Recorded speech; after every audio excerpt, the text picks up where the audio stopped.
All right, everybody, we are live. It is just me right now. We're getting set up. And since it's just me, morning to everyone. How's it going? I figure we can do something a little bit different than we did the first 2 days. And if I just get this set up.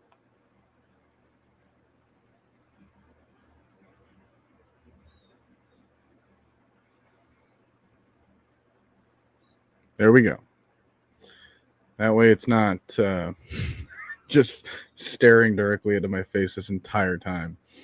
So we can take a look at this. I'll still probably have updates that go quicker than the actual website itself. So we're here for it, though. This is the actual part of the draft. I know we only have really 3 picks, but you think about all the rounds that we have to deal with and how many good players are still available. Whew. Anyways, we got D. Coleman already asking for Hassan Haskins at 150. I'm not against it at this point. You know, we got Vlad here. We got Nathan Floyd. Got Devon. So we got some people excited for round 4, even though we don't have a pick yet. I mean, hey, like we're here for the possibility of anything happening. And we've seen a trade up already. So I know that we only have, like I said, we only have 3 picks, but if you think about possibly packaging a player to another location along with the pick in order to get another 4th round pick and get your selection that way, that's still possible. How's it going, James Overton? But yeah, right now Tampa Bay still on the clock, and we can go. I sent the link to a number of people just in case anyone else wants to volunteer and hop on with me, because I'm not going to be here this entire time. But what's up, Raymond Older?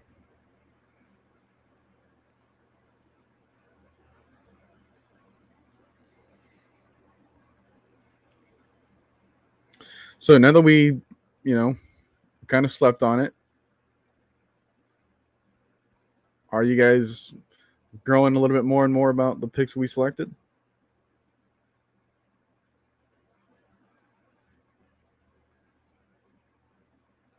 Ooh, here's another good question. What do you think about the press conference last night with the talk about the linebacker room? And I mentioned the Jones trade, maybe. For me, the way that I thought about that was, yeah, he did forget his name, but I'm not going to take too much consideration into that, because I don't know if he was going to like go into absolutely every single player on the actual roster, because he didn't mention Jordan Etheridge. He didn't mention like Quentin Bell. He didn't mention, like some of the other guys that we have, lined up behind all these folks too. So not saying that he's on the move already. But honestly, if I'm looking at how these linebackers are,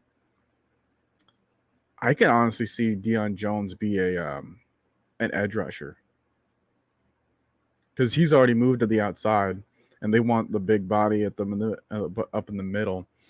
Sean Evans is only going to be here for 1 year so far, but does give you some interesting questions. Blizz1818, GM boys, or good morning boys. I don't know why did I think that is GM. London does not look as much of a confusing pick now that we see who else is on the board. And remember, I told you, you got to include context with these selections.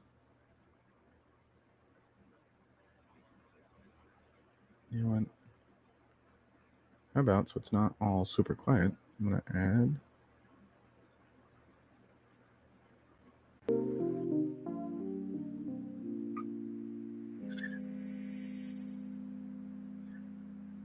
Some of y'all might be sick of this background music, but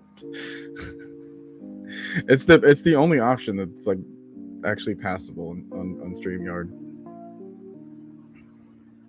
Devon asking me what are my thoughts on Damian Pierce and Arthur Smith's offense. Well, it ain't written in stone yet, but if you like the floor of Mike Davis, but the ceiling of even more, that's kind of it for me. That's my quick answer. Anything more is going to be more elaborate on whether or not we actually take him.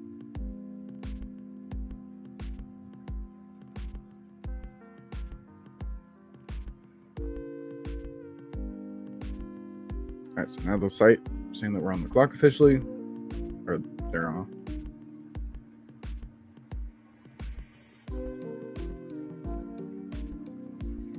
Archangel, rise up more, fellas, feeling even better about yesterday's draft. Yeah. Hey, good to know. And the thing to remember is these are second and third round picks, and we spent the second and third round pick, or the third round pick especially, on a quarterback and edge rusher, which means even if they don't work out, so what? It's a third round pick.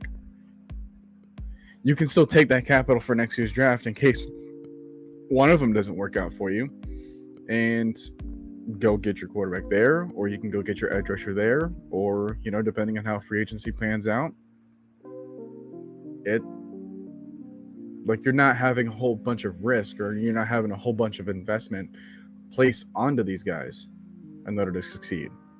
So yes, they are possible starters for not only this year if they all ball out, especially like Malone, like he's going to start because there's basically not much competition for him. And then we'll see about the preseason, about how quickly Ritter catches on.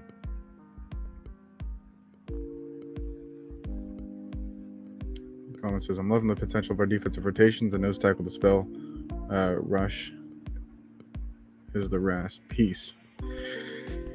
Yeah, I mean, even if we don't do that, if you watch like Troy Anderson, he can blow out the middle of a run. Like he can blow out the middle of the offensive line on a run play with just his pure speed and his strength to go alongside of it too. So even if you were to add a guy, you know, and have like our four, like going like a 4-3 set, because we're not always going to be a 3-4, you know. Dean Pease, remember, he wanted us to be hybrid. So if you go that route,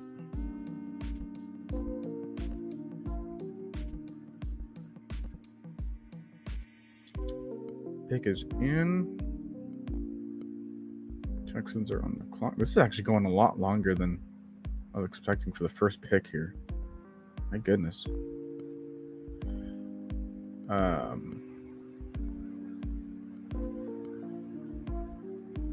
Yeah. Yeah, Dean Pease is definitely excited because of these edge rushers. It allows him to do so much more, and now not have him worry about not being able to get to the pass rush in order for his coverage to work. Beast is in here. He's in Australia, so fourth round, gonna be waiting for somewhere in top 5. This might be why it's taken so long for this pick, because of trade scenarios.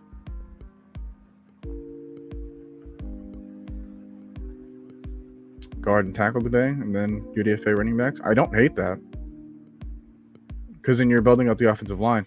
Okay, so the Buccaneers selected Cade Otton, tight end out of Washington. I wonder what this says about Gronk.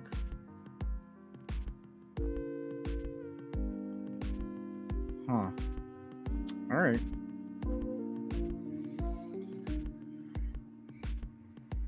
Not the worst fate for us in the division. Like, I'm not worried too much about having to face him. Good player, well balanced all around. But he's not like as explosive as like if the Bucks took Jelani Woods or something. Or if they took Greg Dulcich, which Jennifer took. People TV, I love how they're building big physical guys with attitude, and Ritter clearly has a chip on his shoulder. Yeah, he's had that chip for a while. And I'm glad that we're really kind of attaching that to his name still.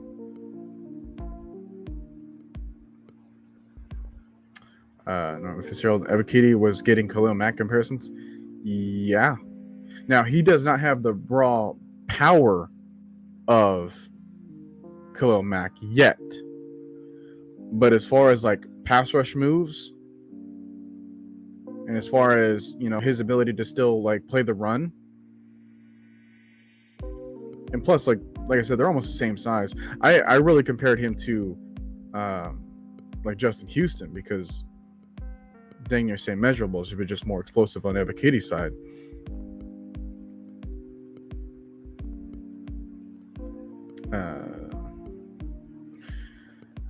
Jarvis, you can check your Twitter DMs if you want to. If you can do that for us real quick. Alex coming in with the patented why.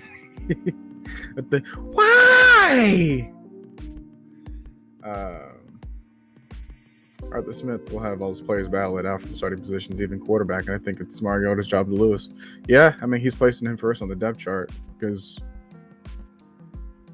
just to out of respect for the vet.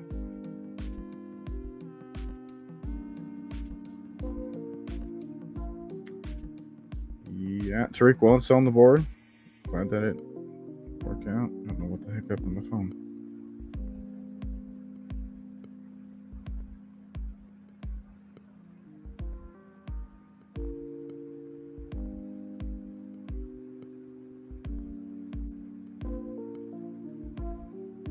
There you are, Jarvis. What it do, brother? How you doing? All right, doing good. Good morning. Good morning. Good morning to you. Actually, it's real early over there in Cali. Yeah. I'll be out there. I'll be out there tomorrow. I'll be in Long Beach. Oh, nice. Mm-hmm. Getting that real good spring/summer weather already. Oh yeah, for sure. Easy's in here. How's it going? Clay, yeah. How we feeling about the picks now? I know people were upset at the first pick. Jarvis, what are your thoughts? So day one, of course, you know, I probably felt like most fans. I was like, you know what? I really don't want a wide receiver with the first pick. I was trying to build through the trenches, but as I said the other day when we was all on the live with Matt, Mike, and everybody, I was like, you know what? Let those guys do their job, and how about we just be fans? Let them do their job. They know what they're doing, and let's just be fans. And if they don't know what they're doing and they make bad decisions, time will tell. So yeah,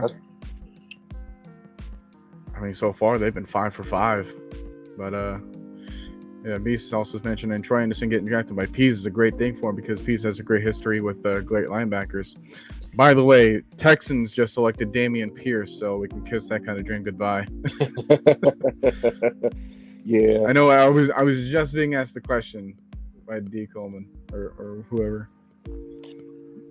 But, yeah, well, there he goes.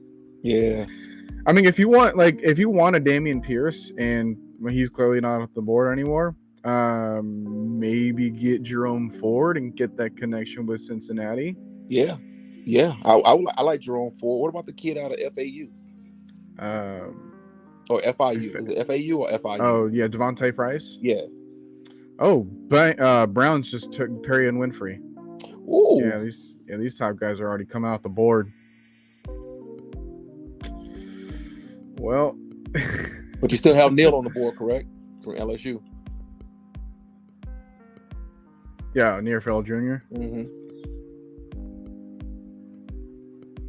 You know, what about there's another kid too. He was at the Senior Bowl. He's a small school kid right here locally where I'm at in Missouri, Missouri State. I forgot his name. He was at the Senior Bowl though. He wreaked havoc at the Senior Bowl, defensive tackle. He went to Missouri State. He was at the Senior Bowl. I can't think of his name right now though. Crap, I can't remember either. Maybe someone in the chat will remember. Yeah, Devontae Price from FIU ran a 4.3 and can pass protect too.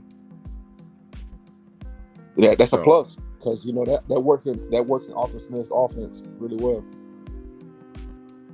it's quite the duo. Yeah, I mean, technically,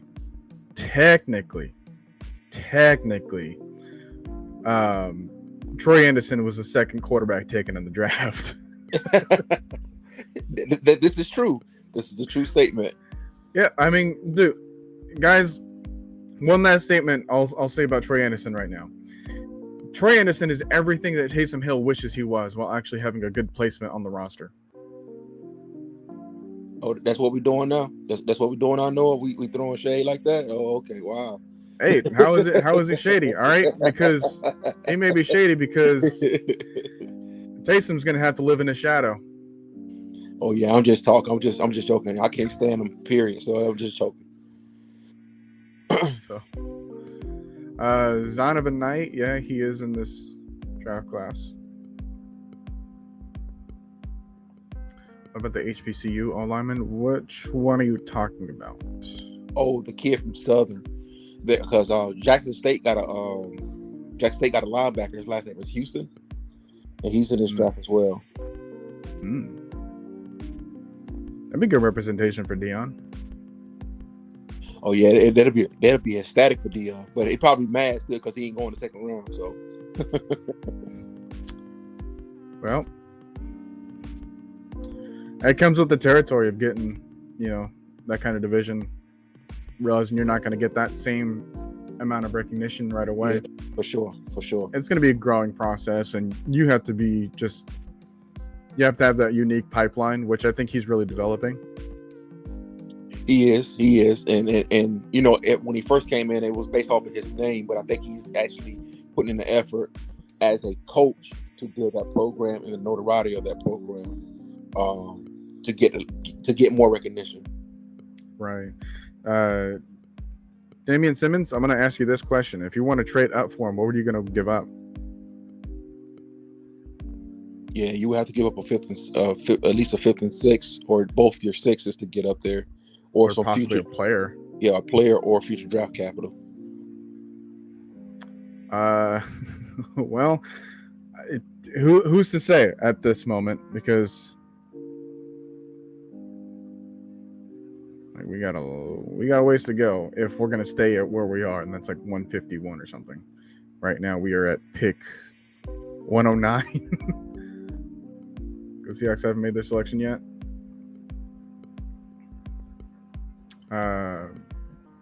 Prove it. Talk to us. Tell us how you feeling about this. Hey, wow, how's it going, Trey? Yeah, is Calvin Austin still on the board? He is.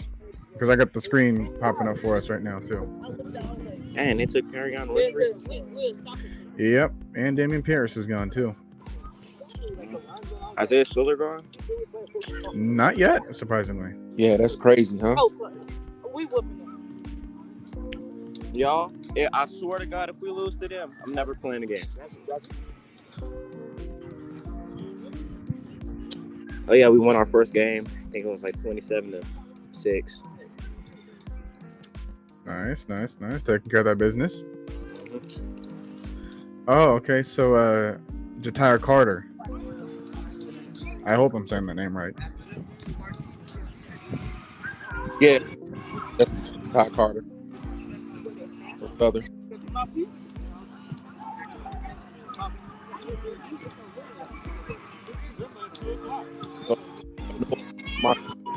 In about 2 years, the HBCU division, type division football leagues will get more notoriety.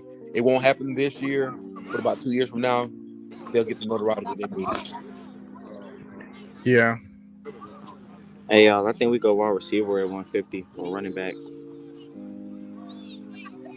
And if not those two, I say we get a bus. Big man. Sit him right next to Grady or in run packages. Oh, Seattle just took Kobe Bryant. There could be a steal for them because I thought Bryant would be gone in the third at least.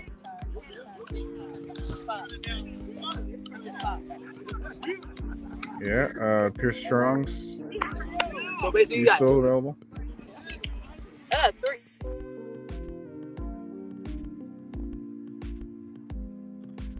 You're saying we're not getting name brand. Well, I mean, I get that we're getting guys from Montana State. We're getting guys from Penn Penn State, State, which that is a name brand if you really think about it. Cincinnati, USC. Cincinnati, that's becoming a name brand state. Thanks to Desmond Ritter. Thanks to the dude that we drafted.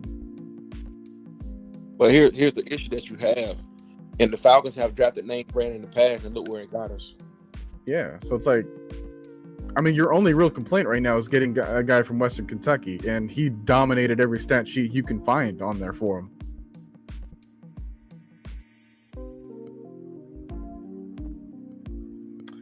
Oh, okay. Ravens just selected Daniel Failele. Right That's tackle a from horrible Minnesota. pick. That's a horrible pick. Horrible pick. Horrible pick. Man, they're trying to get that. He's a sack of potatoes. Yeah, he's. They're trying to make them the replacement for Orlando Brown Jr. It is not going to work. Yeah, okay. He's a sack of potatoes, and I don't talk bad about people, but he is a sack of potatoes.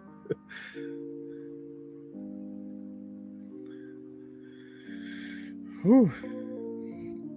Like when you're like 6'8" and 400 pounds, and the biggest thing is that they're saying that you still need room to grow. They're not talking physical. I don't know. I guess it's a mental thing. I see him at the Senior Bowl. I was like, what in the world? Like, he is a sack of potatoes. It's like if you added 100 pounds to Jamon Brown. Wow. Yeah, Jamon was a turnstile, wasn't he? The thing is that he's not the only person that we can include that we had. This is true. And Carpenter wasn't no better. And everybody keeps showing me this picture of Caleb McGarry, and how built up he is on this picture. And I'm like, okay, we'll see. I've seen that from Takk McKinley too, and see how they got us. Yeah.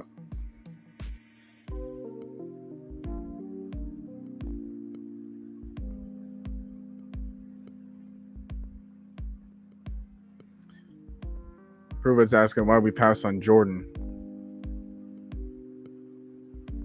Because the Falcons didn't have him rated as high as the fan base wanted him. I mean, Terry Fontenot and Arthur Smith are telling you what it is.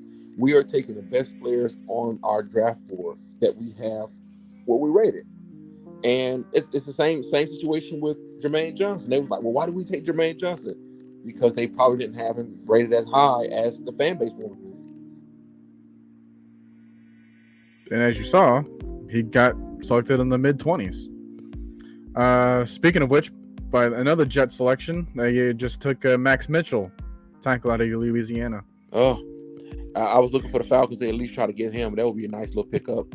Yeah, he's clearly better than Failele. I don't know how he got drafted after that guy. Yeah, that is real good value for Max Mitchell. It is.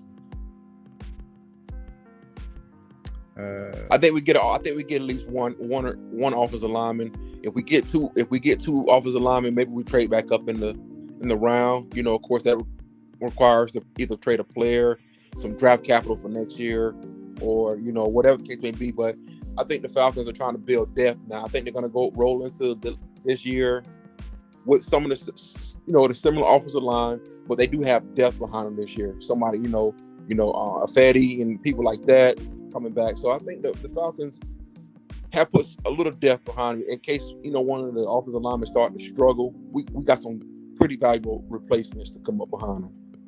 Right. Shout out to Andrew D. Just tuning in. Shout out to everyone else that tuned in too.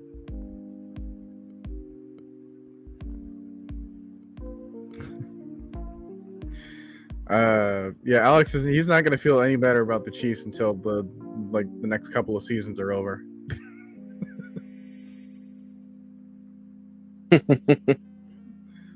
that existential crisis he had last night is not going to be something that's going to be just slept on. Well, Alex is a Chiefs fan, huh? Might as well be. I mean, he was talking more praise about him than any other team, and it was like necessary yet unnecessary. There you go.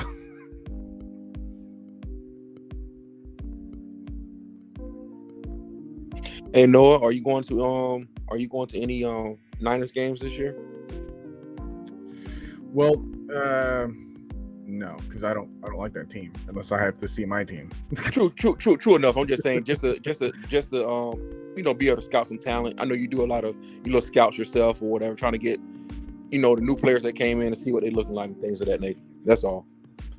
Possibly. I mean, it depends on the schedule. Depends on who they fit. I know who they play, but like when they play them. Got you. That's also a big factor. I know. Okay, roger that. Because they have the Falcons and 49ers playing at Atlanta. Yeah. Time around, so. Yeah. It'd be a good time for you to fly down to the ATL, man, and go watch the football game. Ooh.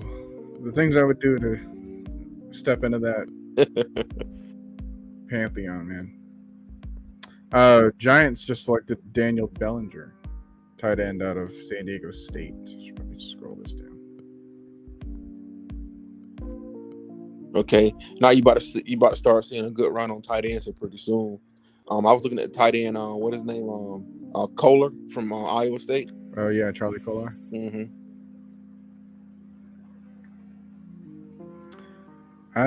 Here's a question: is there a way that we can sign the draft class without losing Debo or Grady? I'm pretty sure there probably is, moving around some money or whatever. But those two right there have the higher draft, the cap hit. So, yeah. With both of them, like especially Grady, like we have not found a replacement for him so far. With Debo, it's a lot less of a blow to take if we were to lose him. But you're still having to worry about the cap hit, which doesn't really save you any money. Yeah, but going in with $100 million next year, I think, and the Falcons knowing that, they probably be willing to take that chance. And also, with the drafting of Troy Anderson, bringing in Evans, I think they're preparing themselves for that. Yeah, and then they got the 1-year deal for Lorenzo Carter, and then just drafted 2 edge rushers. Mm-hmm. So, and then don't forget about Michael Walker. So yeah, I mean, yeah, you can still move him around and have him become a quasi rusher. Yep. So I think the Falcons are looking to possibly move on from Dion, whether it be during the draft here, which I think is kind of late down the road. I won't say too late because it's never too late to do anything. You might get future draft capital for doing it, whatever the case may be. But whether it be today or post June 1st. Right. I mean, we can dedicate an entire show to this about if the draft stops right now, we can still make a scheme to stop the run. The Washington Commies, they just selected Percy Butler, safety out of Louisiana.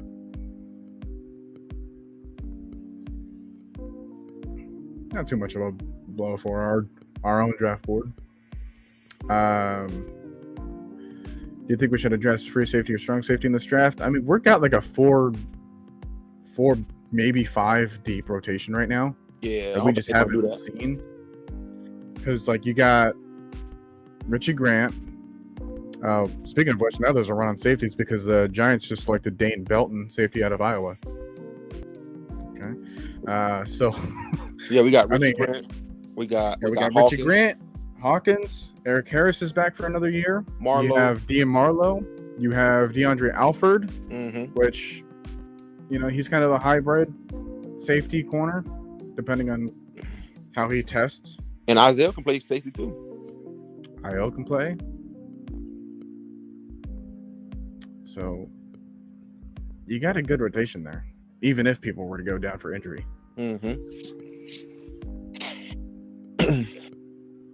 I'm really excited to see what Darren Hall does this year. Yeah, a lot less expectations on him. Yeah, true He enough. doesn't have to play right in a way. Mm-hmm. Yeah. But I want to see I want to see his jump from year 1 to year 2. Yeah, him and Avery, because that can kind of get people to shut up about our corners. Yeah. And I'm still surprised Kendall Sheffield is still here. Don't know how he's doing it, but he got some dirt on the front office, man, I'm telling you. Yeah, him and possibly Kaminsky. Yeah, both of them.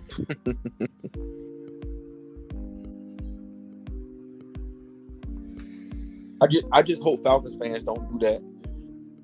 Mariota makes one mistake. Let's put in Ritter. I'm like, oh my God, I do not want to see that. Well, but knowing this fan base, we will. He can complete a pass and they'd be like, no, we still want Ritter. Yeah. So, what about any quality D tackles or running backs still left on the board? Do you expect us to attack those positions? Yeah, there's still plenty of good players to take. Oh, yes. And if you're doubting the ability of finding talent in the UDFAs, well,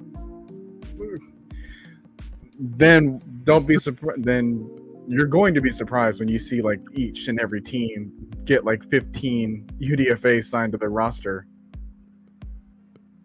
Yeah, because that's how deep this draft class is. Because everybody can't be drafted, believe me. Nope.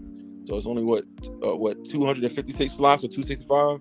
So everybody something like that. So everybody can't be drafted. So a lot of the talent probably go down to the UDFAs. And don't be surprised if Falcons, even if they don't get a defensive tackle here in a draft, they're going to be somebody, like I just said earlier, someone like Missouri State defensive tackle who was at the Senior Bowl. They're going to be there. We picked up. Remember now, Dean Pease is only looking for that big fat guy in the middle to hold up those offensive linemen to keep them off the linebackers. So. And we have not reached for any of these other positions that we got in place of these guys. So, like, who we got and where we got them, all equally good.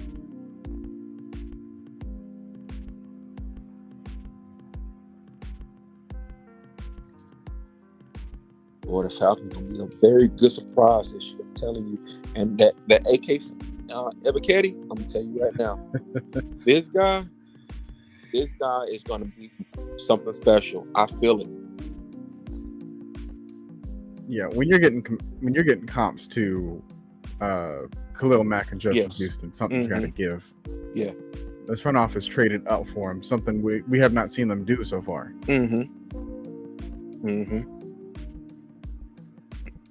And Troy Anderson's just an athlete, man. His ability to shed blocks. I was looking at some of his tape. I was like, everybody was like, "Oh, he may be a comp to DeAndre Campbell." No, DeAndre Campbell is not a great block shedder. He can slip blocks, but he's not a great block shedder. Looking at Troy Anderson, you get on him, you're coming off of him, and he's going to make a tackle. Ooh, Broncos just got Damari Mathis, corner from Pittsburgh. Okay. Yeah, they were kind of depleted last year on their corner selections. Oh yeah, because of injuries, and then it became a good thing that they drafted Surtain. So now they get another physical corner. Yep. Good tackler, good defender in the run. So I really thought he was a day 2 pick. I really did, but hey, like I said, talent falls on the board. Yeah, and then with these situations that they're going to, like, they kind of buff out those weaknesses and make them into a good player. It does. And it gives them time to hone in on their skills and improve their skills while they're in that situation as well.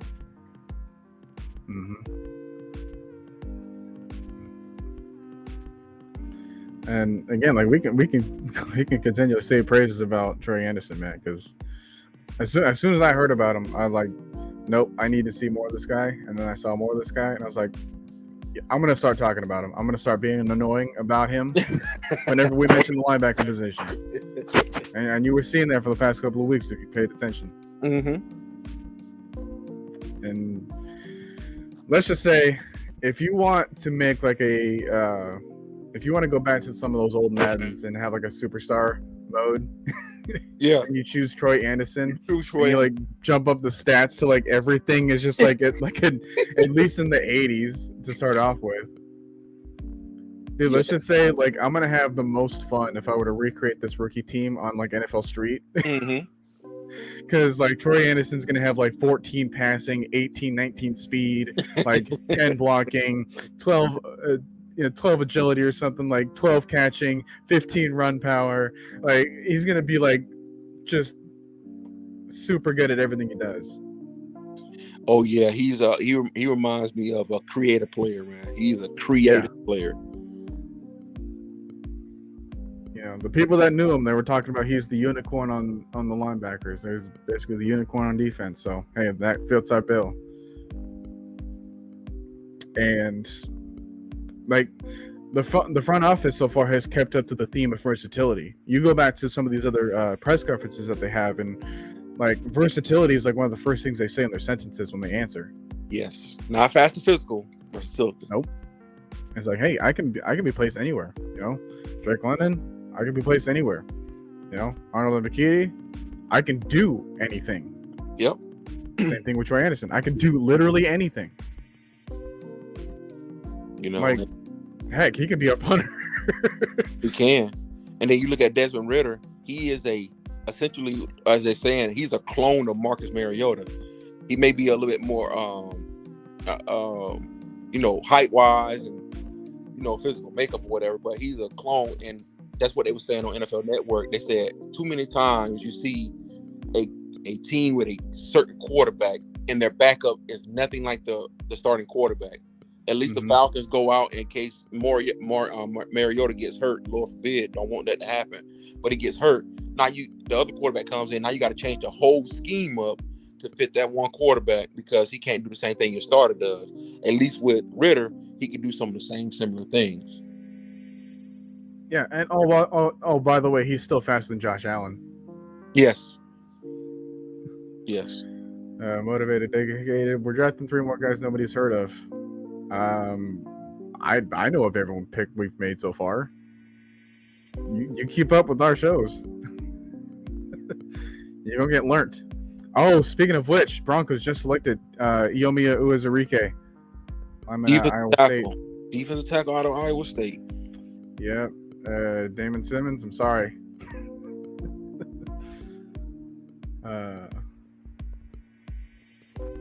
But yeah, Bully, UDFA steals, they be clutch sometimes because like you can add any of these players anywhere and there's no risk. No risk. Good value, no risk. All right, like if you get another quarterback in the UDFA and they don't pan out, so what? The 5th, 6th, and 7th round, or late 4th to the 7th round, is almost like a 401k or IRA or a stock. You keep all your funds in a G fund or whatever. It's low risk, low reward. That's what you're doing with all these players here. I wouldn't even say low reward. Or maybe high reward, yeah, or mid-tier rewards, just to say. Yeah, like honestly, especially the 7th round, like these are the guys that you don't want for them to make their own decision as to what team they go to. So you're going to try to take the fire on them now. Otherwise, they might go somewhere else. They might go somewhere like closer to home, for example. And if he's not on the radar, then they just go ahead and sign by the nearest NFL team.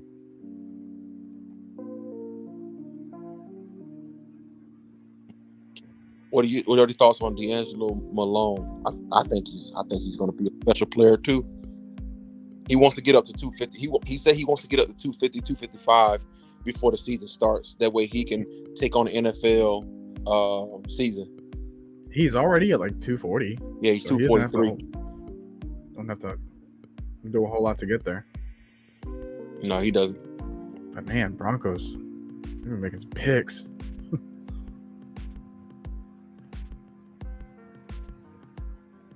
What the Broncos are doing is building depth, and they're very good at doing that.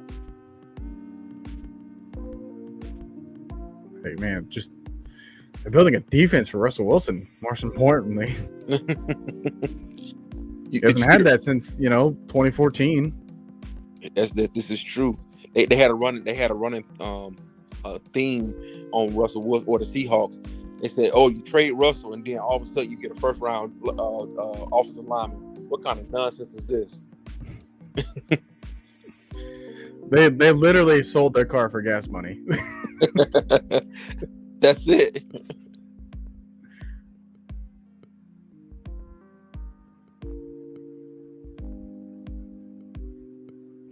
See, now this is where I'm starting to think. It's like, yeah, you have no idea who you're.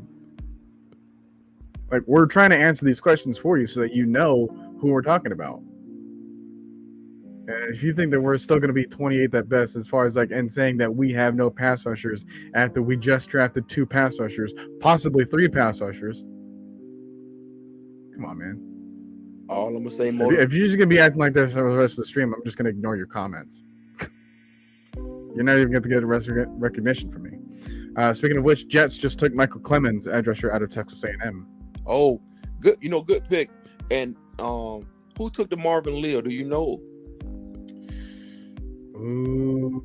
Last time I seen, he was still on the board, but I didn't know if he went later on yesterday or not. Well, he wasn't taken just now.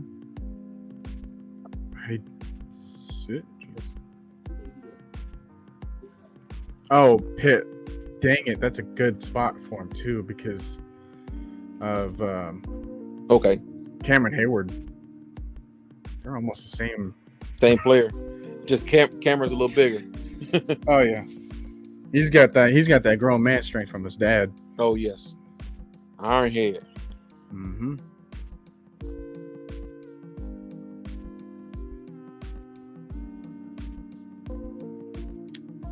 So, I mean, hey, just you wait, guys. When we're 5-5 on 2023 week 1 starters, I'm going to call that right away. You feel really good about, the future, and especially about not putting ourselves in a bind for salary cap purposes either. We're not. Because imagine if the Falcons would have took that quarterback in the first round. Now you got this high price quarterback on your team, along with the quarterback you got with Mariota now, and you're just digging yourself deeper and deeper into that hole, because eventually down the line, that quarterback is going to need a 5th-year option or a new contract. At least with the 3rd round quarterback you got on the team now, such as Ritter, he's not pressured to play, and he's not going to cost your arm and leg either. Yeah, and like I said, if he fails, okay. If Mariota fails, okay, you can still get your quarterback round 1 next year. You can. Now, I hope they don't, because I'd like to have that solved sooner rather than later. But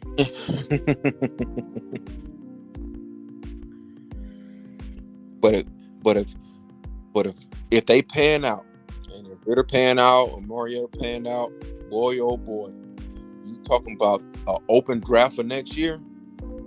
Oh yeah.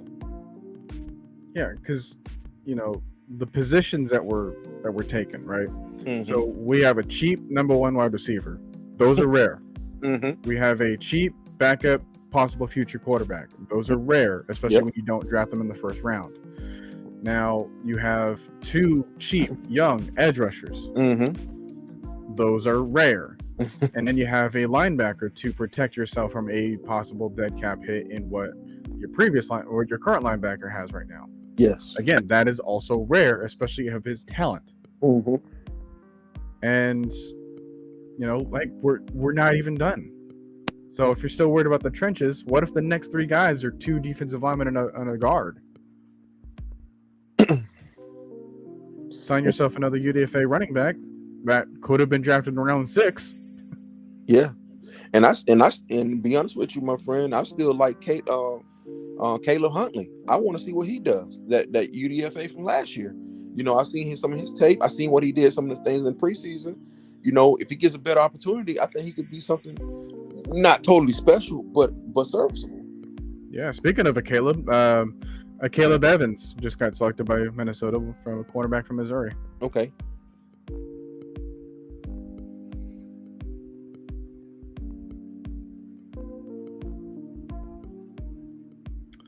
But yeah, I mean, think about how the offseason could have went. If Watson was on the roster right now, and we don't have any picks, and we don't have any future, and we lose our money because we'd invested all on a dude that may not even guaranteed to play. Yep. Which is kind of why, you know, by the way, shout out to Six Man in here for us. Yeah, which is why Baker's still on the Browns right now, because if he ever gets suspended, then they're gonna want someone for the team to hope in, and why not get the first overall pick from just a couple of years ago in order to do that? And it's funny because you know the Browns are already paying Baker Mayfield what $20 million for this year. So yeah, just on what, rookie deal alone or something? On rookie deal alone. So it's like, you know, what if Baker become that jerk, regardless of the money he's been paid, and be like, you know what, you guys wanted to get rid of me and y'all brought another quarterback. I don't want to play. So now you got that dilemma. You could easily say, you know what, well, we're gonna take some of the money that is guaranteed to you because you should be playing because there's guaranteed monies here. But if you tell me that you bring in a quarterback and you pay him $230 million guaranteed, and you know that he has some things that are hovering over his head and he gets suspended, and now you come back to me and be like, yeah, I need you to play. Me personally, who I am, I'd be like, nah, I'm good. I don't care about the money. Man, how Champagne Bath, hear me out. Let's work out Trey Anderson at quarterback and just explore what he can do. I'm not against it because that's what he did in college. And, you know, if you want like those quarterback runs incorporated in your offense and you don't want Mariota or Desmond Ridder taking those hits so that he's not, you know, possibly injured for, you know, your future, then you throw Trey Anderson in there. He's got that body. He's got the size in order to take on those hits. He's got the willingness to, you know, truck a dude if he has to, and he's got the breakaway speed in order to make it work. So, and plus he can still throw. Like, that's why he's a quarterback. Yes, he is, and he played running back as well. Yeah, like I said, like you just go to your creative player, you make everything at least an 80. That isn't like speed, because you jack those up to a 90 something, and that's what he is. All right, just because he's from Montana State don't mean crap right now. All right. You know, some people saying these are practice squad rounds here. How quickly you forget that Grady Jarrett was selected in the thick of things. Yep, 5th round. You know, how quickly you forget that this is where George Kittle ended up. How quickly you forget this is where Stephon Diggs ended up. And these are Pro Bowlers. These are all Pro Bowlers. Mm-hmm. Like I said, like, this is where, like, in the first round you got the frosting on the cake, but then rounds 2 through 7 UDFAs, that's the rest of the cake. Because how many more players did you select in those rounds in comparison to round 1? You know what would be a good thing is? You should do an analysis. You should pull an analysis from about 5 years ago until now, and see how many of those late round picks are still in the league and still started versus the first and second round picks, and put that out. Yeah, I mean, one of these shows will do it. Because, I mean, heck, we can probably do it now if we have the time. Maybe not right now, but yeah, at some point. Mm-hmm. And yeah, let's not even forget the dude that we're all annoyed about. Tom Brady. So there's still value to be had. Ravens just took Jalen Armour Davis, cornerback out of Auburn. Alabama. Yeah, he went to Alabama. Oh, Alabama. Yeah, because I'm looking at the short version. What is it? Job and Oh, Josh Jobe. Yeah, Josh Jobe. I don't think he came off the board yet either. No. Speaking of another corner with a short name, Jack Jones is still someone that you can still take a look at. Yeah, Tariq Woolen, he's still out there, man. What is up? 6'4". All these other quarterbacks. 6'4". Yeah, man. I mean, 6'4", dang near 210. Yeah, you can't teach that. And he runs a 4.37. That's. I hate to say it like this, but that's the dude to take if you want to stop Drake London. Now he still has like his raw. Actual, yeah. He's raw. He played wide receiver when he first got to UTSA, but he transferred to corner. He's still raw. So, but 6'4", 210, you can't teach size, man. Mm-hmm. I bet if Al Davis was still living, he would have took him already.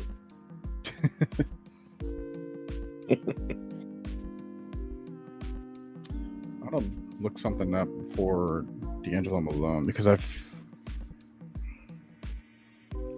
thought I remember seeing something about him playing a former position too.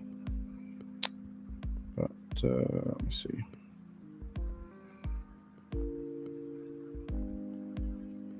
When Evaketi came into college, he went to Temple for, I guess, those 2 years or so. And when he first started out, he was 212 pounds as an outside rusher. And now he's at 256. So look at that transformation.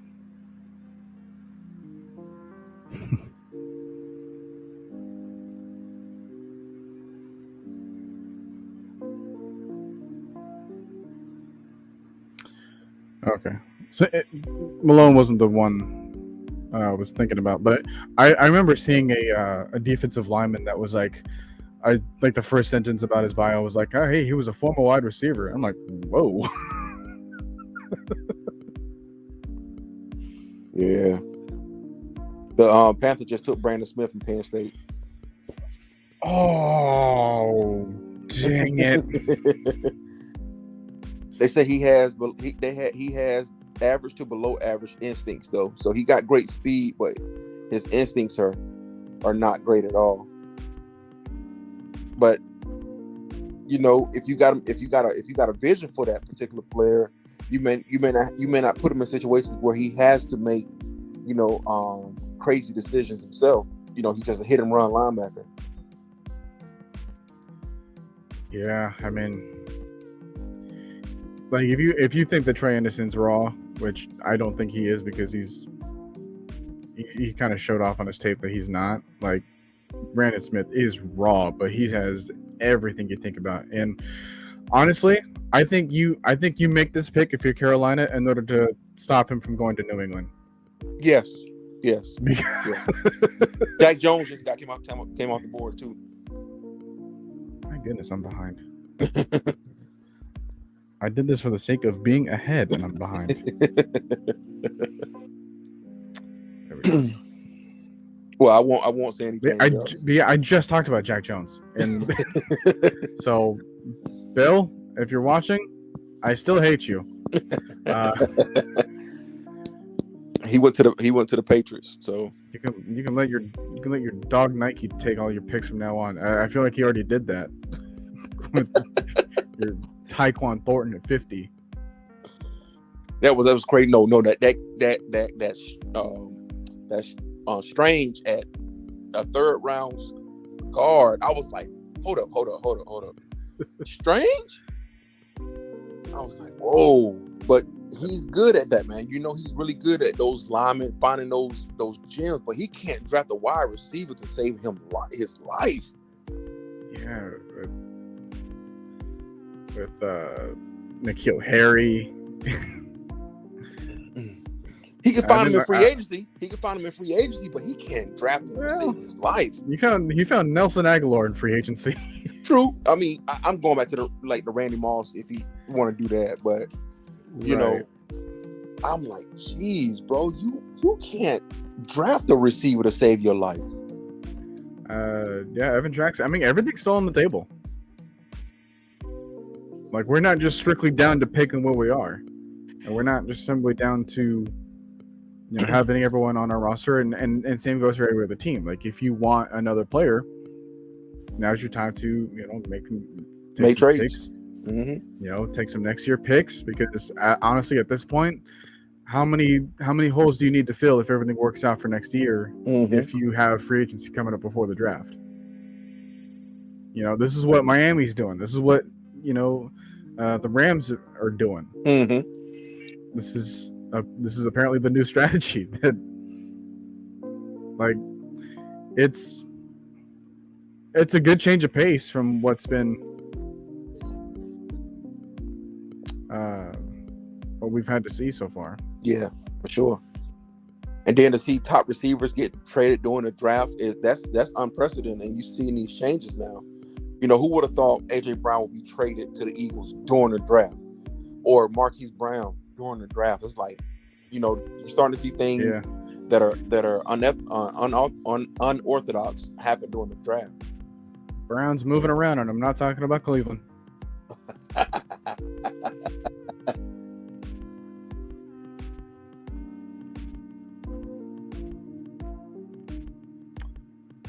Oh, speaking of running backs, Zamir White just went to Georgia, or went to the Raiders. The Raiders. That's from a good. Georgia. That's a good thing for Jacobs. He need a running mate, because they run. Well, funny you mention that, because his future's not guaranteed because they declined his 5th-year option. Yeah. So if anything, like, Josh Jacobs is gonna have to move somewhere else. But people are getting out of the realm of trying to pay running backs his top tier money now. Look, and they look at Zeke and be like, you know what? I don't want to do this anymore. If Zeke got paid that money and couldn't produce anymore, I'm not paying any more running backs. We'll use him for the 4 to 5 years we got him and let him go. Yeah. Ghost Peppers, how's he doing? Again, shout out to good, everyone still tuning in. Almost approaching the 1st hour mark. What's going on, Ghost Peppers? Yeah, this is getting real slow. Hanging in there, man, because it's like 3 a.m. where you're at.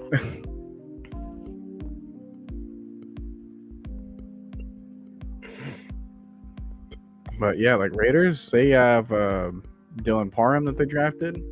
Now they just drafted a running back for him. Mm-hmm. Not to mention the free agency moves. I can't remember everything else they did so far, but my goodness. Yeah, the Adams. AFC East, AFC West. Crazy, ain't it? Ooh. And everybody was like, "Oh, the Chiefs gonna do it again. The Chiefs gonna do it again. The Chiefs gonna." I said, "Man, hey, the way the AFC West is coming along, I don't know." I mean, the Broncos have they got some new things to say. The Chargers are still in the mix. Yeah. The Raiders now.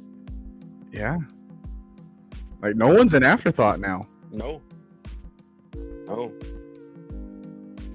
Got ATL Leo tuning in. That's good to hear you. What's up, ATL Leo? Yeah, Markeith. Forgot to say earlier, what's up, guys?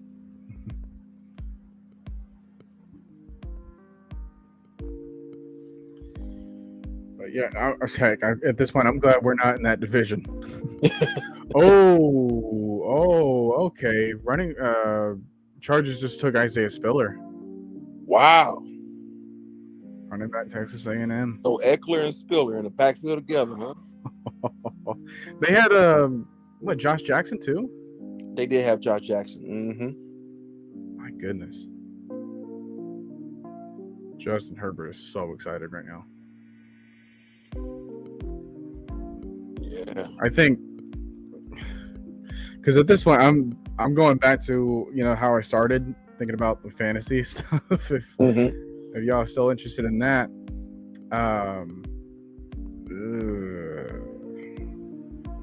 Justin Herbert might be my QB1 or something. Thinking about there's nothing wrong with that, man. I think he's going to become an excellent talent, man. Very excellent talent. He's already shown that he can put it all together real quickly. Yeah, if it's not Justin Herbert, then it's without a doubt Matt Ryan. Yeah, Matt Ryan. Yeah, because the stuff that he's surrounded with now, it's like wow. you can't deny that. Oh. Like I'm hating for them potentially taking Jonathan Taylor's fantasy points away. Yeah, but you're extending his career. Yes, you are. And then by proxy, like Jonathan Taylor's also extending Matt Ryan's career. He is. And now you have the duo of Pittman and Alec Pierce. Yeah, Alec Pierce. Yep. Just two big bodies, towers. and then you got like Mo Alley Cox and Jelani Woods to really kind of feed off of each other. Like, dude, how do you defend this team in the red zone now? You can't. With the offensive line that they built too, and the defense. Oh man, you can't. Yeah, the defense that was already loaded.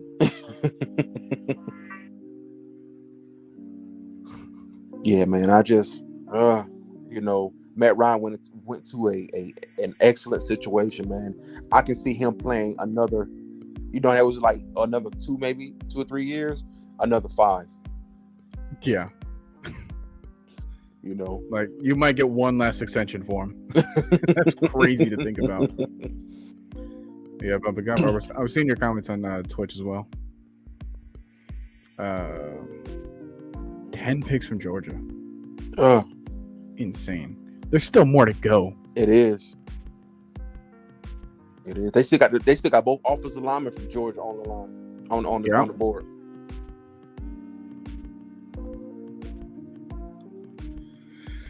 Ooh.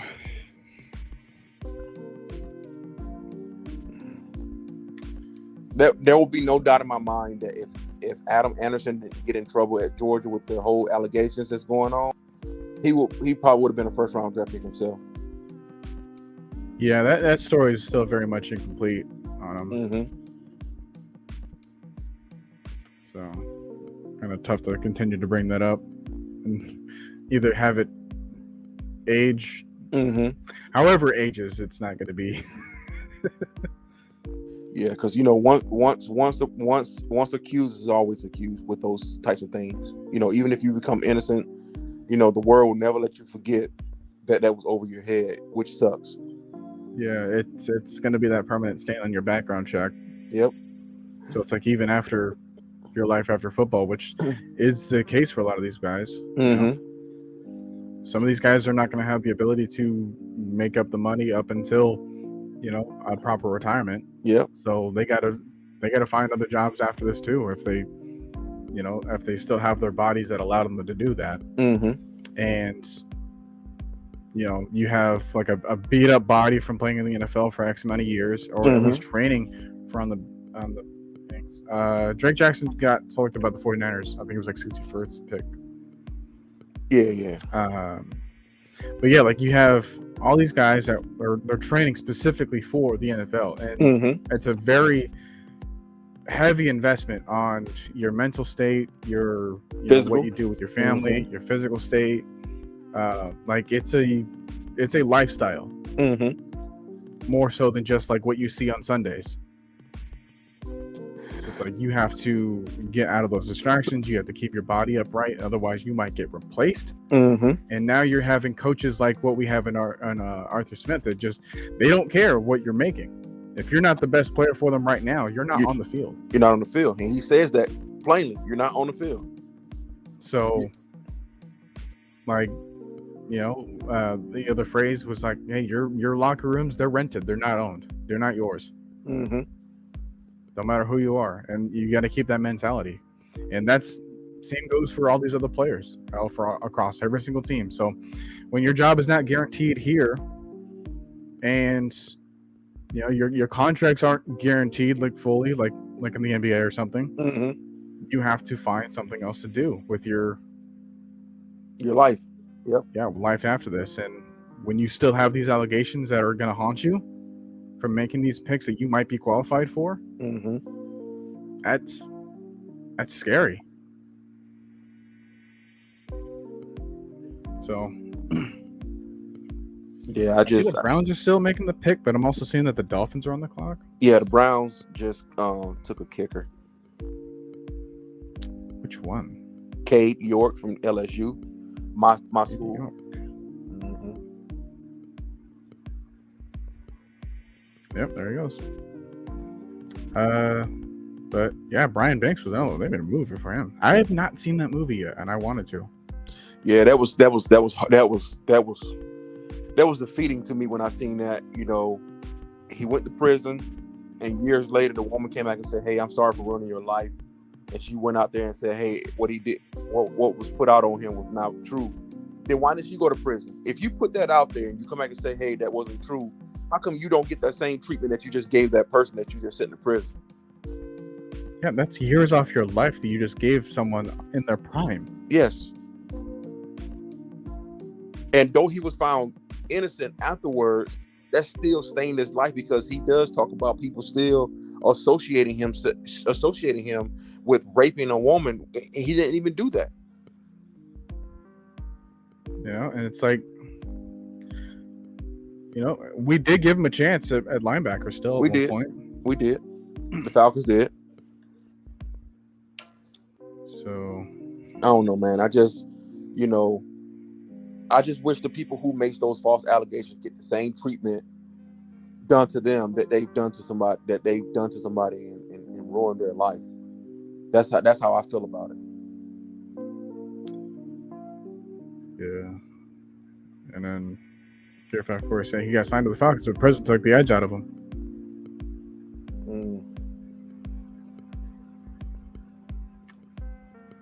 Because when he came to us, he was what, 28, 29? Possibly. Because he spent 5 years behind bars. I can't remember if that was like the time that we had like Lofa Tutupu.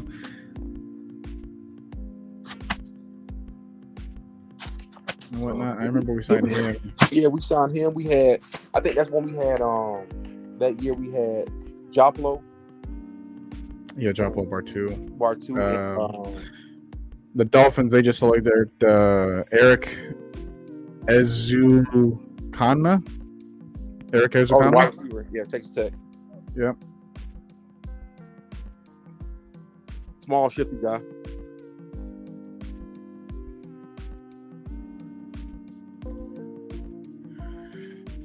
Honestly, another receiver. I'm thinking about that. Like, wait a minute. Small, shifty guy from Miami. Don't they have like 5 of those already? They do. They got like 10 of them. Jeez. So how you feeling though about this season coming up? You know, we're not talking so much about how many wins and things of that nature, but do you see us becoming a more physical team with these picks? Oh, absolutely. Like, that's one of the first things they put on their resume. If you're them. I mean, all 5 of them. Like, I'm including the quarterback. So, yeah, you have that to look forward to. You have the other 3 picks that we have yet to make to look forward to. You have the UDFAs that we have yet to make to look forward to. You have some of the guys that you're likely forgetting that we signed. You know, yes, that we have yet to really showcase why they're here. You have the plays that we already had, like the plays that we already know about. So I'm taking a look at what the Panthers are doing. Panthers, they still don't scare me. The only thing that does scare me is Akuma Kwanu. But even then, they drafted him so that Chuba Hubbard can run behind him. That's it. That's how I see it. Because they didn't have a whole lot of picks, and then I think they even traded up some of the picks that they barely had for Matt Corral. Neil is he's gone. Not going to start a Ray. Yeah, I just meant to tell you, Neil is gone now. He's not on the board no more. Neil Farrell Jr. The Raiders. To Raiders. Right. Man, how are you guys so ahead of me?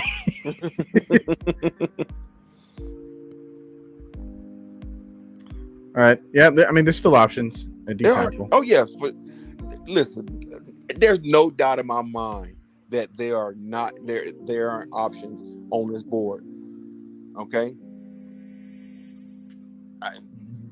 the Falcons will find a person either in this draft or a UDFA because we picked up Vincent Taylor, we brought back Anthony Rush. Okay, we don't forget we still got even though he hasn't been re-signed yet, there's still Mike Pennell out there. Okay. Yeah. And you just gave him more time on like the training camp and stuff to let him develop. And I know he's like 34, 35 or something like that. Oh my God. Patriots just took Pierre Strong.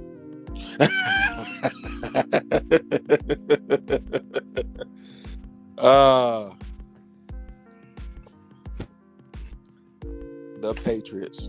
Bill Belichick, why you gotta be known for making the comeback? Why?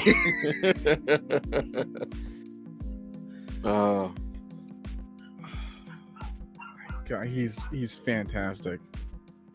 If he just works on like contact balance, he's very easily one of the best running backs in this draft class. Yeah, that says a lot.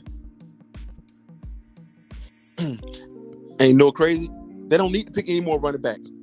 They already got the Patriots. The Patriots got what? Stevens?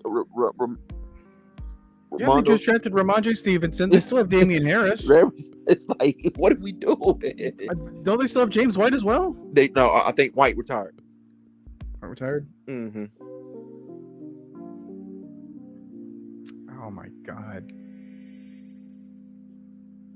And then you just got the offensive line to continue to help him out.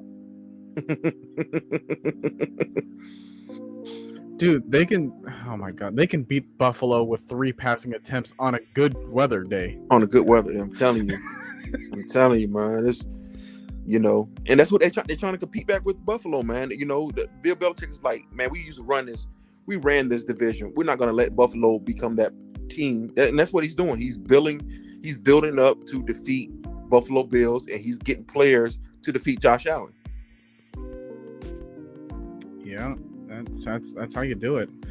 Ghost Peppers just put up a plethora of running backs. I would have done it too, but then Mike would have been mad. Jerome Ford, Pierre Strong Jr. already topped the board. Hassan Haskins, Abram Smith, Tyler Beatty, Sincere McCormick, Tyler Allgeier, Kennedy Brooks, and Ty Chandler. And these running backs will do. Well, Pierre Strong is gone. My guys to look out for are Tyler Allgeier and Ty Chandler, and also kind of Hassan Haskins. It was going to be picked like after Jerome Ford and whatnot, but Ty Chandler, he's basically if you miss out on Pierre Strong, which is kind of a crazy thing to say because Pierre Strong was someone that I was expecting to fall to us. Are we not taking that pick in order to draft Arnold? But hey, I don't regret that decision looking back. Tyler Allgeier, running back from BYU. Really well built. If there's going to be one thing I could say really good about him, vision. My goodness. Probably best vision out of any of these backs in this draft class. He can just see everything. It looks as if he has the all-22 vision. Yeah. Ravens just selected Charlie Kolar. Charlie Kolar gone. Yep. More bots to block for you guys. I'm not, Tyler Batty, man, from Missouri. I'm not as high as on him as some other people are. I think he is a good change of pace back, but when I watched him play, of course, I live here in Missouri myself, right here in St. Louis. When I watched him play, I wasn't too much impressed. I'm like, oh, okay, he can do some things, but he is not what I'm looking for in a running back. He's a bit on the smaller side too. Yeah. Which is, I was kind of thinking like what Kenneth Walker was. Like, I'm surprised to hear that he's 5'9". Keontae Ingram is still on the board. Yeah. It kind of makes you wonder about had Zach Charbonnet from UCLA not gone back. Like, I wonder where he would have fell. Oh yeah, I think he would have been a day 2 pick though. Actually, I would have. I think he's a big back. You know, physical back as well too. Mm-hmm. Oh my God, Kyle Phillips is still on the board. Is that Kyle Phillips? Yeah, also from UCLA. Mm-hmm. And that's that wide receiver, right? Yep. Mm-hmm. The guy I compared him to, like, if you want Hunter Renfrow on 2 shots of espresso.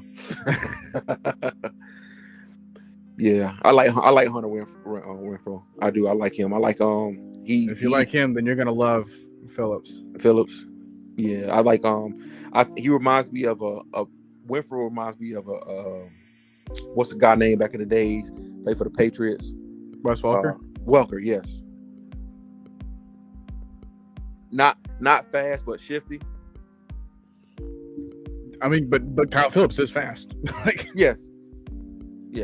I seen him play when he played LSU. They're still quicker than fast. They're quicker than fast, yeah. Oh man, Cowboys just selected Jake Ferguson. Really? Right in Wisconsin. Yep. Oh. But he's a great blocker. That's what he is. Because when you go to Wisconsin, that's what you're doing. You're a blocker. Yeah, like Wisconsin, Iowa. Like, hey, you're there because you block. All right, that's what happened to even George Kittle. Yeah, George Kittle. He was there, got like 10 catches on his career. Mm-hmm. But hey, you give them the opportunity to catch the ball, and then they'll still make a play. They will. Like the first game that I was watching of Jake Ferguson was against Michigan. Mm-hmm. And they obviously have Ojabo and Hutchinson there. Mm-hmm. And they were giving him one-on-one assignments on run plays and pass plays to protect their quarterback from Aiden Hutchinson and David Ojabo, and he won some battles. Not all, but the fact that he won any battles against their possible top edge rushers in this draft class lets you know. Kind of let you know. Lets you know what you're getting. So, and what they're trying to do, they're trying to get people on this line, because the Cowboys drafted a tackle in the first round. They're trying to get Zeke back on the pace, but I don't think Zeke is going to ever reach that pinnacle again. I think it's Tony Pollard time. Oh yeah, because his yards per carry just already beat him out. Yeah, Chiggy Okonkwo, he's still on the board, and I'm going to need you to shut up about Armani Rogers, and hopefully he'll slide it through. He's another quarterback, tight end convert, kind of similar to what Jelani Woods was, but also just ridiculous in terms of, his build and his size, and he's raw as heck. But hey, what better tight end to learn behind than Kyle Pitts? And Arthur Smith love his tight ends. Yeah, Isaiah Likely, Jalen Weidermeyer. Isaiah Likely, he's definitely more that receiving guy. Yeah, Weidermeyer from Texas A&M. I have to see. I haven't really seen a lot of his game. I heard that he brings some things to the table. He's not the best at what he brings to the table, but he does bring to the good things to the table. If you want to watch tape from him, watch anything from 2020, not this last season. Okay. Because it was kind of a dud year for him. This is why he's falling this year.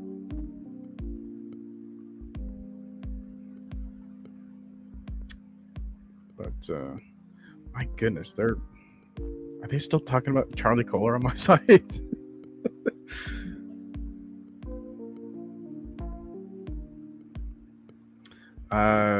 Peter Conz was from Wisconsin. He is more of the exception than the rule. Oh my! He's an outlier. He is such an outlier. All right, don't you dare insult Wisconsin by bringing up that name. All right, for every one Peter Conz that they might have on their offensive line, there's like 5 JJ Watts. All right? Exactly. The Ravens just drafted punter Jordan Stout from Penn State. Punters are off the board, and Matt Arise is not the first one taken. Let's go. Exactly. Exactly. Well, there was like 4 or 5 good punters that you can draft here. Mm-hmm. Like during like the Senior Bowl practice, Shrine Bowl practice, especially like when you give these guys like 20 punts to do and their legs are deadbeat tired and they're still hitting hang times of like 5 seconds plus, kind of let you know that yeah, they can put the ball anywhere, and ball placement especially. Mm-hmm. That's real key because most people, they can punt the ball, it's just kicking the ball. But when you talk about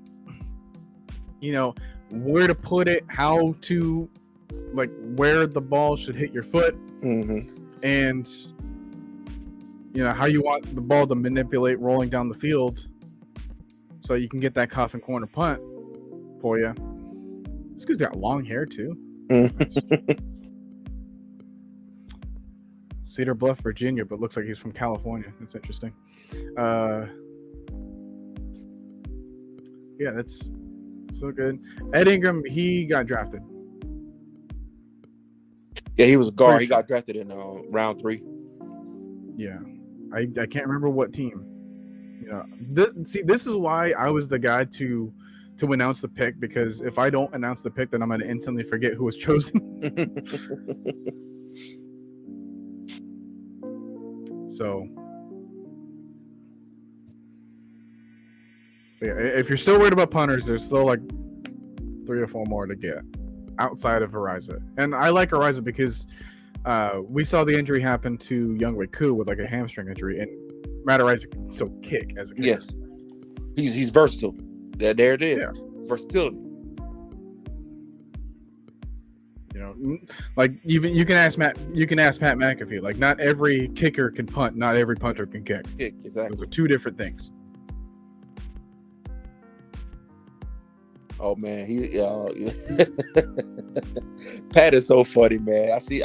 I went back and watched his highlights from the wrestling match he had. Oh, he is hilarious, man. Yeah, those are just fun. All right, and WWE hasn't been like, it hasn't been that fun in a while.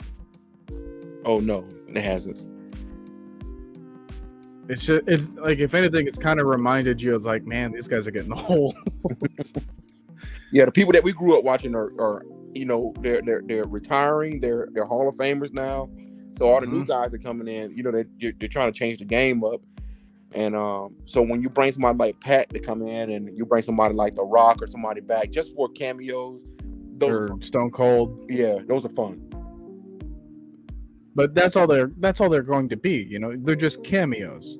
And speaking of which, like, how about you just let like guy like Brock Lesnar or Goldberg just be a cameo? Like, I know that Goldberg is a cameo, but like I think a contract or something allows him to have like 2 matches on the year, and they're like always going to be for like a championship match, which is kind of stupid when you got the lineup of Bobby Lashley. You want Biggie that wants to hopefully can come back from his injury. Yeah. You have Drew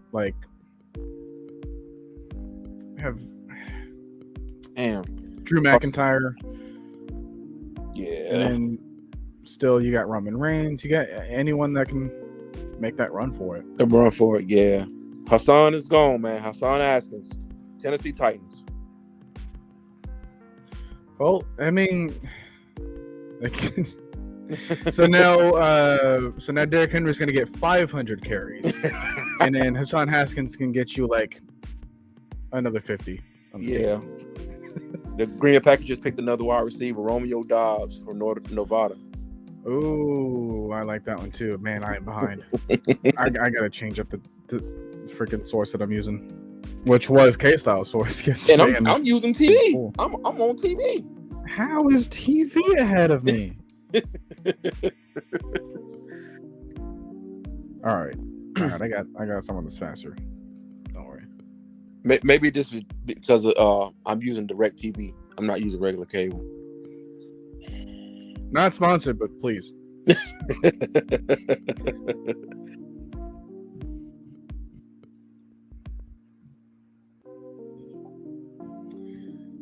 Scroll down here for you guys. But only until pick 143, and then end of the 4th round. Yeah. My goodness. I think the Falcons are brewing something, man. Honestly.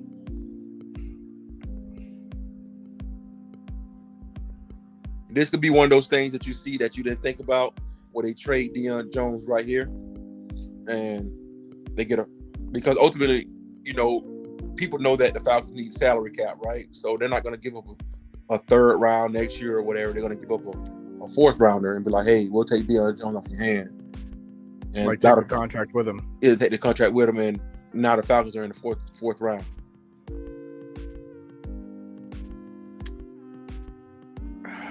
I'm just saying, like, you should have made that move earlier then.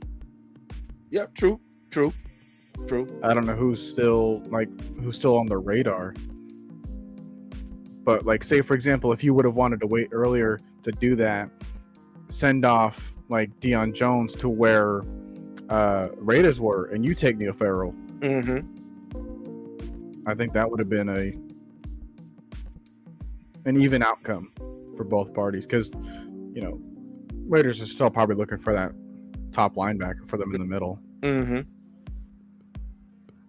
Are there any linebackers left on the board? I'm sure there are. By the way, speaking of punters, Jake Carmada from Georgia, another Georgia player.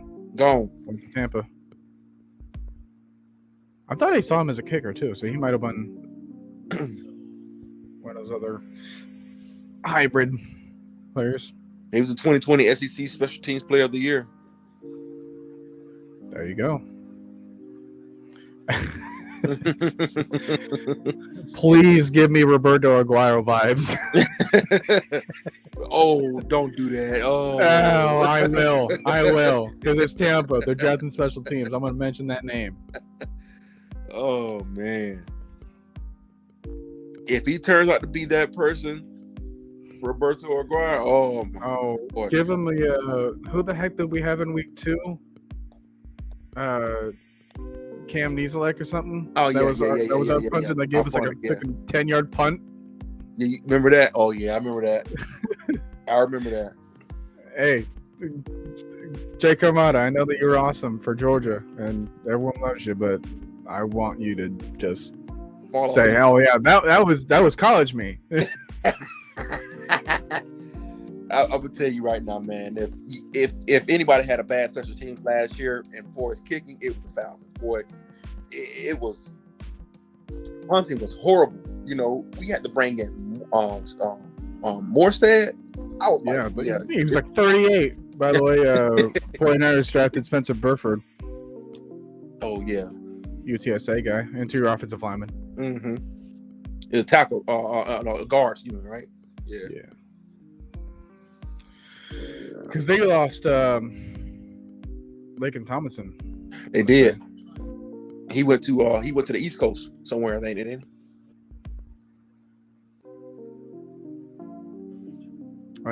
Vincent Garcon is trying to ask for the people that are born in Florida. Tallahassee, Jacksonville, Pensacola.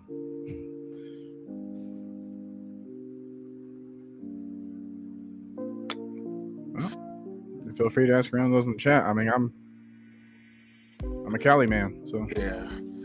I was born in Warner Robins, Georgia, about an hour south of Atlanta. I grew up in a little place as well called Harbor City, California, which is south of the city of Los Angeles. Never lived in Florida.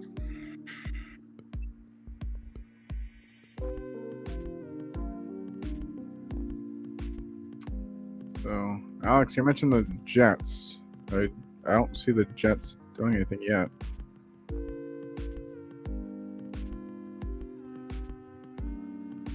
Unless they just traded up, we don't know about it yet. Which, heck, I'm up to speed now. Yeah, I'm up to speed, y'all.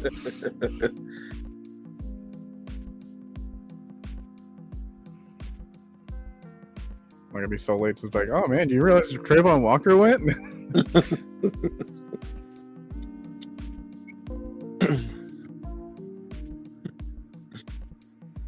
When I seen you on the on day one when you was calling the draft on Mad Mike show, it was so funny because when Drake London got picked for Atlanta, bro, everybody on the chat was like, "What?" Because Mike almost lost his mind. I had to just sit there. I had to just just gotta wait for everyone else to just kind of say their stuff, because I know that we were having some issues with people talking over each other, Yeah, which is bound to happen when you have like 9 or 10 people in the chat. Yeah. It's Well, okay. So they were saying Lakin Tomlinson went to the Jets. I was trying to bring that the up. Jets. I Yeah. didn't know where they went to. Okay. Man, oh my gosh. Yeah, they have a plan there. And then they got what, Breece Hall? Yep, Breece Hall, along with goodness. Williams, with the guy from they drafted last year, the running back from North Carolina, and Michael Carter. Yeah, Michael Carter. Yeah. Oh my gosh. Yeah, Jets might mess around and get like 9 wins. A quarterback better step his game up. I can tell you that much. I mean, think about it though. Like you can just run the ball until it doesn't work, which I don't know how it's not going to work. Yeah. When you got I mean, if Mekhi Becton comes back for an injury, if he's like remains healthy and they still want to keep him around, Elijah Vera Tucker, and then you have, I can't remember who the center was. Or was it McGovern or something? McGovern, yes. Solid, yeah, solid. And then you have Lakin Tomlinson, another guy that kind of does what they want to do. Yeah, they build it in the trick. At this point, I can't remember their right tackle, but I don't even care to remember because it doesn't matter. They just run left.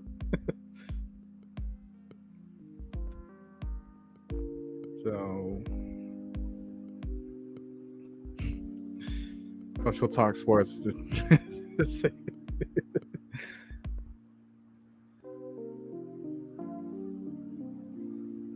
Jarvis, do you see that?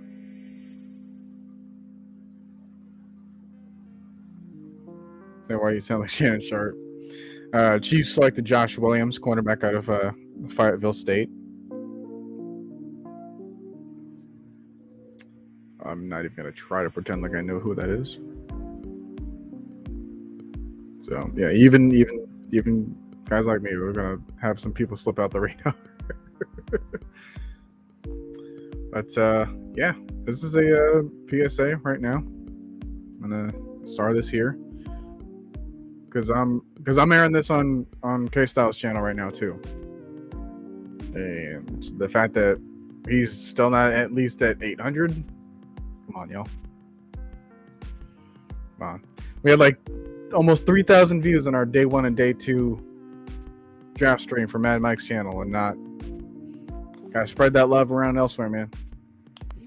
Yeah, I'm sorry. I had a phone call came across my phone here. I had to answer it. Somebody asked me, why do I sound like Shannon Sharp? Yeah. Shannon Sharp. Uncle Shay Shay? Nah. We both from Georgia, so we might have that southern twang, that southern thing going on, but nah. Cincinnati just took Cordell Volson into your offensive lineman from North Dakota State. Okay.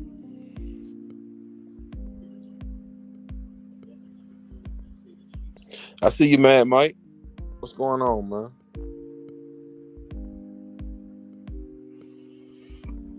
Yeah, the rest of the crew right now is just they're out and about doing stuff, and here I am, doing this for y'all. I got plenty of things I need to do as well, but I got the whole weekend to do it. So I feel you. I got to get my bags packed so I can fly to Long Beach tomorrow.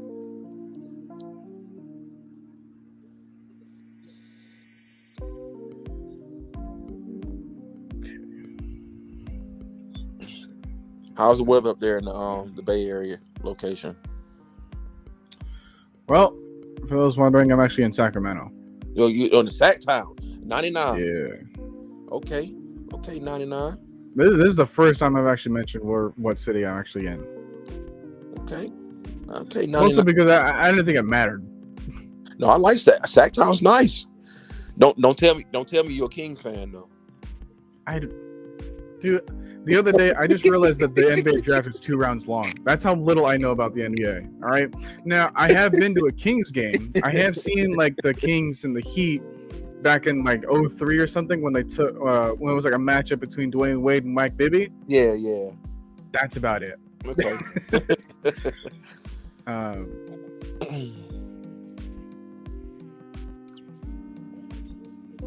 Sack Town. So, but yeah, over here you get the dry heat. You get like weather already in like March that was approaching like 90 degrees. Mm-hmm. So if that suits your thing, and you get like one of the largest economies in the country, not let alone possibly some of the continents that are out there, you get that dry, expensive heat. Yeah. And yeah, the cost of living is just insane. I imagine it's not any better for like guys in Atlanta. No, it's getting crazy out there in Atlanta too. So believe me. You know, I got a soldier. She's from an ex-soldier. She's out of the military now, but she was from Sacramento and love everything about her city. Fun fact. I was friends with a nephew of Dante Stallworth. Really? Because Dante Stallworth was born in Sacramento. Okay. Because his father played for did his father play football as well? I thought his dad played football for the Steelers or something like that, I think. Possibly. Dante Stallworth. But yeah, like back in elementary school. I mean, I'm not gonna say his name because it doesn't matter. But yeah, no. Understood. But yeah, I was like thinking about it because like, wait a minute, you know, I was a dumb kid at that point. It's like, wait a minute, isn't he in like New Orleans? So how could you be his nephew? And then I didn't realize that, you know, Wikipedia existed. Yeah, then I looked it up and was like, yeah, sure enough. Yeah, I used to go to the Boys and Girls Club with AJ Johnson from Friday Ezel. I used to go to the Boys and Girls Club with his son. All right. Mm-hmm. Let's see. So, the Patriots are now picking. Crap. See who they pick. They're gonna take another player. I don't even know who they took yet. I'm just saying crap, just as a precaution. They're gonna take somebody else that we wanted.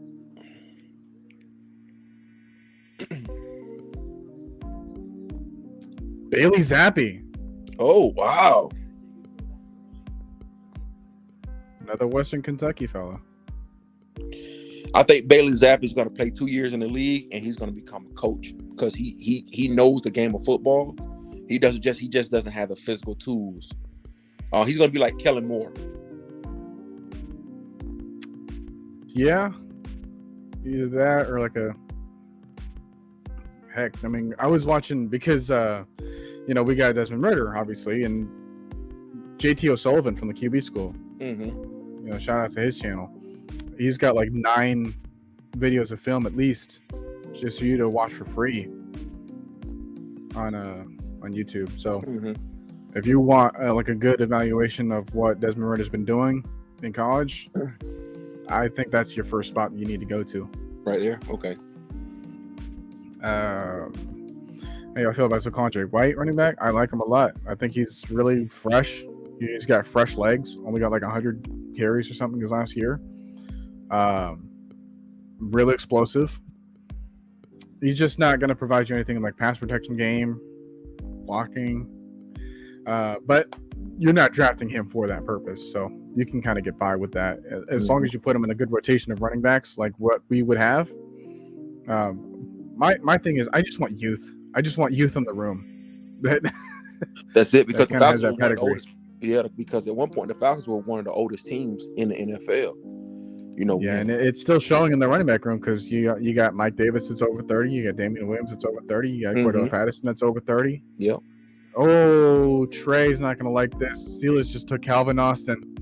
Oh, from Memphis. Oh, the wide receiver. Jeez. They are loading up on like big deep speed talent for Kenny Pickett to underthrow. Yep.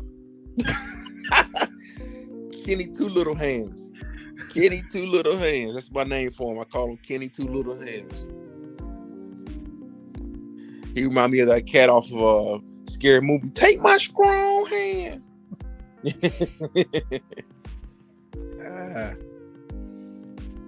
You're doing what I normally do to other people. I just make a joke while they're drinking.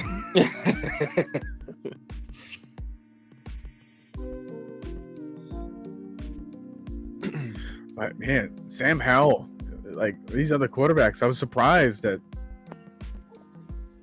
Sam Howell would fall this far behind. So who's the OG that's on the phone on the show with y'all yesterday? Is his name Chandler or Chauncey? So the guy who coached Malik Willis. I started feeling bad for Malik yesterday. I'm not gonna lie to you. Did I want to take Malik? No, I didn't want Malik, but I started feeling bad because, like Mike said, the agents and these people, these so-called experts are hyping these guys media up to men. a point. Yeah, hype them up to a so big, and then when it doesn't happen for them, it makes them look bad. Whereas you keep them, I wouldn't say under the radar, but you keep them in a position where if they rise, it's good for them, and if they fall, it's not. Yes. Or like it's still okay for them. They can get by with a slip. But when you're talking about a dude that was selected 84 spots after some people have him mocked at number 2 overall, that's devastating. It is. When I seen him cry, because I watched him on TV when he got selected, and I seen him cry, I know he was like, man, what happened? Yeah, like Ritter was texting him at some point. It's like, man, do they not like us or something? Or what? Yeah, he said they don't like us. I mean, and I know Chauncey probably felt bad because Chauncey was like, man, I coach this kid. I know this kid personally, and for this to happen to him, it's like, and he said he kept, Chauncey said, I'm on here, I'm getting text messages, I'm getting phone calls. And he said, man, you just feel bad for the guy because you've seen this kid grow from a kid, from the time I knew him to now. And, he's expected to go top 10, maybe in, top in the first round period. And now that didn't happen for him. And, oh God, that hurt me yesterday. I was like, man, that,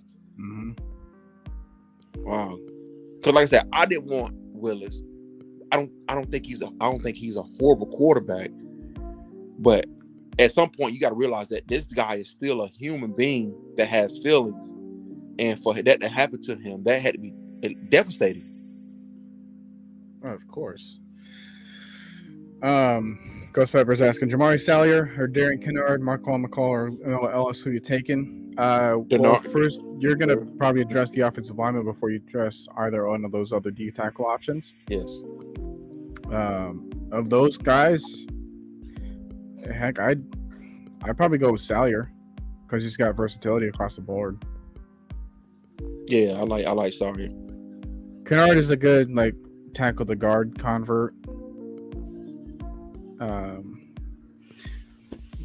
He's basically the same size as what Jalen Mayfield is. Mm-hmm.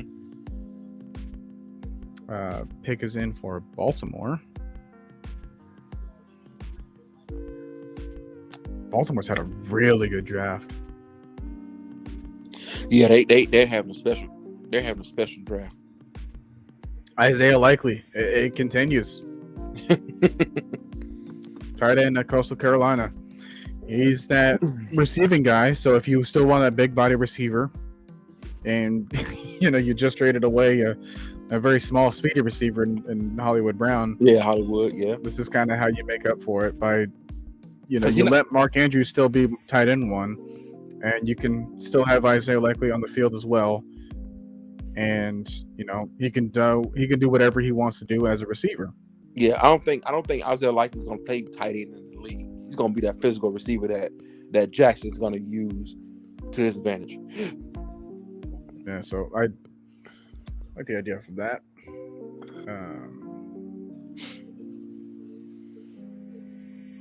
Yeah, Smokey Sinatra. What about Abram Smith, Baylor, Devontae Price from FIU? Yeah, we were just talking about Devontae Price. Really good speed. He's got the want to pass protect as well.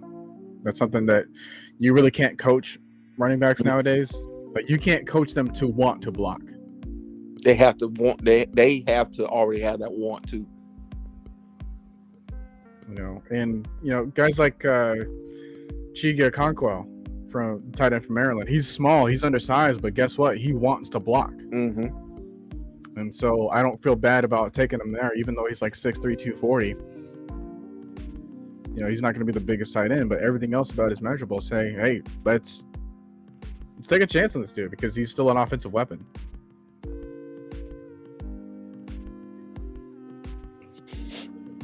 You want to take this one if you can? How y'all feel about Jalen Peavy from Texas A&M?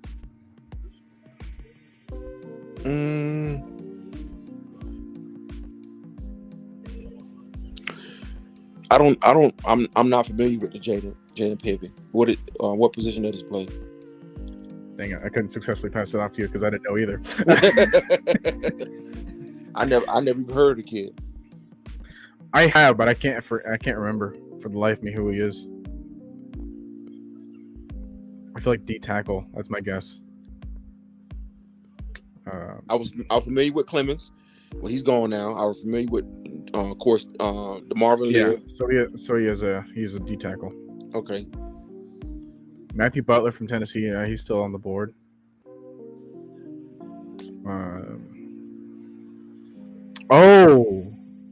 Packers took Zach Tom. Oh, the center. Yeah, Alex, if you're watching again, what?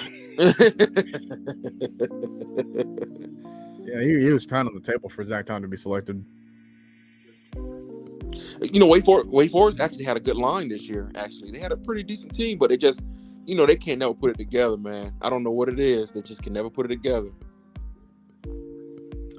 Yeah, it's crazy. They have him listed as a center. He played tackle. Yeah, he played tackle. Yeah. He moved from center to left tackle. So he was originally a center. Makes sense with the size. But yeah, like if you want to watch a tape on him, maybe throw on a game from against FSU where he's taking on Jermaine Johnson on the edge. Yeah. You'll like him a lot better there. Jermaine did some good things, man, in his career. Of course, a small sample at Georgia, but when he got to FSU, he did some good things. But he just gives me those Vic Beasley vibes, man. Yeah, like sometimes you go with the dude that sounds like he could be a good player just based off a name alone. Mm-hmm. Like you can imagine saying, yeah, Jermaine Johnson, he's a top tier talent. You can't say, yeah, Arnold Lebakidi is a top talent because it'll roll off the tongue. Yeah. But those be the guys that just be dominant. They're dominant. Yeah.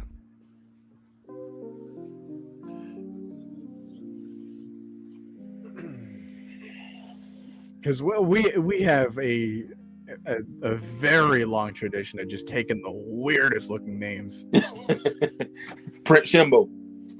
Yeah. I didn't even want to go down the road because they didn't really panned out. But yeah.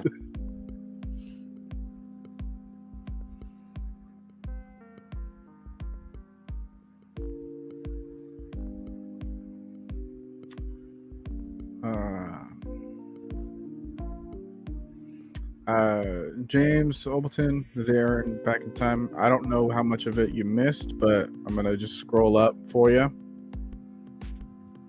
Just be like, okay, well, yeah, these are all the selections. I don't know how well you can see the screen, but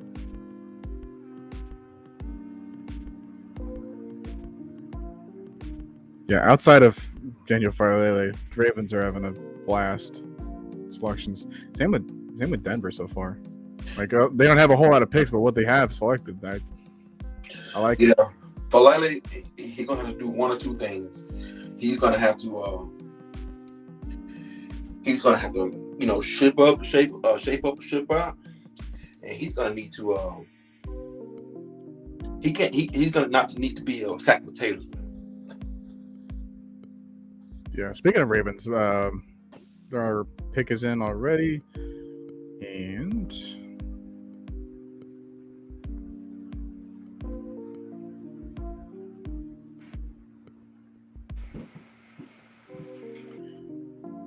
Demarion Williams, cornerback out of Houston.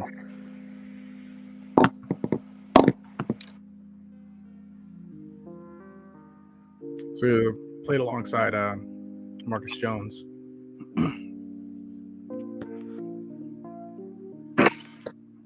And now the Rams with the second pick, I think, of this draft so far is on the clock.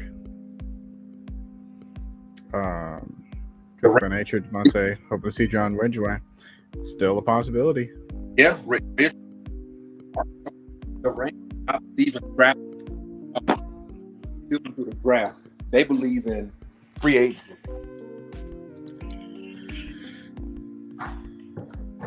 Yeah, Maurice, that's my ideal selection. You know, my three things, probably in that order.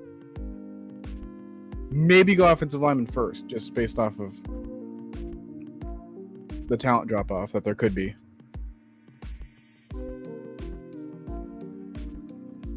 But yeah, I mean, I've said this before about taking the nose tackle. Like, you get that guy to give Anthony Rush a rotation so that he's not out there on the field all the time. Jarvis, what were you saying about building through the draft and whatnot? I apologize. I didn't mean to cut you off. That was I said the Rams don't believe in building through the draft. I think they build more through the free agency than the draft. Right, gotcha. But okay. The draft is just for them to keep up with depth. They had quite the run of like not having many major injuries. I know you want to consider probably Cam Akers and then OBJ in the Super Bowl, but other than that, like there wasn't a whole lot of people they were missing during that entire run. Nope. So they didn't really feel as if they had to worry about taking depth pieces. As long as they just got 22 stars, they felt good about. I was like, damn, who cares? Yeah.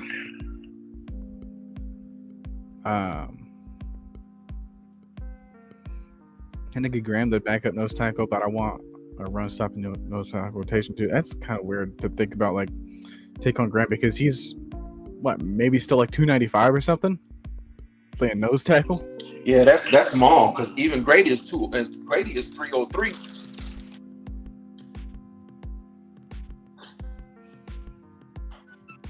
You know, Davidson's not much bigger than that. And Kaminsky's even smaller. So he's definitely not an interior guy anymore. Because he was it when he came in. They put him there. He was like, what, 285? Possibly.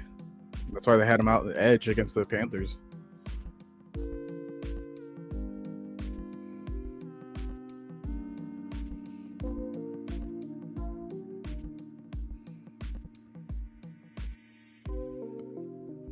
Yeah, saying Graham a 5 tech. I can see that because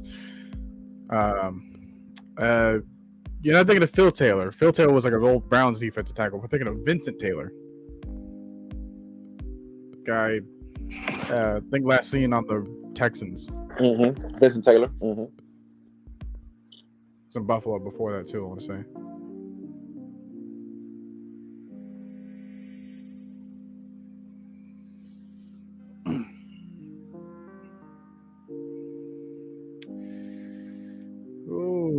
It would be nice to have a Dontarie Poe here, wouldn't it? Man, him, Soliai, Sheet Hageman. Just someone. Yeah, I think they used Soliai wrong. He was with Mike Smith, right? Yeah, I think they used him wrong. And then you also got to remember about at that point, like Tyson Jackson. Oh God, Lord God, my God.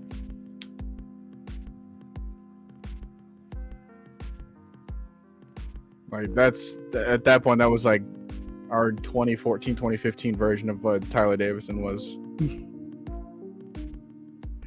Who did Tyson think he was?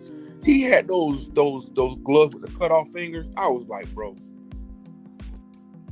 Rams got Jacoby Durant, cornerback Okay. at SEC. Okay.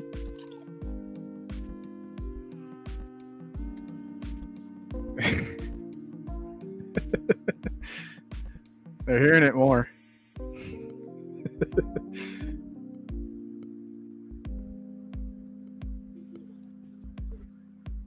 Oh.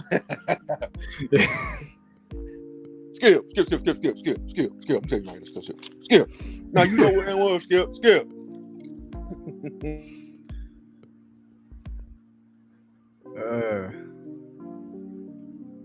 Of course, for you two guys out of the people that we didn't draft, which one of them has the opportunity to help out offensive line and the whole defense? You want to take a stab at this first? Let's see the question again. Question for you two guys. Out of all the people that didn't draft, which one of them has the opportunity that we didn't draft? Yeah, like on the board right now. Oh.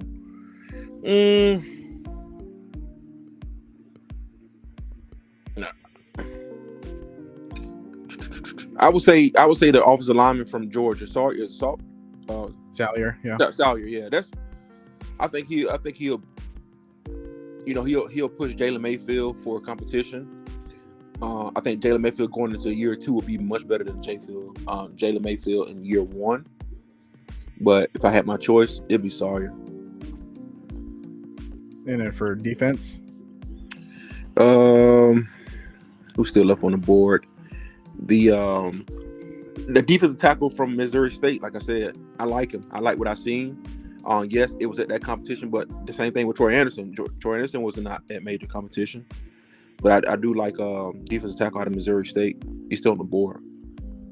All right, round 4 is officially over with the Titans now selecting.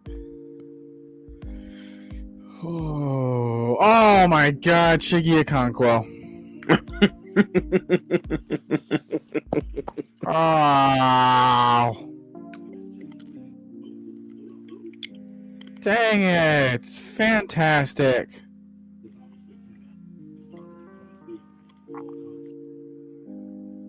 Oh. Why do I gotta mention people? The Titans get back at us because of the whole Julio debacle. And what? Why?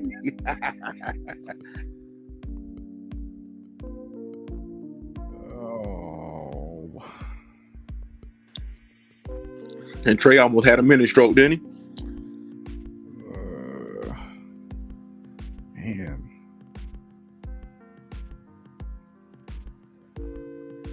So, yeah, if you don't know who Chiggy Okonkwo is, he's tight end out of Maryland. Mm-hmm.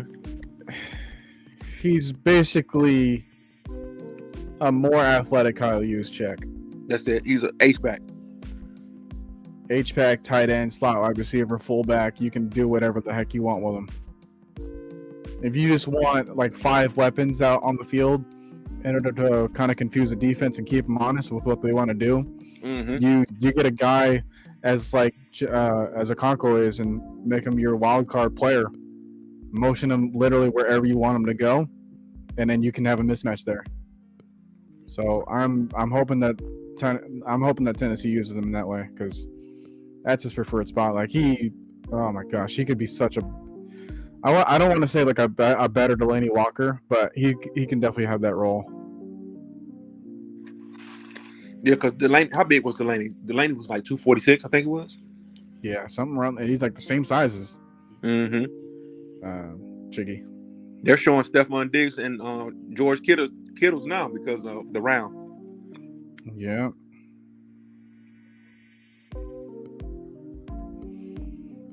So yeah, this is why we're still paying attention. This is why we're still here. The Washington Commanders. That sounds so crazy. What USFL team do you want to swap him out for? Birmingham. What's the name? Birmingham. Was it Iron something? Yeah, some team in Alabama. Birmingham something. I can't remember the name. Oh, dang it, I can't remember either. It better not be no freaking New Orleans Breakers.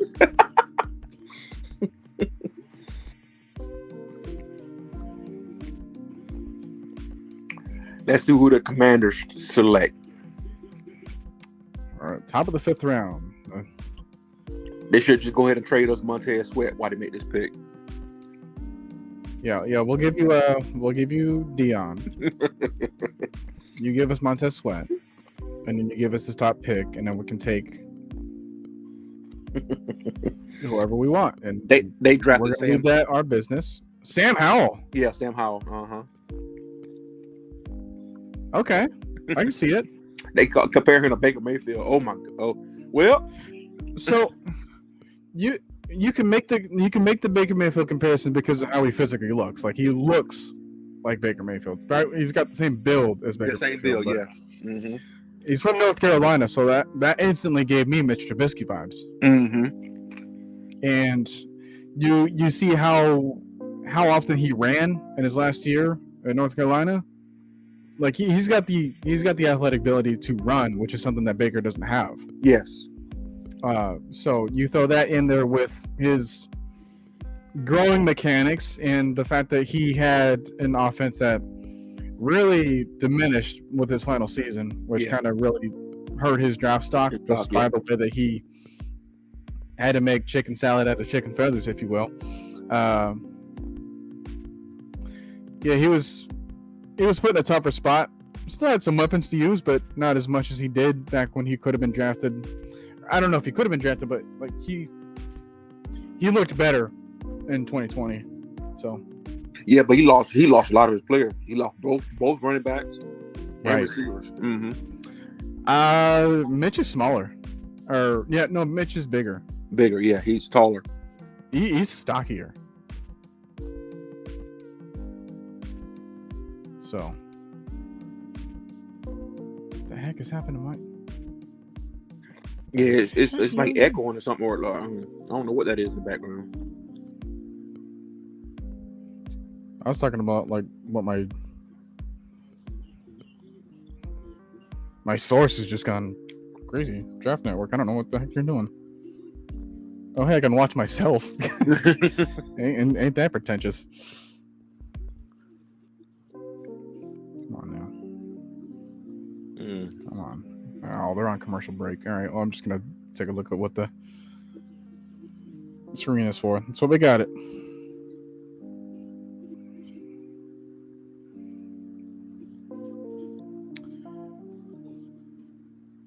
Say the real word.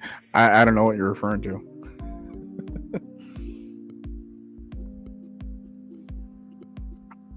Yeah, Cookie by Nature. What are you insinuating here?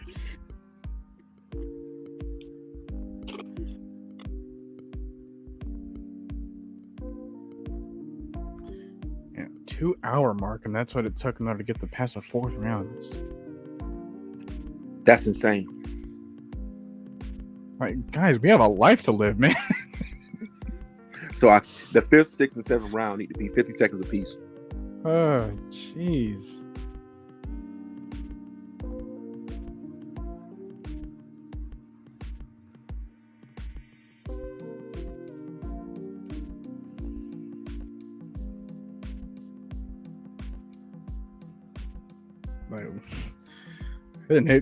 I'd hate for it to come to this where it's like we're just kind of waiting in between things just to talk about something.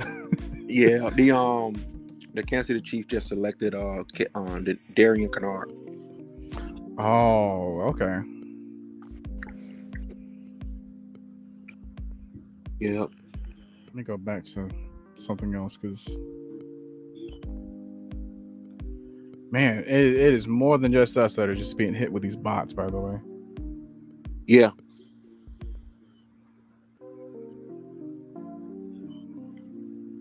Let's try this. We don't have a pick in the 7th yet. We do not. But I'm just that gonna can say change. That can change. Man, can you imagine we finally get to our pick at 151 and they trade back? Oh, you know what? Don't do that, man. Don't do that. Don't do that. If we trade back, you better get 2 6 rounds. And then maybe some extra flyers on the 7th. Yeah.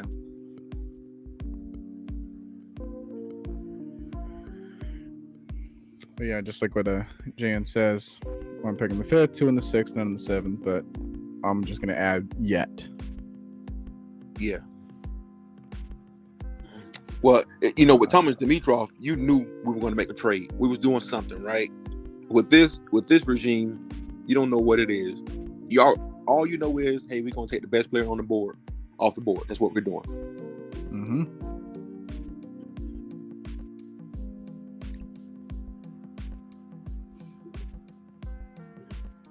And this team the Falcons are very tight-lipped. Very tight-lipped. I like that so much. Mm-hmm. They keep everything professional, everything close to the vest, and that's something that you were able to depend upon for a long time. Mm-hmm. Reggie saying ESPN probably begged teams to slow down making their picks because they have sponsored spots. First 2 days but went too quick. It did. The first round went extremely fast. For how crazy everything was, you know? Mm-hmm. With the trades and everything. Mm-hmm. Nothing was set in stone. Even the first pick was either you can consider a reach or a question mark or, you know, something like that. Like there were still options for every single team. It was. Now there was like ideas of where you can kind of see a team go, but even the desperate teams in positions like the Packers, everyone had them taking wide receiver in the first round to kind of break that 20-year stint of not having a first round offensive weapon taken since Javon Walker. Javon Walker, man, that's crazy. And they come back in the second round.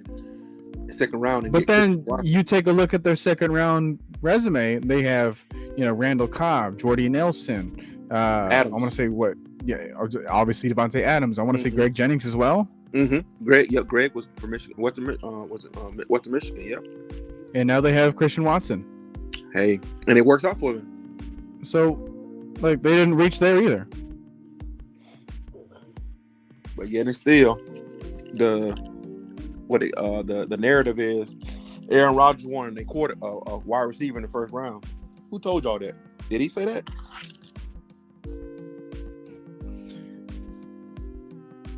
I think I remember them saying is like, you know, I had my extension in mind when Devontae was still on the roster. You know, and you can kind of have your subtext in between that text. Mm-hmm. So I'm just gonna grab my phone real quick and call on Tyrone. How's it going, TJ?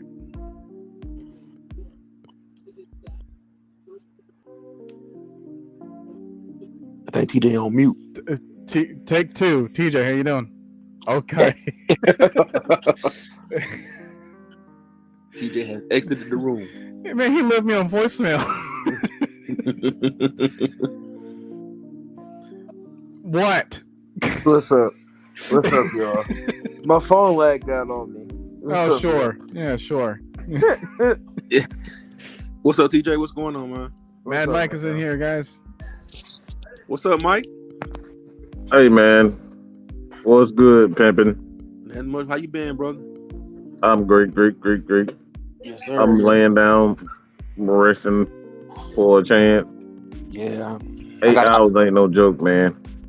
I feel you, shit. I stayed up and watched it. I was up there with 8 hours with y'all. And Bruh, man, I don't think people realize this is why I do not do any more scouting.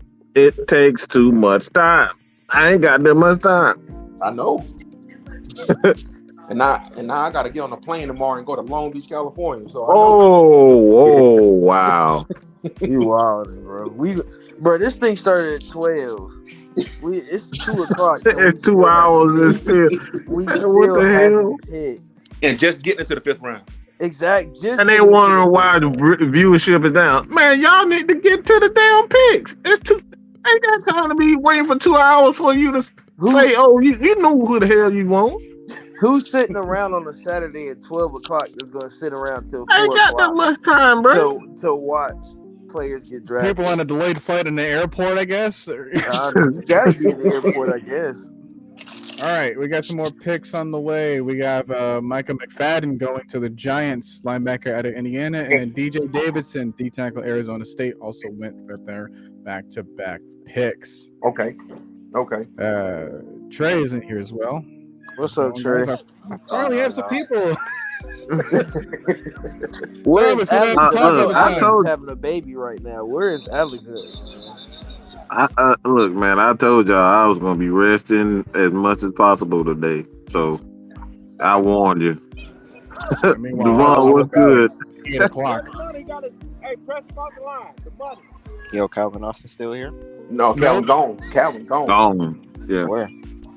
Pittsburgh. Let me go back. Yeah, Pittsburgh. So far back. Hey, come on. Who playing it? Who at a football What the game? hell? That's Trey. There it goes. Trey, you at a football game? You at a rec game? Oh, okay, I get that. I was like, he playing. What the hell kind of man you playing? No, he had a rec game. Gotta be a rec game. Dude, Yeah, it gotta be. Stream during your practice or something? That man dedicated. My gosh. It's like we got dudes now. Like you ain't gotta worry.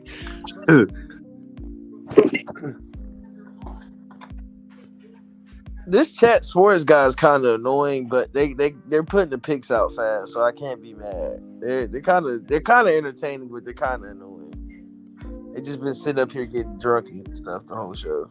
I'm gonna tell you how bored NFL Network is.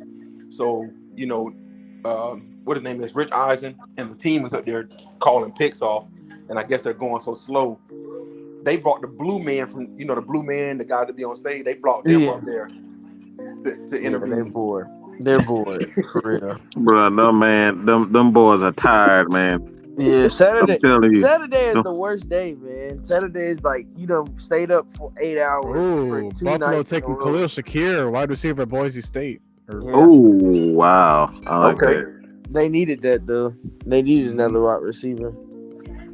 They just paid. That's kind of like that. That's kind of like that Cole Beasley replacement, just in case. Yeah. All right, we're only a few picks away, guys. Gosh. Hey, Help is Stay on here the for way. 2 hours and we finally getting to a pick. What Did the you hell? Did you hear what Noah Jarvis. said? Did you hear what Noah said? Noah goes, Yeah, I'm gonna need you to repeat that. Noah goes, what if we get to the fifth round, our pick, and then the Falcons draft back? I'm like, bro, I'm gonna cuss I everybody. would be so mad. Bro, you gonna see me disappear from this stream in the next 10 minutes. Jarvis, one more time. I just want you to say, "Help is on the way. Help is on the way." Help is on the way. Help is on the way. Man. Like he said, We got to go running back here, man. I think Running back or lineman, offensive lineman. I think offensive lineman. I think you know who I receiver want. could be here I too. want Salyer. At this point. Yeah, that's he's my just pick. sitting there. Like he's literally just sitting there. He's one of the best interior linemen on the board right now. So Just twiddling his thumbs. But TJ, as soon as we do it though, they're gonna hopefully that'll shut all them people like, man, we should have took some Georgia players. yeah, it should shut him up. It really should. I'm Man, mad they ain't Zeus gonna is off want the that, board. man. I'm mad Zeus is off the board, and I'm kind of mad. I knew Cook was gonna be gone first, but I thought Zeus might have dropped. But he ended They up took the kick. They took the kicker and punter from Georgia Martin, before they took yeah. Sawyer. Is Ariza still on the board? Yep. Oh man. Oh my God, Kingsley Enagbari. He's still On the board. He Yeah. is. He was a third round draft pick. What? It's a lot of. I mean, this draft is weird because we don't like the Patriots when they got Jack Johnson, and then Chat Sports was telling his story. Yeah, he has a misdemeanor and a felony charge, and then I'm like, the Patriots drafted him? That's not the Patriots. Oh, Cole, I got the pick. No, I don't know if it popped up yet. Oh, for Washington? Go ahead. Yeah, it's Cole Turner from Nevada. Oh, the tight end. Tight end. I'm gonna need Trey to get on. I need Trey to get on mute. Trey, mute yourself. There you go. Been in a basketball game or a football game? He was playing football. He got on Hey, earlier. He got on earlier. Yeah, we just won our first game, 24-6. Yeah, how the heck do you have your phone on when you're probably like still on your pads? Yeah. I'm trying to figure that out myself. There. You play. You got to. He might be at a 7-on-7 though. If he had a 7-on-7, then he ain't got no pads on. He just got gloves and cleats. Yeah, possibly. I'm not used to saying freaking commandos. I refuse to say that shit. Yeah, that's such a weird Commanders. The Man, Washington Commanders. What the heck? Like, You could have kept football team. you should have said the Washington Bears or something. I would have been. Bears traded with the Texans just a pick before us. I wonder who they're taking. God, the Texans are just not going to stop. They haven't stopped all draft. Yeah, The Nick Giants Casario. I don't know They've been doing really well. I don't know how much money the Giants got, but they got a huge rookie class they got to sign. Yeah, they do. But look at this, Mike. You don't want to say the Commanders. Look what happened to the Cleveland Indians. No, it's the Cleveland Guardians now. Yeah, that Guardian crap. Yeah. So the Rams just got Troy Hill, and the Browns got a 2023 5th-round draft pick. That's a weird trade. Well, who did the Browns draft? Did they draft a corner? Yeah. Yeah, I guess that's their I can't remember, corner. but and then the Rams, they just got Jacoby Durant. Yeah. So the Rams just got Troy Hill.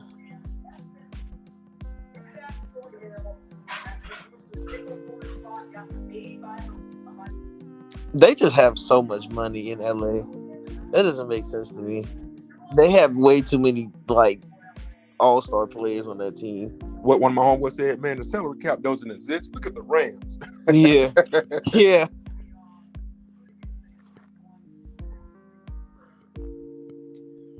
Hey, Mike, the Rams don't find a Madden cheat code, man. They took off the salary cap. Oh, so we got.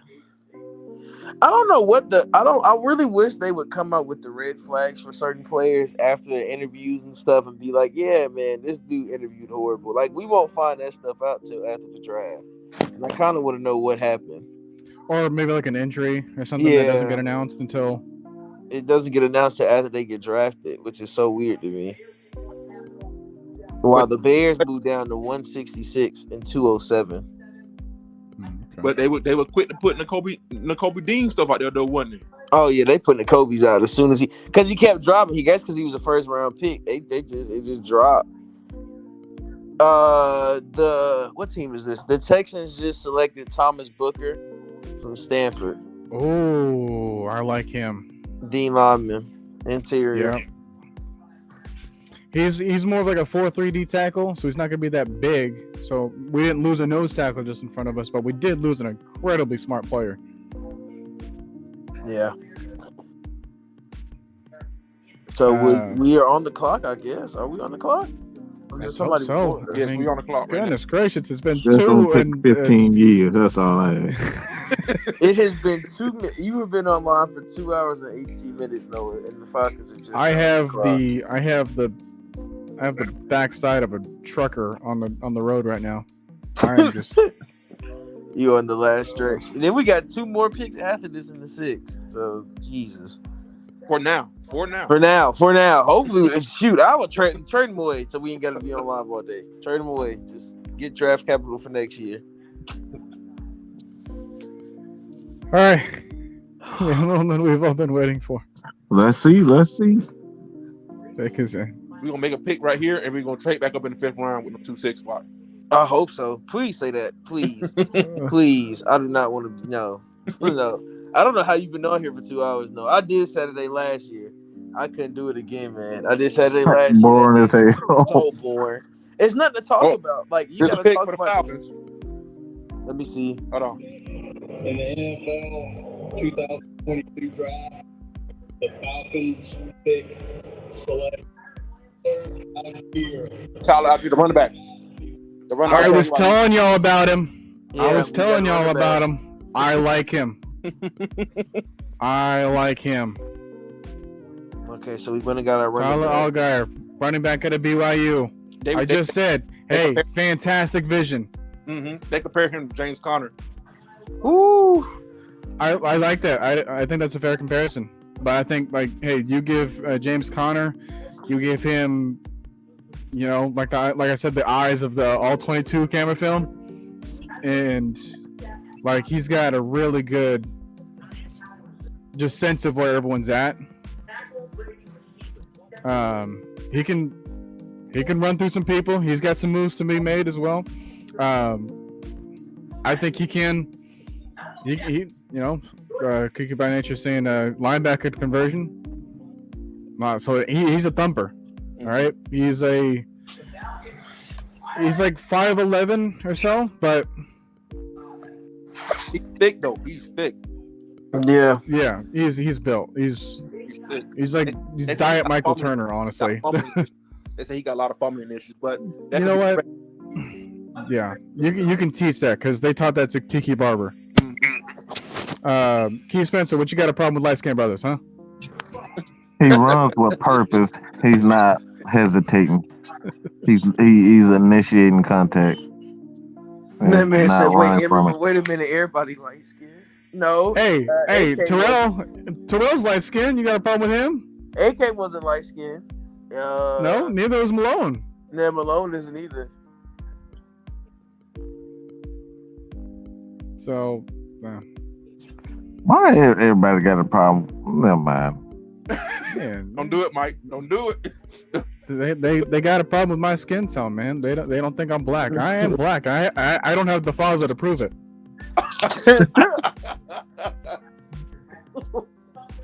He 225 at a running back. Oh, yeah, I told you he's thick. He's pause, but he's what he is. Fella. Yeah, he gonna be tough. He's a north and south runner. He ain't gonna juke nobody. Sam the Mike? Commander.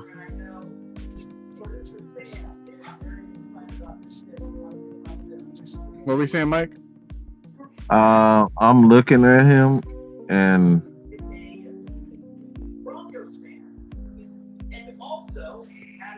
he reminds me of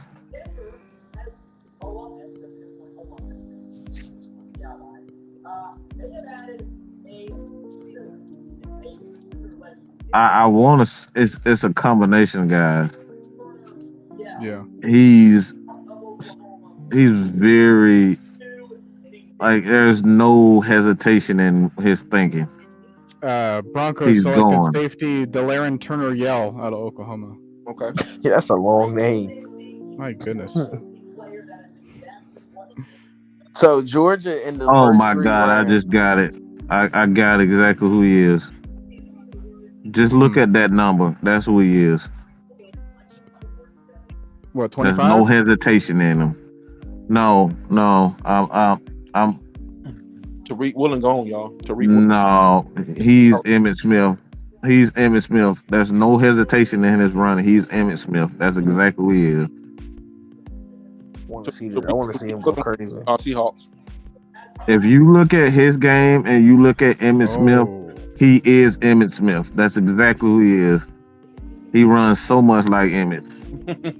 He sees a hole, he gets to it, no hesitation. He runs with power. The same ball, he holds the ball like Emmitt. He's Emmitt Smith. That's exactly who he is.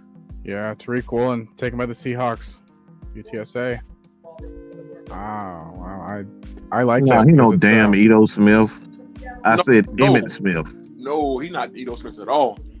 No, he's Emmitt Smith. Emmitt Smith didn't have that breakaway speed, but he was decisive, powerful, and he hit the hole exactly when he needed to. No hesitation. And he wore you down.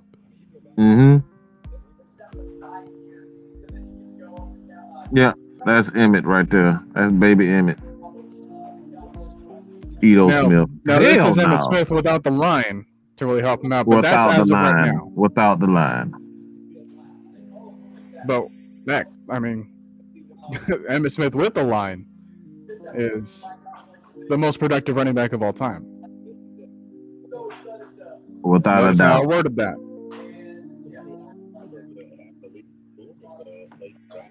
What do Mike always preach? Stats, and the stats prove that he's the most productive running back of all time.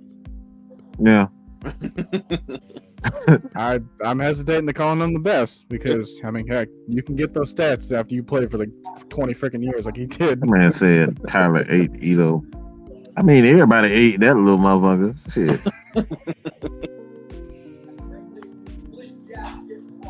I remember it makes me think of J.J. Watt, his mic'd up when he was talking about Maurice Jones-Drew.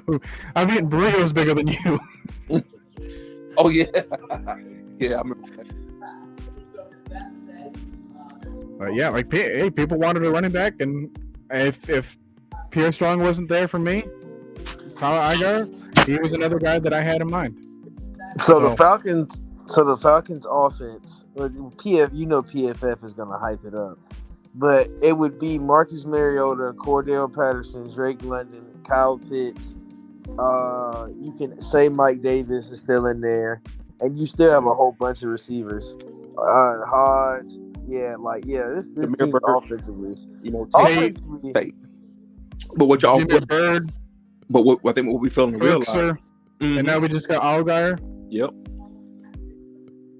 But with Tyler Huntley on the bubble, like D. Coleman said, Huntley was gonna be on the bubble. I knew Huntley was gonna be on the bubble.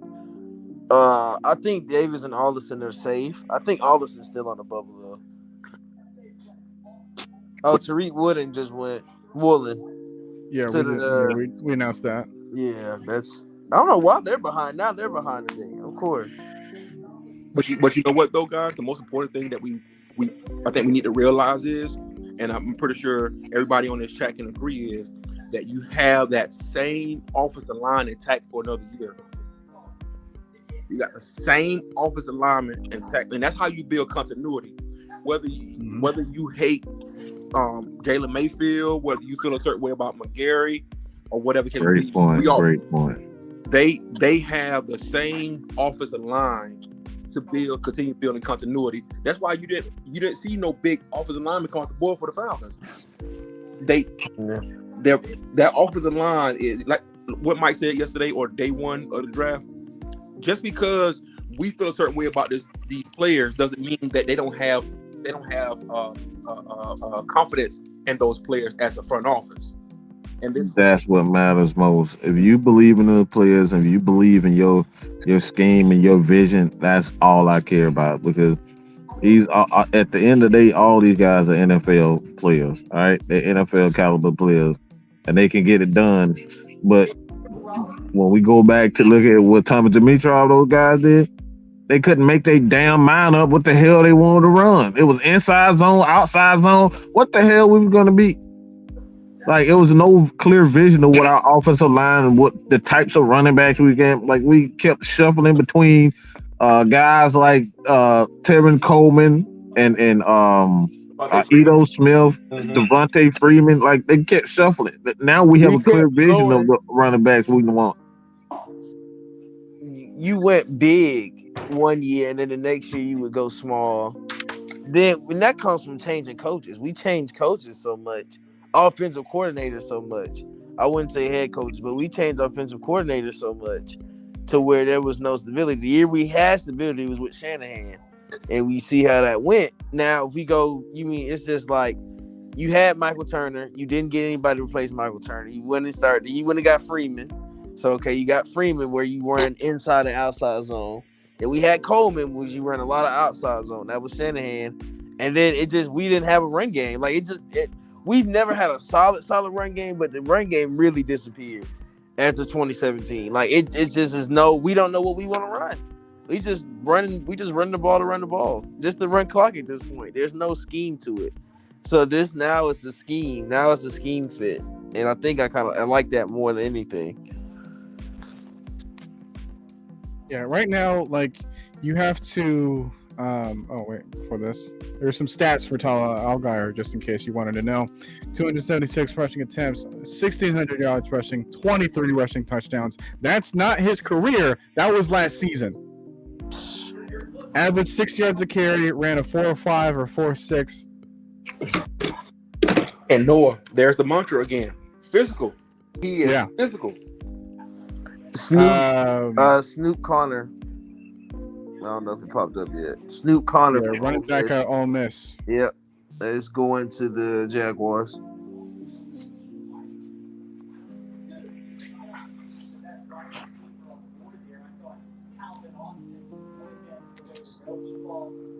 But yeah, like for our offensive system, you have to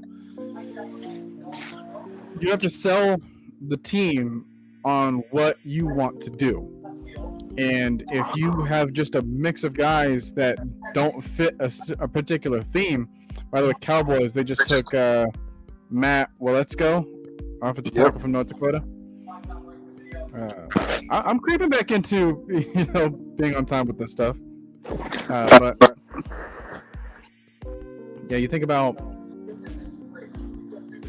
having the players buy into what you're selling, and they're going to have a harder time doing that when you keep advertising different things and you don't stick to a proper game plan. And when you actually have a theme and then you have contingency plans for those themes, right? When you have the roster to support your theme, now people can buy into that. Yeah. I read this quote by Michael Rothstein. Mm-hmm. All right, and this is going to be mighty interesting. Here's a stat that might explain why the Falcons took Tyler whatever the hell. I'll just say Algier or Algier. Algier. I don't fucking know. But those are the downsides of watching film. It's like you don't hear them. Right. 50 broken tackles this season. What does that sound like to you guys? Physical. Power. The player comparison. Now we kind of figure out exactly the type of running back that they want. And this is a Mike Davis, man. This is a Mike Davis. He is Mike Davis. Yeah, Mike Davis. Derek. I think he's built like Mike. That's the first person I thought about when I saw. I was like, okay, he's built like Mike.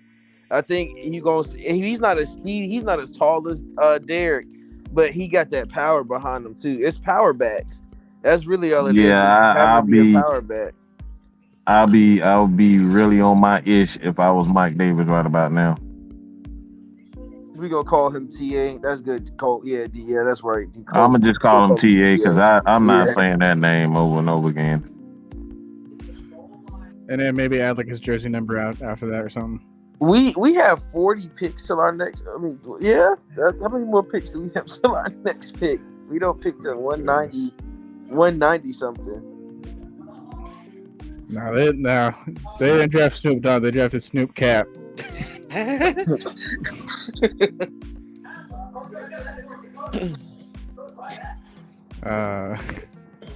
Core boys, yeah. But yeah, our next pick is 190. 190. Hey, Mike, I got a question for you. What do you think Trey McBride's going to bring to the Arizona Cardinals? Well, for one, and this is not any shot. Well, fuck it, I'm gonna take a shot at him. They got a 5-foot midget in the middle of the field. So what this does for him is create space in the middle where he can actually have a big target because he needs big receivers. He's but 5.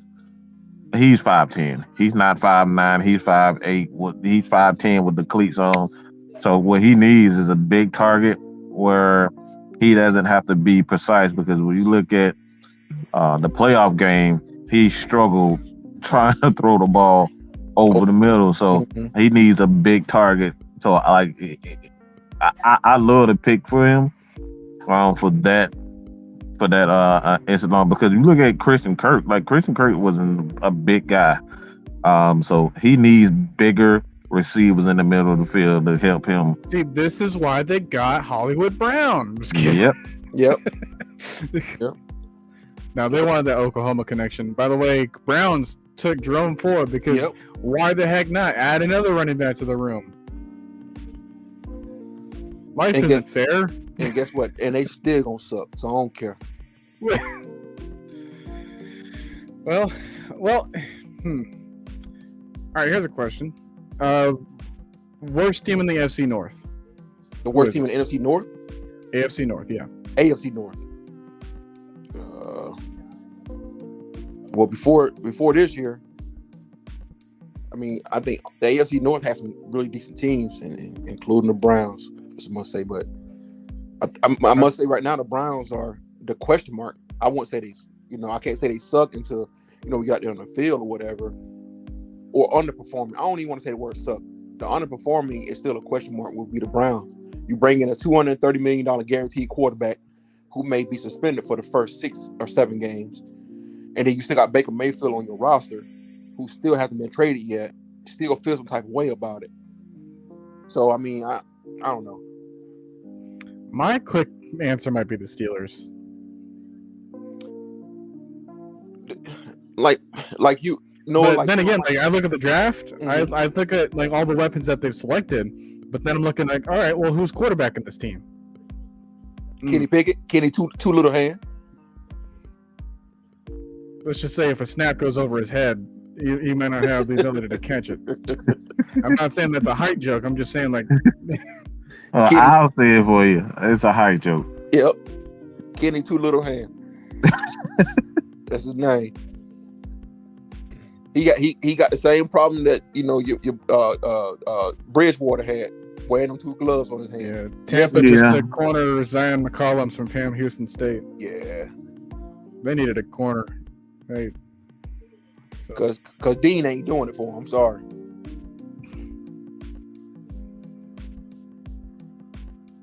All right, so with Zion, they're saying ball hawk with unreal athleticism and testing, 5-year starter in college with some special teams value too, competition jump coming from FCS to NFL. That's neither here nor there sometimes, but yeah, we're getting some special teams guys. Yep, at this juncture, yep.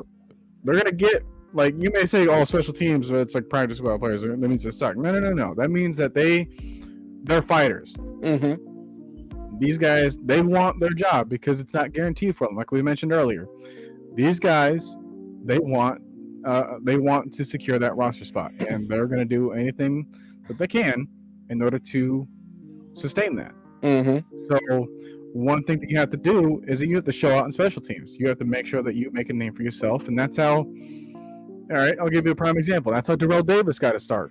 Mm-hmm. Special teams. Like you don't know where you're going to get that start from. Shannon Sharp too. Yep. Tyreek Smith, he was still on the board. Wow. Yep. Seattle just took him. Yep. Edge rusher, Ohio State. I got up early this morning and I started watching, before the draft started, and I was hearing them talk about the number 1 overall pick, Trayvon Walker, and they are.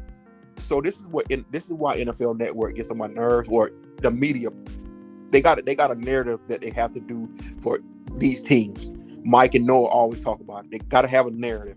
So MJD up here is talking about, well, the Jacksonville took a great edge rusher. He sets the edge well, but the reason his production and sacks was so low because he had to wait his turn to get better production. Everybody on Georgia football team on the line was that good. So you can't look at his production and say that he wasn't a great talent because he had everybody else around him, and that's a good thing. I said, but what if the Falcons would have took Trayvon Walker at that round? They would have been like, oh, this is the worst pick ever.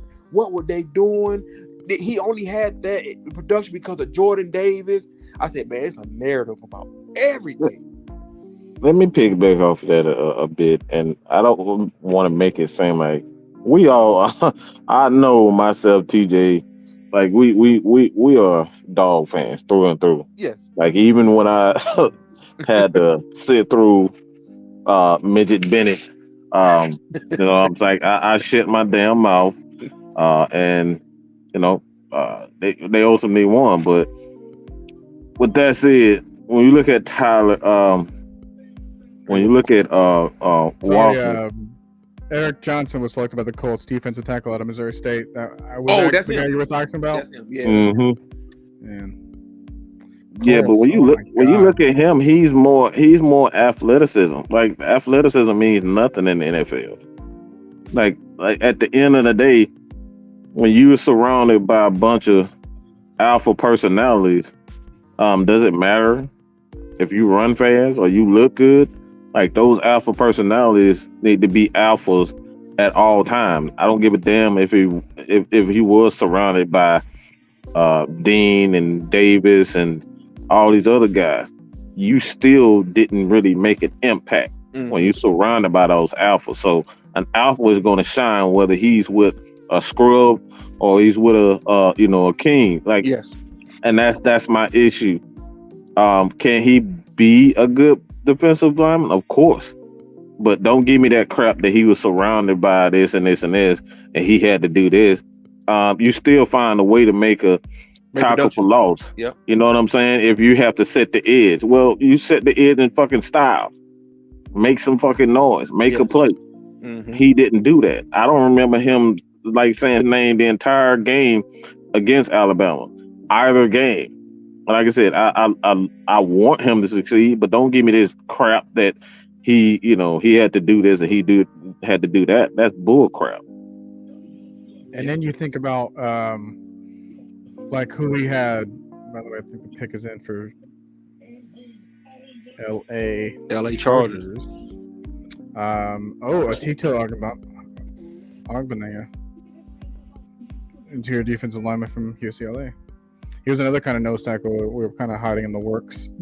Yeah, but like I said earlier, it's not that the Falcons are looking for that defensive tackle to be that defensive tackle in the middle, to hold up offensive guards and centers to keep them off the linebackers so the linebackers can make plays. They're not looking for this. They're not based off of, everybody. We were talking about getting Jordan Davis. I know leading up to the draft, I know Mike was talking about it the whole time. But it seems to me what the Falcons are trying to do is find that defensive tackle just to hold up the middle portion of that line, which is the guards in the center, to keep them off the linebackers so the linebackers can make plays. And we may find that here in the 6th round coming up, or we may find it in the UDFA. But that's what from what I'm seeing now, that's what they're looking for. MJ Edwards made a bold comparison. Probably not as bold as what Mike was saying about Emmitt Smith, but he's saying Kyle Algar is Marshawn Lynch with the patience of prime and Le'Veon Bell. No, he not Marshawn. Let's not disrespect Marshawn the Great like that. Yeah, it's like don't do that. Bold. No, let Beast Mode. I didn't see that in this tape, and I was watching quite a bit. No, don't let Beast Mode be Beast Mode. Beast Mode is a different type of breed. He was a first round selection. All right, right. There's a reason as to why. Yeah, he runs like I said. If you look at his style, he's Emmitt Smith through and through, and like I said, with his style, he's decisive. He doesn't. There's not a lot of wasted motion, and there's not many backs in the league that's like that. Like Noah said, he got great vision. Tyler got great vision. He can see the hole, hit it, get moving. And that's what the good thing about Emmitt. Like everybody's like, yeah, he didn't have great speed, didn't have great agility, but one thing that Emmitt had and is legendary is his vision. Vision is very underrated as running back because people get carried away, like they get, infatuated with the Barry Sanders, those types of guys. You know what I'm saying? Like it's easy to get carried away, but vision at running back, to be able to see those holes. I mean, we should know that by now. Mike Davis, how many damn holes he missed during the season? He did. I was thinking Trent Richardson. Vision is huge. Oh, now you didn't know. No, you didn't know. No, you didn't. Wow, no, you really went there. Wow. Yeah, he had all the physical tools. Didn't know how to use them because he looked like he was in like a brand new first person shooter game. That didn't know how to work the camera.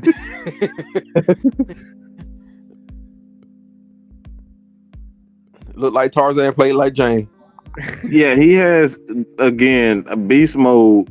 You're not going to touch. Like you're not even going to get him. It's hard to get him with the second run defender. Like beast mode was a whole different from the very beginning. of his career, he's been doing that to the end. So, Yes. like I said, beast mode. I understand what you're saying. I'm not like saying like we understand, but beast mode is a whole different type of animal. Yeah, man. What was different about Beast Mode, man? People feared tackling him. When you have to tackle that guy and you know that an arm tackle and even sometimes your best lineup square up tackle wasn't enough, people feared corners and safeties didn't want to tackle him. They was praying that the front seven got him. By the way, linebacker DeMarco Jackson from Appalachian State, which went to New Orleans. Good pick for the that was for the Saints, right? Yeah, just right there. Yeah, he's saying as far as not letting the first defender bring him down and break the tackling ability, it's still, but like it's more so like how they do it. Because I mean, think about it, like LaShawn McCoy broke a lot of tackles, but I'm not going to compare him to that. No, but see, Beast Mode when he wasn't shying away from contact. You know, LaShawn was trying to juke you out your shoes. Okay, but Beast Mode, you know, he was a little shift. He can move out the way, or you know, he can move out the way. You whiff on him or whatever. But if he got you square on, you know, he seen you coming. Oh, you want to make this tackle? I'm gonna make you work for this one, and that's what he did. Just stiff arm. Yeah, that dude was forward. Huh? And he was still a dude that you can lose in the pile. Yeah. That dude was the problem. That, but like, I remember this one run on a Thursday night football game against the Eagles. It was like a 15-yard rushing touchdown. I thought the play was over because like he was like dead center. Oh my God! And just broke out touchdown. I was like, the heck.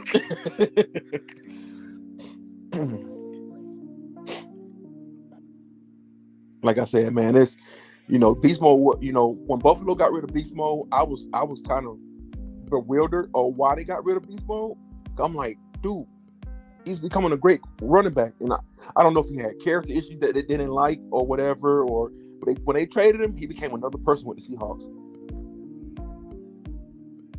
Possibly, and then like the Bills, they didn't lose out too much because they ended up with like Fred Jackson. But yeah, but Fred ain't Beast Mode though. Yeah. Still got a good running back, but they're not beast mode. Like anybody who can drive a golf cart on a field with no worries is cool with me, bro. And he recently did that on the hockey. Yeah. Yep. Somebody said that the Ravens got their next Ed Reed at safety with Hamilton. I was like, no, don't do Ed like that. I mean, I will say this: if there was a spot for Kyle Hamilton to be at his best, it might as well be at Baltimore. And they already have guys like Chuck Clark and guys that can already start at the safety position too. So he can still be what he was at Notre Dame. I just kind of think that. But you going out on a limb, yeah, you know, saying that he's the next Ed Reed. Yeah, come on.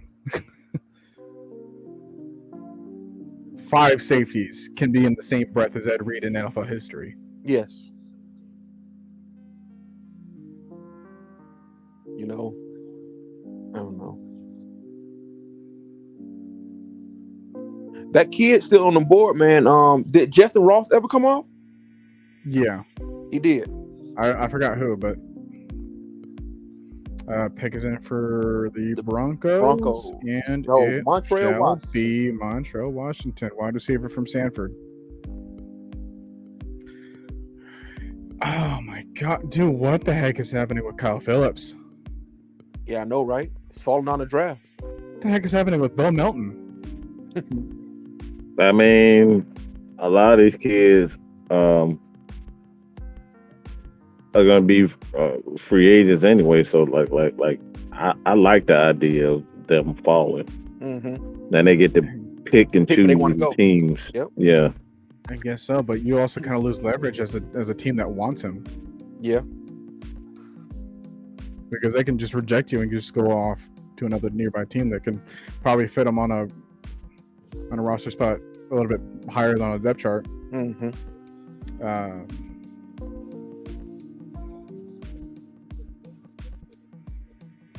I feel so bad for poor Ryan Tannehill. He thought you was a champion. Yeah. Mike, did Chelsea call you back? Say it again. Did Chelsea call you back yesterday after he got Oh off? man, Chauncey been crazy busy. Yeah, he's a coach also. So yeah, he normally has his games on the weekend. And but his phone's been blowing up with questions about Malik. Yeah, because So- I told Noah earlier. I said, Noah, man, I felt bad for Malik, and like I said, he's not a. I just talked about him. Dang it! Titans took Kyle Phillips. Oh, well, at least you know he got drafted. Okonkwo and Phillips. At least you know he got drafted. Waiting. At least you know he got drafted. And they they're fine with it.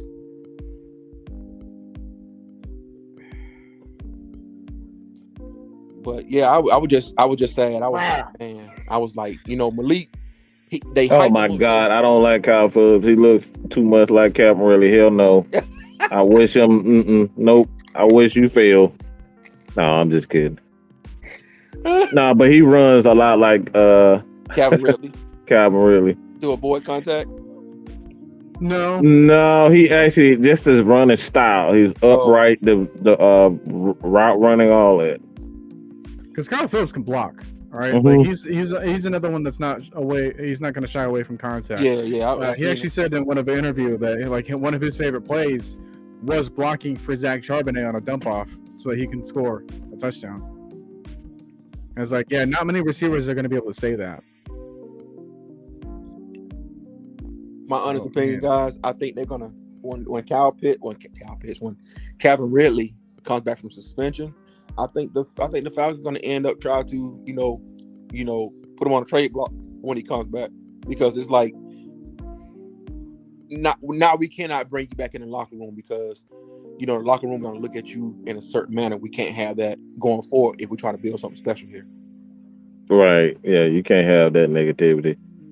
That mindset. But what are you gonna get for him? You're not gonna get that much for him. No, right? You're not gonna get that anymore. Yeah. You just have to eat that L. That you're gonna have to take that L for real. Whatever you can get, if you can get anything for him, you just let it ride. Let's bring up this coming from MJ Edwards. He's like, I'm out on that game after Marshawn. I play running back and I'm trying to walk on it. Georgia Southern next year. Hey, hook up first and frame rates for that. Oh, he trying to go to hit up. BF Baller. I can give you his information if you need it. Yeah, BF Baller will help you out, brother. Believe me. He lives and breathes Georgia Southern football. That's for dang on sure. I said, man, you don't watch Georgia Bulldogs? He said, man, I do not watch Georgia. He said, I felt like with Georgia when they did what they did with he was Justin Fields fan too. They had Jake Fromm and Justin. I said, hey, I ain't got nothing to do with that one. This is a big ass physical team. Just y'all look, man. Y'all better get on board with these Falcons. That they gonna shock the shit out of a lot of people. Yep. They got some physical dudes. This is getting nasty, man. Ain't nowhere soft. Nobody soft. And I'm gonna tell you this right now. If you guys have not looked at Caleb McGarry, like dude look like he about to audition for damn Thor or something like that. I was just gonna say he looked like Thor. with the long hair now. Yeah. The long hair, like he like dude looking swole.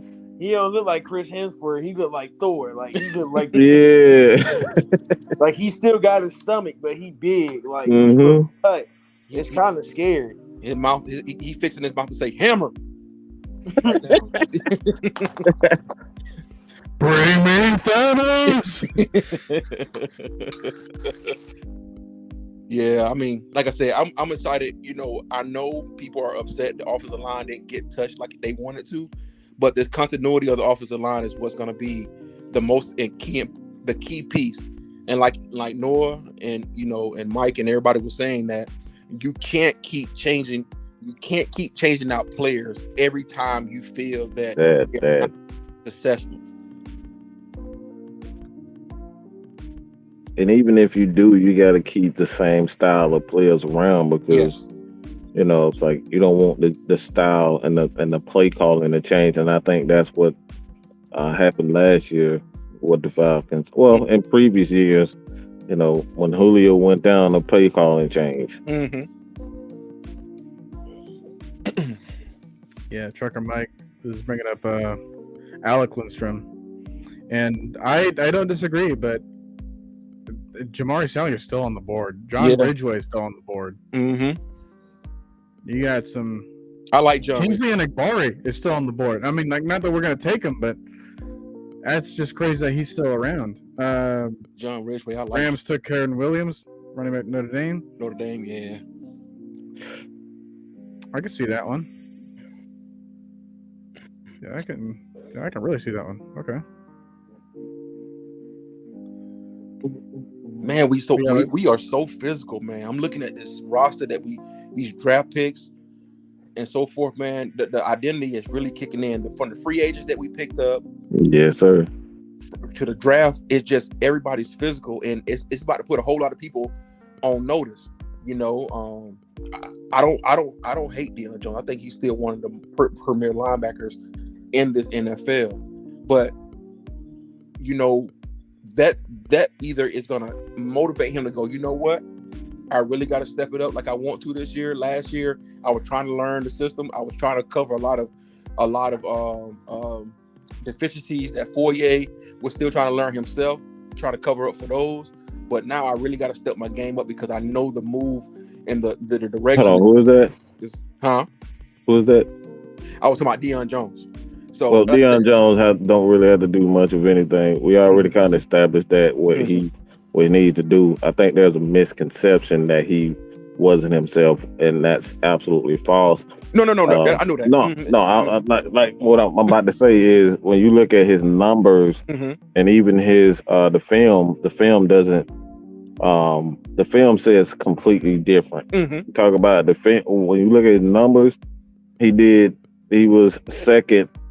I think he was like 9 tackles away from being like the number one solo tackle. I think he was like 9 tackles away from like 13 tackles away from Fourier for his solo tackles, and then the tackles for losses, and then I think he was like 3rd in sacks. So Debo just need to do what he continue to do. But I will say with like what you said with that,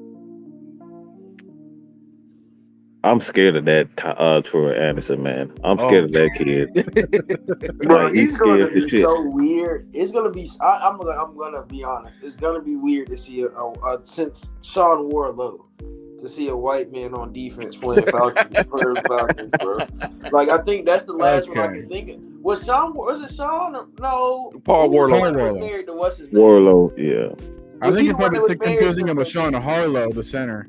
By the way, the pick is in for the Vikings. They took Sezi Otomewo, edge rusher out of Minnesota. So you said tomato. But the name, last name is spelled. It sounds like you said tomato. Like what the hell? Dude, watch what happens when it comes up on the screen. Tomato. All right, you try to say it. One thing about them West Coast kids, you gonna get them Samoans, them Toggans, you gonna get all of them. You gonna Otomewo. Yeah, I'm just calling him Old Tomato. He's big. He's 6'5" and 282. So you know what? I fail to mention this, but Baltimore they just always get them big monstrous dudes. They got full of yeah, a bag of potatoes, a sack of potatoes. That's what they gonna he gonna have to lose weight. They gonna put him strength. They gonna put him through they gonna put him to speed camp, footness. Like they gonna work on his footwork. 400 pounds. I said 400 because that was the same issue with Orlando Brown. If you guys don't remember, the same issue. He was powerful, but his feet was horrible. StreamYard doesn't want me to be great. Yeah, StreamYard been tripping the last couple of days, man. Everybody using Yeah, it. like- They servers probably beat up. Yeah, that's probably what Everyone's it using is. But yeah, look with Orlando Brown, he probably had like one of the worst combines I've ever seen from an offensive lineman in a while. Right. But it didn't matter because he went to Baltimore. Yep. Right. They got him right. That's the thing about Baltimore. It don't really matter if you're bad or not. They gonna make you how they want to make you. And I think that we're trying to fit in that same pedigree. Like we're trying to be up with those teams that they draft the physical players. Now the dimensions of the players is maybe not what you consider to be like the big physical dudes, at least not for this draft as of right now. But what you got to understand is they had that mentality. When you have that mentality, like everything else can be coached afterwards. Everything else can be propped up afterwards. All right. If you're worried about weight, you can get weight in conditioning and training. Like that's what their training camps and all that kind of stuff is for. That's to shape up your body and make yourself ready for actual playing time. But when it comes to everything else, like, you can't teach me to not be scared of things, and that's what they already have. They have that fearless, they have that toughness. Bengals just took Tyson Anderson from safety from Toledo. And we're trying to fit in that mold. Yeah. I think that's what we did last year, kind of, sort of. If you think about it, we went and got TQ, who was an undersized D tackle, but he got a dog in him. Yeah. Saw him have that dog in him this year. You got Ogundeji, who is a physical big. He's going to go at you all the time, every time he gets on the field. You got these guys, Darren Hall, he's smaller, but he's still physical. He's going to throw his body at you no matter what. We drafted smaller guys last year. The only biggest guy was probably Kyle and the old lineman, but these guys were big, and they don't have a fear in them. They just going to go at you no matter what. And we even got Avery Williams. Yeah, Avery Williams, really and truly, he's the smallest one, and he is out there playing with 6'4" wide receivers, and is pressing them. And Frank Darby's tape back in 2019 at Arizona State, that's what he looked like. Frank Darby's a crazy. His tape in 2019 was stupid, bro. Frank Darby, I just want him to develop watch out for him. Yeah, watch out for Frank. Dude, like when you were watching Arizona State back in 2019, he would make you forget about Brandon Ayuk. Yeah, literally, because he was Frank Darby. Like he was supposed to be Brandon Ayuk before Brandon Ayuk turned into Brandon Ayuk. He was the leader at Arizona State, and then life happens. So here are the people that are still best available that we got. We got Rodriguez, the linebacker from Oklahoma State. We got Beavers from Cincinnati. You got running back Smith from Baylor. You got cornerback from I think that's Penn State University, Castro Fields. You got Beavers still out? Huh? Beavers still out there?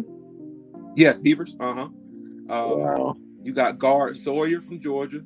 You got the cornerback Bland from Fresno State. You got Josh Jobe from Alabama, the corner. You got the safety. What about Christian Harris? Christian Harris. No, he was taken by the Texans. I think he was a pick after Desmond Ridder. Yeah. Oh, okay. Anderson. Amari Barno. Yeah, he's. Yeah, Barno. Stupid fast. The edge. Yeah. And then the defensive tackle for Tennessee, Butler. Mm-hmm.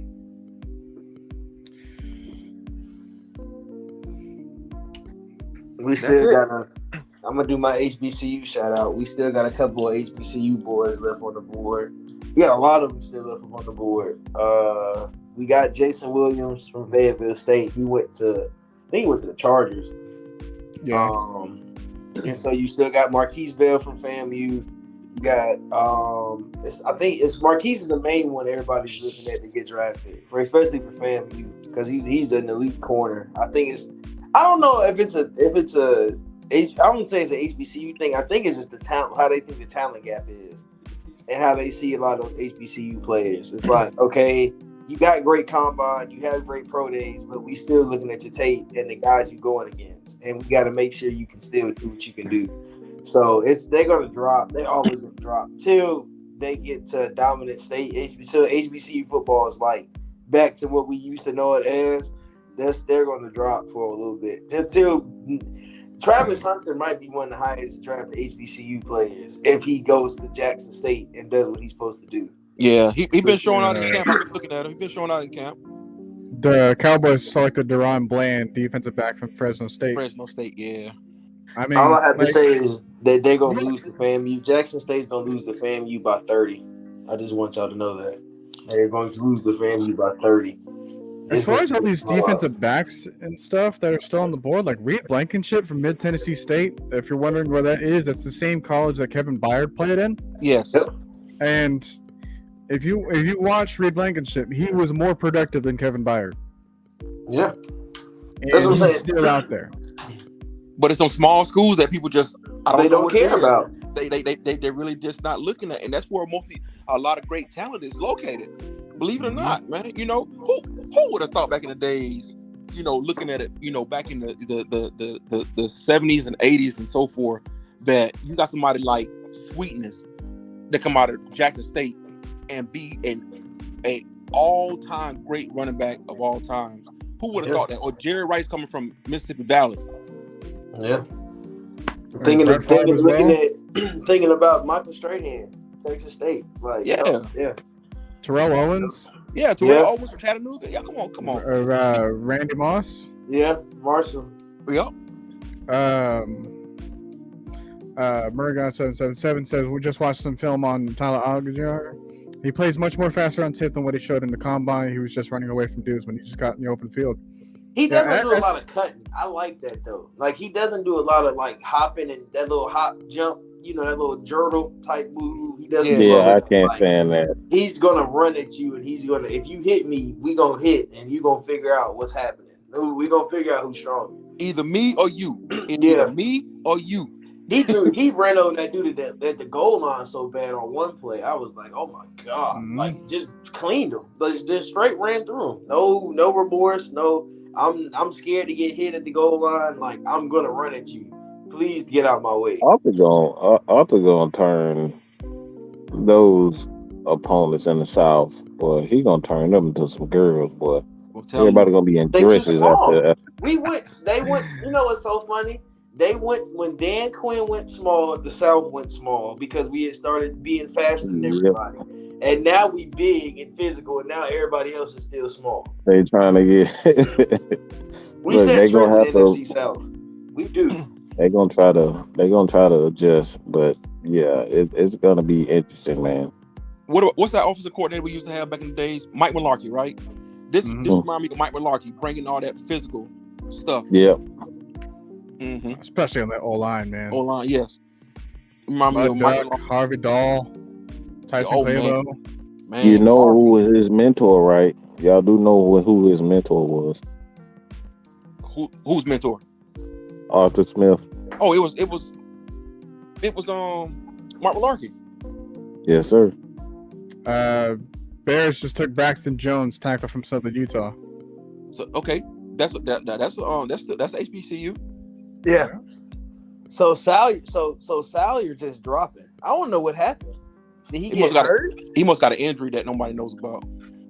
Yeah, hey, someone give him the Kobe Dean treatment. Just let us know. Hey, what the heck's going on with him? Same thing with Enigbari too. Yeah. What's going on with these people? Are they out there committing crimes like they have, or what? Well, they can't be doing nothing worse than Jack Jones.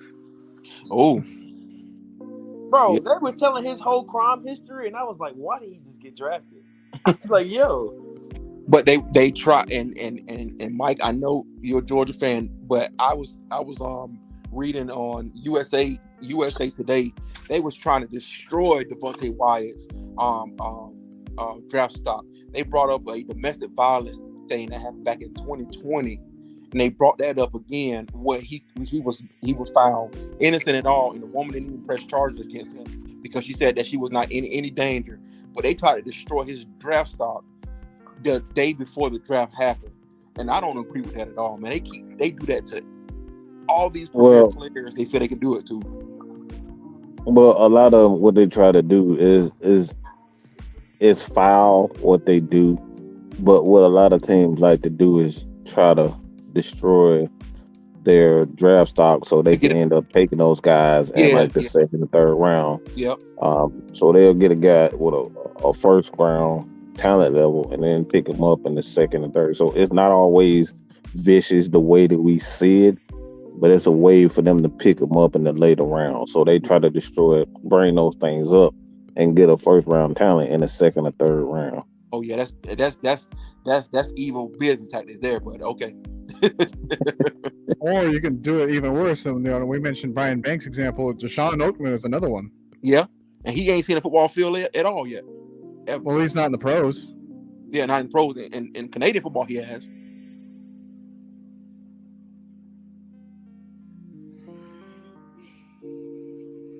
Yeah, it's a dirty game, but hey, they'll do anything to get talent these days, boy.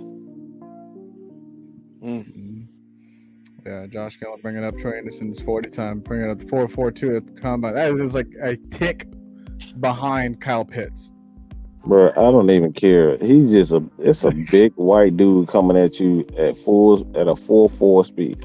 It's not like Deion Jones coming at you. He's about 6'2", 6'1", 6'2", 225. This dude is Vikings took Ty Chandler. Yeah. Yeah, running back out of North Carolina. I like him, but why? So we can back up Dalvin Cook? Because Cook stay hurt. Yeah, he stay hurt. He old. I guess so. I think Madison was done okay. Yeah. I guess it's just an upgrade. Now go look at yourself in the mirror and tell yourself that he done okay, and I want you to believe that to an extent. I look like Ty Chandler's head and shoulders above whatever Alexander Madison wants to be. Bro, they have been drinking on this show for the last 3 hours. They have been on here nothing but getting super chats for $5 and drinking beer. That's doing their whole thing. They taking shots and drinking beer this whole show. I mean, I have a half bottle of wine in front of me, but I haven't even had breakfast yet, man.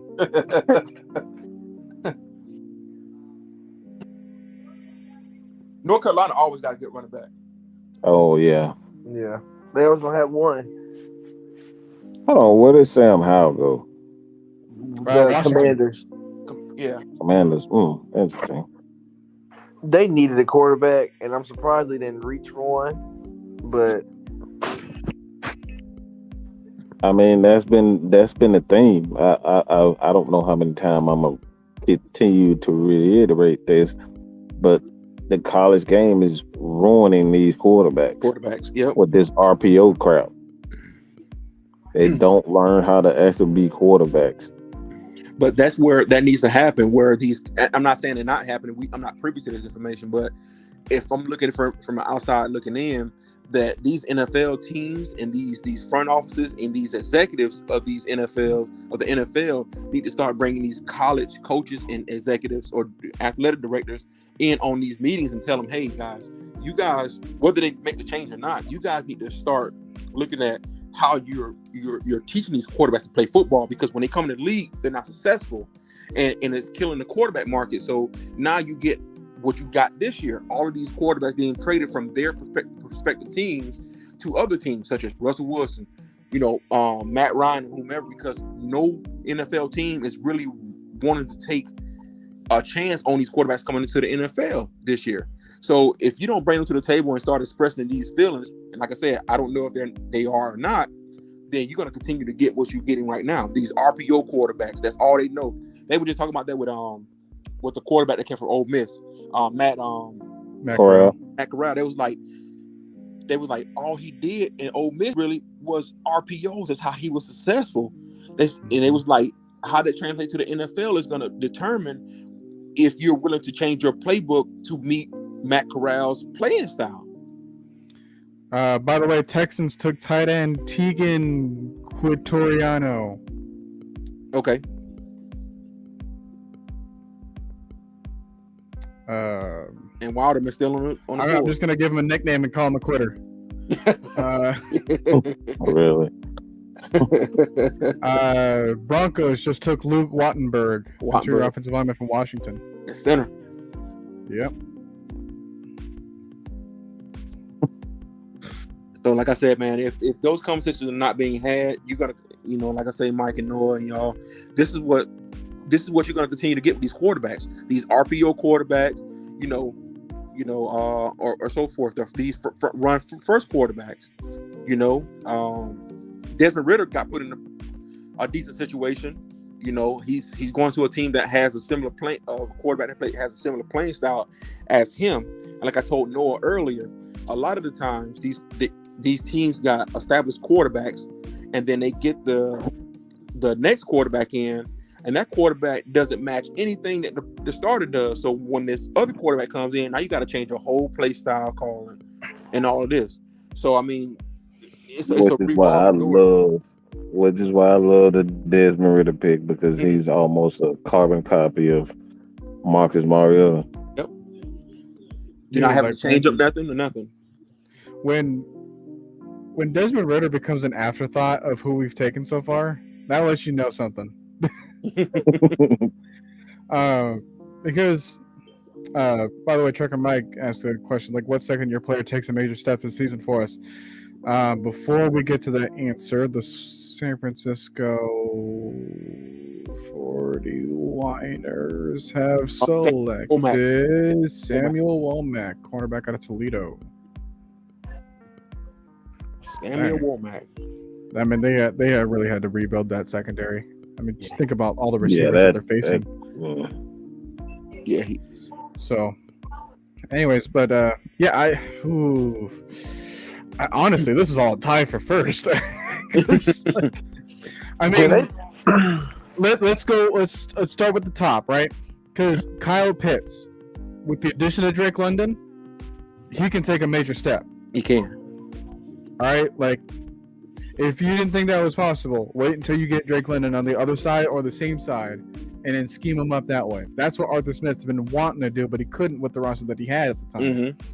Let's go down the list of the next pick, Richie Grant. Yes, he can take a major step up this season because DMPs wants him accoladed into his system, and now he's given him the time to really develop into that role, and you can do a lot more things for him. All right, go back to his UCF days. All right, he was everything and everywhere for them, and that is what they wanted for 4 years actually. So it's like all he had was just a great resume to his name, and now we can expect to see from him now.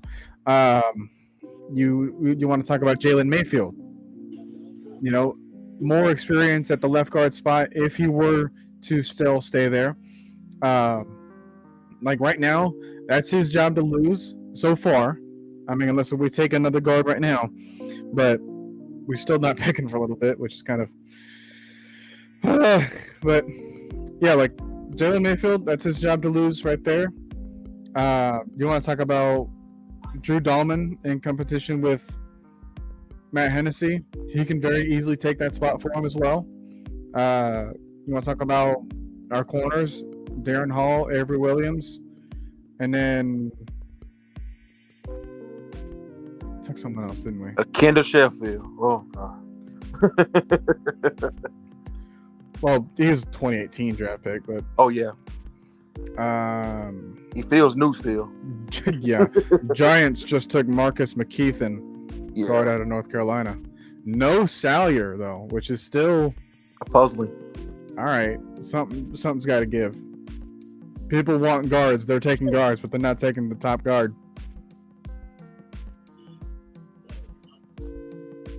But and then Ogundeji, you now put him in a solid rotation where he doesn't have to be everything on that edge. You can give him that time to, he, like I said, he was more of a run stopper kind of edge guy, anyways.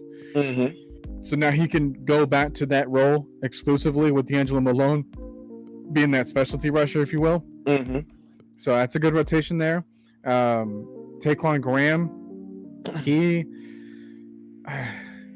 the only one that might be out of place depending on who we take alongside them. But even still, it's another guy in the room, and we want guys in the room that want that dog mentality. And then Frank Darby, like, you want to talk about a guy that has that fighting mentality when the ball's up in the air. he's got that, but just give him a chance to do it. Now I don't know why they don't have him on the field at the time when we needed wide receiver help, but that's neither He here nor needs there at to this learn. point. Yeah, I think he just needs to learn. His route wasn't as crisp as I thought it should have been. For a guy that was like a 4-year starter in college, his route running should have been a lot more crisp. Yeah, because I mean, you can tell him to go deep, And that's it. That was basically his entire route tree, but he was amazing at that. So, like, yeah, like you can have all these guys step up. You can, because like it's always that how have you improved from year 1 to year 2? And a lot of guys should be taking those steps from year 1 to year 2. You know, I look at somebody like AJ Terrell. Everybody ragged on AJ Terrell when we drafted him at number 16 in the first round back in the 2020 draft. And now you got this guy out here wanting to be the best. He's out here, his workouts, working on his footwork continually. Even though he had he had one of the most tremendous seasons of any cornerback in the last maybe 2 to 3 years. And yeah, since like Darrelle Revis 2009 or something. Yes, and so he is continuing to get better. He's not taking that last year's season and going, okay, I have reached my pinnacle. It's time to slow down. He is wanting to be better, and so when you have players like that, you have something special. The other thing on the flip side is when you don't have players like that, and you drafted them in the high second round draft pick, third round draft pick, or even late round, first round draft pick, who don't have that same mentality, then what are you accomplishing going into year 2? So I don't know, man. I just, I've been watching the draft for a very long time. So have you guys. I'm not telling you something that you already don't know. It's a running thing. See all of these first round draft picks get drafted this year, and a handful of them probably wash out the NFL, and the others will probably just be career backups. Yeah, Bears took edge rusher Dominic Robinson out of Miami of Ohio. Bro, what is going on? No Kingsley still. No Kingsley and no Sawyer.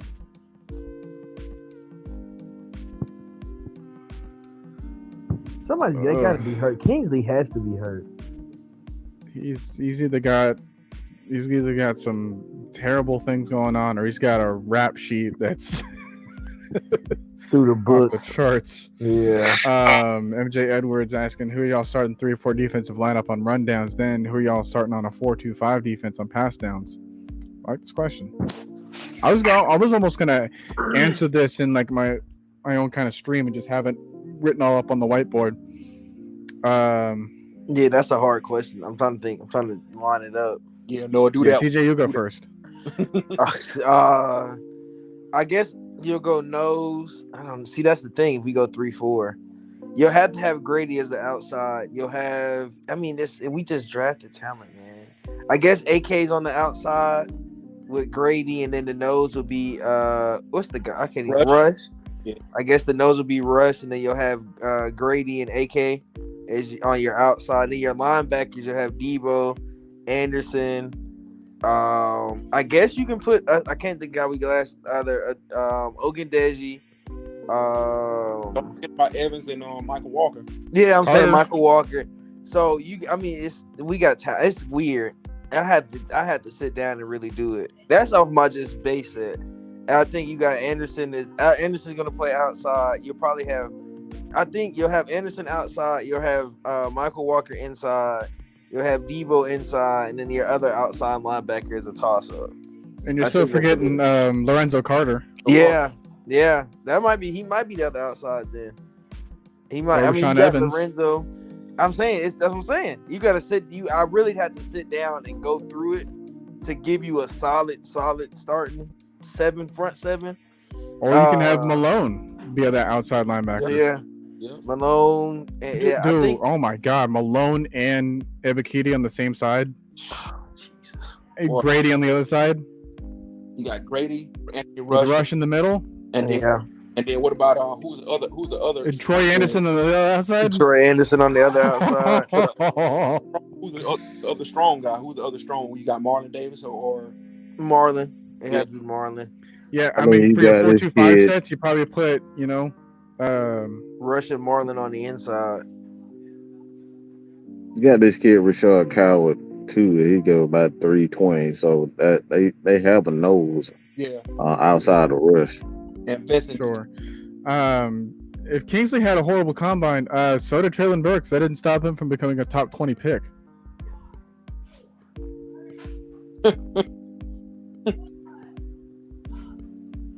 Man, y'all gotta So- stop paying attention to them dang on combines, man. They're gonna get y'all in a lot of trouble and a lot of heartache. No, I don't look at the combine. I used to look at the combine religiously. I just stopped watching it because man, too many people are infatuated with measurements and not and talent that put on tape and You still Yeah, got but- Beavers on the board. You got Kingsley on the Yeah, board. ooh. And you still got Salyer on the board. Those the last for Chat Sports. That is their last 3 in the top 100 left on the board. Top 100. We're almost approaching the 200 pick. Yes. it was a top 100 pick. Yeah, those are That's 3 crazy. top 100 picks, and we're at 175. All 3 of them must have did Larry Tunsil and just started smoking. That's what probably. I don't know. Pick is in for Las Vegas. They took Matthew Butler and treated defensive Ooh. tackle from That's Tennessee. no. It still ain't Sawyer. It still ain't Beavers. Ain't none of them. So something. Oh going- God. I kind of, you know what? I kind of want Rodriguez. If Right. we want to go Oh. another linebacker, I'd take Rodriguez. If we want another linebacker. Yeah, we're loaded at linebacker in the good way and not like the Jacksonville way. Yeah, like we're talented at linebacker. Let's put it like that. Jacksonville is just confusing. 6'3", 297. Yeah, that's a big boy. Tennessee players coming off of the board late. Happy for them. They're not Georgia though. Oh God, Cowboys got back-to-back picks. I see. That TJ. Still not Georgia. Yeah, not Georgia. You know. Congratulations on getting your picks out, but I guess you developed talent a little bit. Yeah, I mean, it just goes to show, like, hey, John Kaminsky, Vincent Taylor, Anthony Rush, Grady Jarrett, Adetokunbo Ogundeji, Deion Jones, Rashawn Evans in the run-based defense on rundowns. I think the answer's in the question and in the best way possible. Like, you want to focus on, like, well, who are we getting in the trenches? How are we going to stop the run? Like, it's going to start from within. And Mm-hmm. I think they really believe in Anthony Rush, man. Dude, yeah, I mean, he wasn't given a full fair chance because I mean, dude, what, 25? 26, 25, 26. Mhm. he was picked up halfway in the season. Yeah, he didn't even get, and even when he played good halfway through the season. He played. Yeah. He had significant snaps. He just Yeah, I had to don't know. learn. The one thing I don't know why they have him listed as a D lineman on Where the did Lil website. ended up going? Who? Lil, Oh, where God. did Lil end up going? Leo was a Steeler. still, Oh, yeah. wow. Yeah, he's like their diet Cam Hayward. Yeah, I was gonna say that's exactly. Wow. You get hit. So it'd be Lil, Cam Hayward, JJ. TJ. Matthew Buck. Hey, let me say something real I quick. said TJ, JJ. I mean, yeah, TJ. Yeah, go ahead. Matthew Butler, Tennessee. sack, midget, Bennett, and the highlight. So I just had to say that. That's a good highlight. You can't stand Bennett, could you? I didn't say I can stand. I love him. He gave me a championship. I just love picking on him. That's all.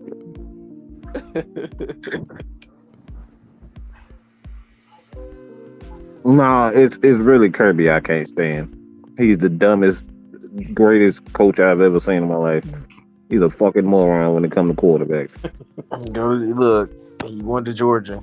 He can't be no different than Mark Rick then. He might be, yeah, quarterback wise, he might be. Yeah, he's probably the dumbest, great quarterback coach I've ever seen because he don't know nothing about a quarterback. He picked some of the worst ones to be the leader. It's like Saban. Yeah, Nick Saban can't get a first round. Oh my God, yeah, he's terrible too. It's been a while. I mean, Mac Jones is more the outlier than anything. Those two, but Kirby, McElroy, Cheese, McCarron. right? McCarron, Cheese. I mean, yeah, Tua, but even And then, like people aren't high on him anymore. and Mac Jones. And then they just took Bailey Zappi, like first year starting. Hold on, Mark Rick never had the talent. What stop? Who wrote that one? Boy, you need to go back and look at that. Oh yeah, he had. No, Mark Rick had talent. He had some of the best talent you could have. Most of his guys are NFL stars. Especially his defense. Mm-hmm. You know, when it comes to quarterback, Nick Saban and Mark Rick and Kirby Smart are what they are to their teams. It's what Bill Belichick is with the Patriots. They can't draft a quarterback. I mean, a wide receiver. Mm-hmm. Yeah, wide receiver life. Yeah, he's horrible with wide receivers. It's laughable. All right, pick is in for Dallas, and they took Damone Clark, linebacker out of LSU. I'm surprised he's drafted. Wow. Oh, for LSU, Damone Clark, yeah. Linebacker. Yeah. I'm surprised he's drafted because of his injury. He's gonna need like spinal surgery. Well, I tell you right now, I'm a LSU fan. That's my team, and we ain't gonna be no good no time soon. We got. I didn't like when we picked up Kelly. I wish we didn't pick him up, but hey, whatever. That's their choice. That's their business choice. But the Georgia Bulldogs, I can deal with. The only team that I hate in the SEC is the Florida Gators. Sorry. I'm surprised you didn't say Alabama. Nah, I can't stand them either. But I cannot stand the Florida Gators. And Urban did it for me. That was it for me. When I seen he just did something to me, I couldn't. Urban does that to everybody though. Nobody likes Urban. Mm-hmm. Nobody. It took us not even a full year in the NFL for them to get around on them to hate him. Yeah, I hated him because he was a Florida coach. This is the same way why he don't like him. Because I don't like him because he was at Florida. Yeah, Donovan is still on the board. What the hell? Yep. And So, them guards too. The guards from Florida. I mean Georgia.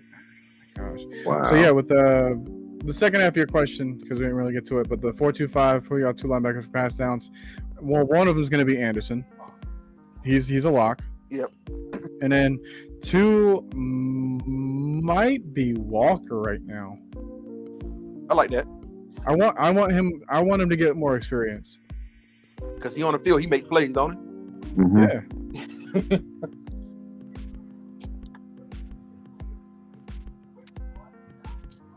So I mean, Dion, like he's good, but it's like I want him to take away the physicality. I don't want him being too physical. Yeah, covered. Yeah, I want him. Hey, if the running back's on the field and if he's a good one, I'll have him swap for Michael Walker because he just takes away a running back in the passing down. Yeah, until Troy Anderson, he can take away a tight end. And that's exactly where we're going. Until those guys are ready, Debo gonna be here. Yep. Somebody, I want to read this to y'all. I'm gonna start with the first quote. I'm sorry, I'm quote tweeting it right now. I have to go to the first tweet first. So John Freaky, Mike, don't say nothing.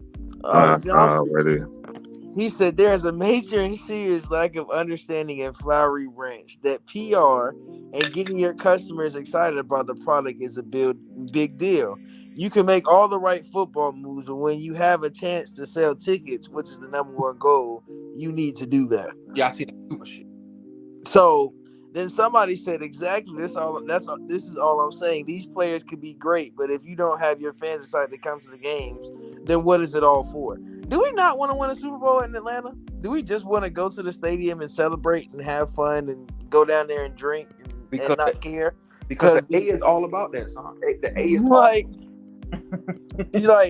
yeah. Somebody said so. Don't draft players who are good. Draft players who make the fans happy in the moment. Like are y'all not trying to win a Super Bowl at this point? We just want ticket All right. sales. Just call that mother. Lions took James Mitchell, tight end out of Virginia Tech. Okay. Yeah, all they want is to be Dallas Cowboy cheerleaders. That's the stupidest quote I've seen in my damn life. For somebody who actually watches, you get paid to watch the game, and you come up with that dumb crap. Yeah. Like, man, if I was in Atlanta, man, I'd want to go to every single game. Bruh, Kirby literally played a quarterback nobody gave a fuck about. I mean, we talking about the most loyal of the loyal Georgia fans hated this man. And Kirby still did what he wanted to do. Because, like, I know what I see from this team so far. I know the makeup. I know the build. I know what to do with them. You know, I'm not the smartest person, but I don't have to be in order to still enjoy what they're doing, what they're building in Atlanta right now. Mm-hmm. And, you know, just having that basic all-around knowledge, which I'm glad that the Falcons have not drafted somebody I'm not familiar with. So, like, all these names I'm going to have to, it's like a freaking spelling bee right now sometimes. But, you know, these are players that I knew about, and I have a vision for them, and I like how they fit here. You know, if they go somewhere else, I'm gonna be like, okay, yeah, well, they're off the board. Mm-hmm. But here, I'm like, wow, yeah, they're Damn it. wow, Ridgeway, gone. Ridgeway. all right. Well, But that's a connection though. Y'all know Arkansas and Dallas is hand in hand. That's where Jerry went to school. That's where he won the national championship at, as he loves to brag. we are at the last pick of the 5th round.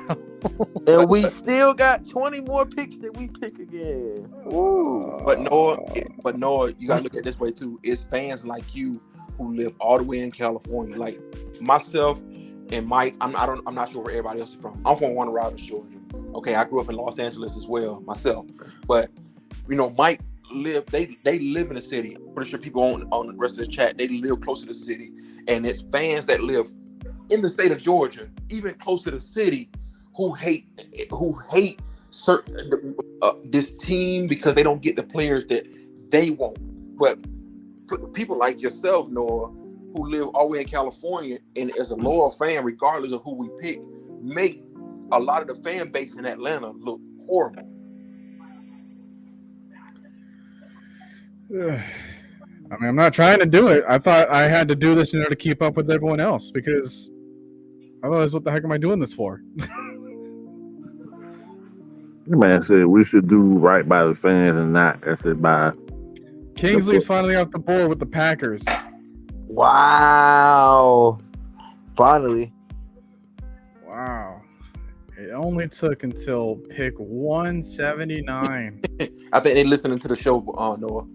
So there's literally a group of people walking around in Vegas right now with Fitzpatrick jerseys on for different cities. Like all of his teams, like all of his jerseys from all his teams. They just walking around with his jersey on. Man, you get them, and you get the Josh McCown. Oh, McCown, yeah.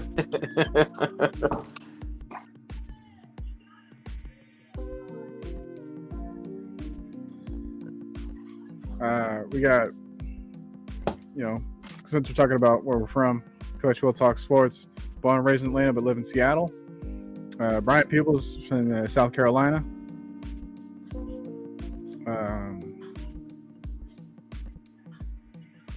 think those are 2 people so far that volunteered to tell us. Like I told Mike this story. I came to Atlanta. One time I was doing some military work up there, and I went to a place on Virginia Avenue, right there in Hateville. I went there. I had all my Falcons gear on. It was game week on that Sunday. I had all my gear on. I walked into the Waffle House right there on Virginia Avenue. And as soon as I hit the door and get ready to come in, the cook, the waitress, And I guess somebody else that was behind the thing, they was like, "Hey, you can't come in here with that on."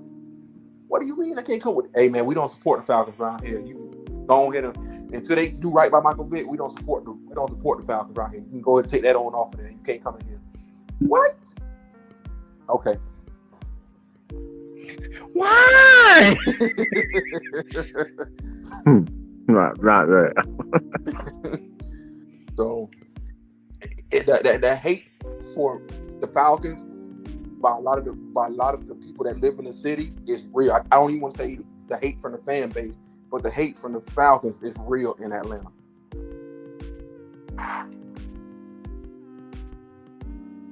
My goodness. I'm mad I was talking that whole time and then my mic cut off. Damn, that's so. What the hell do they got going on at this draft? All right. Say it quickly, TJ. They got they got puppets and like what in the world? Oh God, they bored. They like day 45 in the quarantine board. All right. Buffalo took Matt Ariza. Man. Well, he gonna be playing in the cold, from the hot to the cold. It's all right. It's all right. We still got some punters. All right.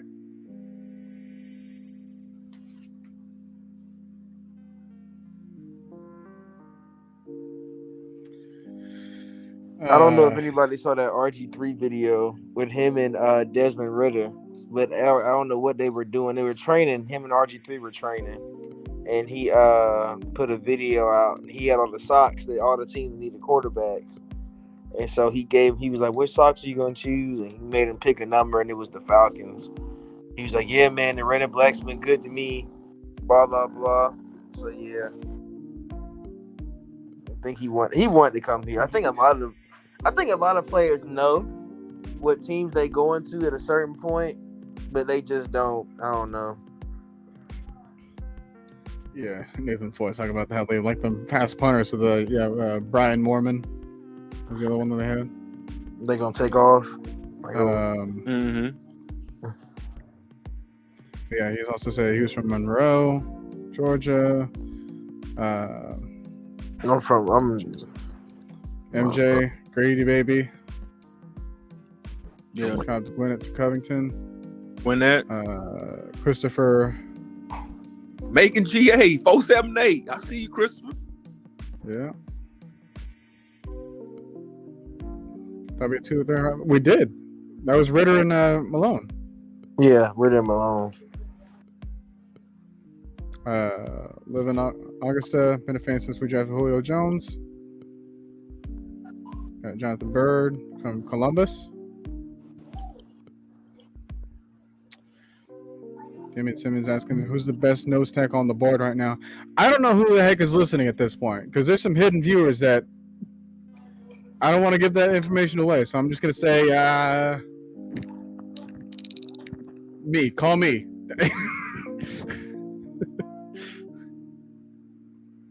All right, because I don't want them taking the players that I actually want them to take.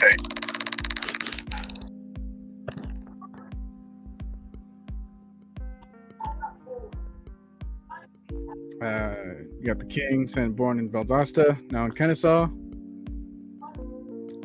Hey, fellow California native. Ontario. Oh, Ontario, California. Yeah. My sister lives close to there. Well, she actually lives in Victorville. CK22. Who's hoping going to be coming to the Falcons as their first meeting. Watching from Honolulu. DJ, what the fuck was that? What? Charlemagne is such a hoe, man. I said, why would you put that man in that situation, man? Like, you gonna call him out the back to say, hey, bro, so he was doing this, bro, what? That's why I said he's a female Wendy Williams, really and truly. That's all he is. That was so awkward and weird. That's what I'm saying. He's the female Wendy Williams. That's all he does. What Charlemagne do? You don't even want to. somebody on his. You know who Santana is? The dude. The Yeah. dude. That, yeah.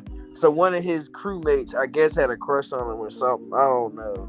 And he brought him out from the back and made him sit there and talk to that man. Like, yeah.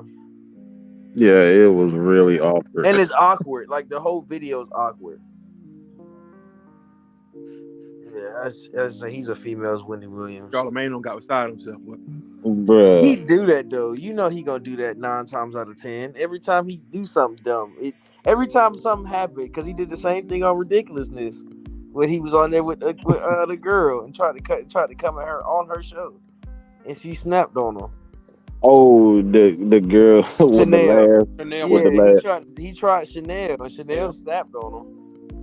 He said, "I don't like your music. I don't think you're talented enough." That was so funny, bro. In her face. I said, "You don't say that to somebody on their show in their face."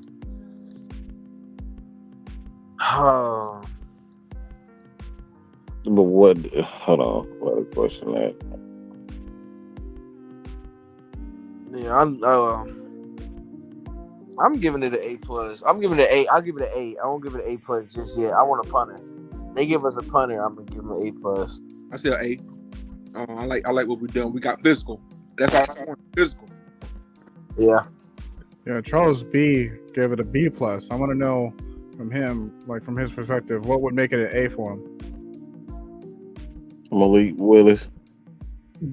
Well, Willis would have made it an Eagles. A+. He would have made it an A++. Crap. Eagles took Kyron Johnson, linebacker from Kansas. Mm-hmm. Special teams demon. He is.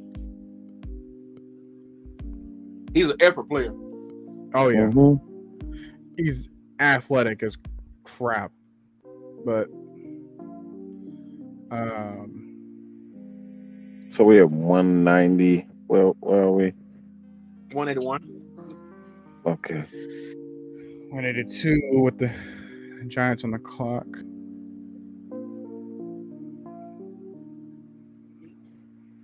Yeah, we got Rodney H from Dalton, Georgia. Near Chattanooga. Where you at, Mike? Don't tell me specific. But are you the Kennesaw or are you right in the city? In Tucker. Okay, so King Kell, born and raised in Sandersville, in Virginia Beach, Virginia, though. Still repping 478. Nice.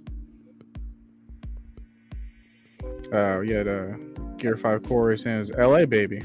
yeah, got that. And then I'm Vaughn said Gainesville, went to school with Deshaun Watson. Okay. Bubba Gums from North Dakota. Man, you almost got to see up here strong up close. He said he's from Gainesville. Where he at? I don't see his comment. Yeah, I went to Riverside. Whoever said he's from Gainesville, I went to Riverside, so I know exactly where he's from. Yeah, Mr. Hawkins from Sandersville, crosstown, living overseas now though.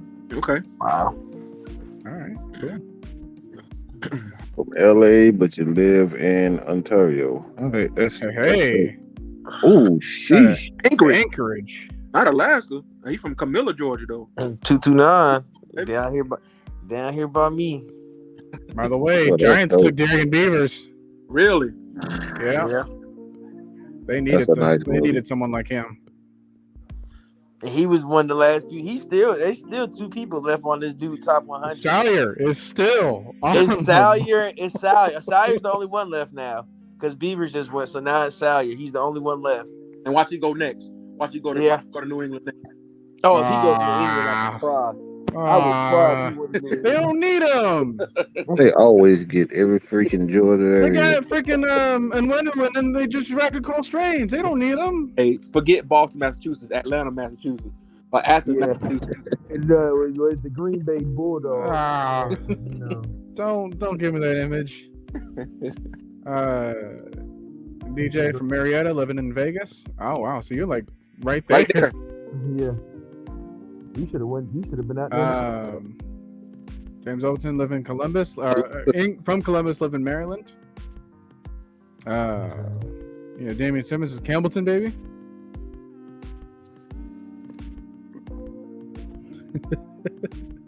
That's everyone who's been here since the beginning of the show has been listening to this fun elevator music.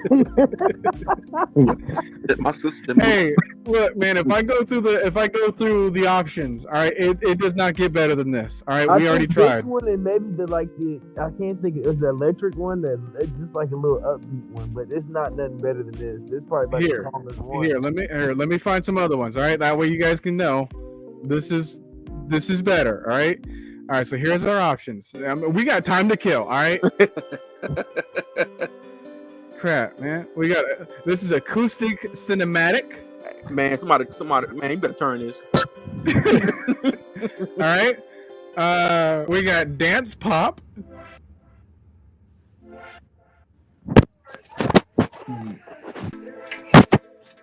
By the way, I was about to say, what the hell just happened? Forsyth, Georgia. Noel over here playing that early 2000 porn music. Come on, man. Oh. Yeah, Rebel finally changed the music. All right, fine. You got daydreaming. Okay. It fits a lo-fi setting. It's just sometimes we just come in with different energy, though. You know. Speaking of which, Patriots selected Kevin Harris, another running back, South Carolina. Excuse me. Why the heck are they taking running backs now? Boy, they about to be a whole running team. They're about to be everyone with 3 passes. The Giants have had a good draft. Oh yeah. Great draft. Someone from Dayton, Ohio, living in Louisville. Grew up in Douglasville, though. Douglasville, okay. So I'm at the Roxbury. Hey, all right. We still got some more. We got feeding the ducks. Oh God.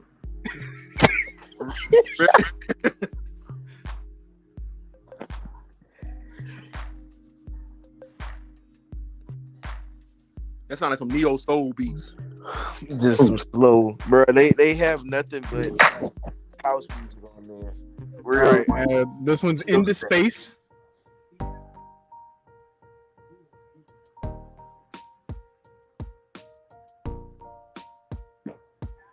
I'm just ready. Here, Gucci. Currently in San Diego. Yeah, he would pick a trash beat like that too. Born in Atlanta but live everywhere in Carrollton, Georgia now. Mm-hmm. He said, "Who are our starting safeties?" MJ. I would say it's probably going to be the 2 young boys. I think they're going to take over this year. I think we brought back Eric Harris. It's probably just to help a little bit more. This is just a generic lo-fi, by the way. And then, but I think it's gonna be. Why can I not think of that? Richie and Jalen. I think those will be our starters.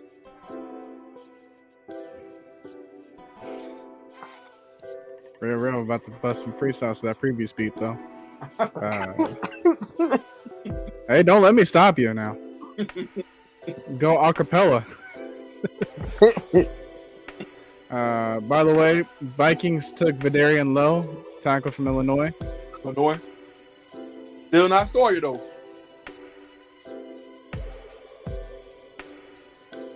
And then last one is Rock. I'm waiting on a certain name to come across the board. I'm gonna be so happy. All right, I'm a Rock fan. This is like if you're on stream playing, you got to be on stream playing like NASCAR or something to have this playing. Yeah. Or something, bro. In 2005, maybe. Yeah.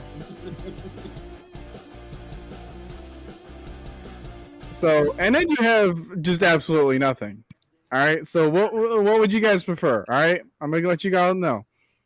All right. So the options were acoustic cinematic. You have dance pop, daydreaming, feeding the ducks, Into Space, lo-fi, rock, or just go back to how things were. I mean, I'm gonna need y'all answers. I was cool with the daydream. Yeah. Gym class heroes. Then this bestcams.fun, best adult dating websites going crazy, man. We don't want them hoes. Best cams fun. Don't click on them. Don't click on them links. Better not. When I click on them links. Gonna get something you really want. From hiding. Kirby Joseph is off the board, I want to say. When I click on them.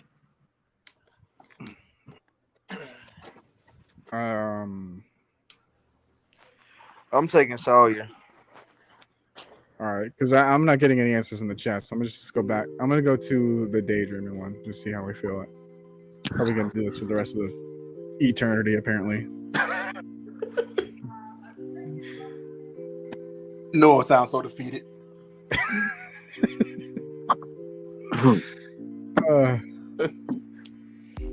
Man, it's been 4 freaking hours and I haven't had breakfast. All right. You should have got up and ate something, Noah. Hey, yeah, Noah. Hey, man. Midstream, just should have got up and got some food. What the hell? We could have talked about the pit while you wouldn't go get something to eat. He could have DoorDashed or something, man. He could let you at least eat. Bills took Christian Benford, cornerback out of Villanova. Oh, we're almost at our pick. Thank God. Yeah, see, this is the way it is worth it. We're this many picks away. All right, Bears are on the clock. After that, we got a few more picks. If they trade back, I'm stopping the stream right now. Vikings drafted Verdarian Lowe. Yeah. Offensive tackle from Illinois. Yeah, they already on the Bears pick already. Yeah. They're behind. They're out here drunk, talking, drinking. Yeah.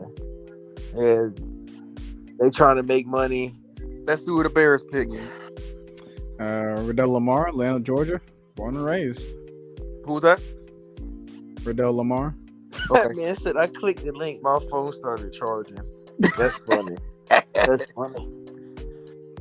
I don't even feel bad for you, brother. Hey, I'm trying to block these as fast as it's not as fast bad as I can. Were you in that show that night? No, when the KKK bot came in here? Oh, I think so. Oh my God. I remember something like that. There was like something like that about It was a Nazi. It was like Yeah. it was like Nazis and everything, bro. They just kept going. They didn't stop. That's the thing about doing live stream, man. Anybody can hack into whatever. Mm-hmm.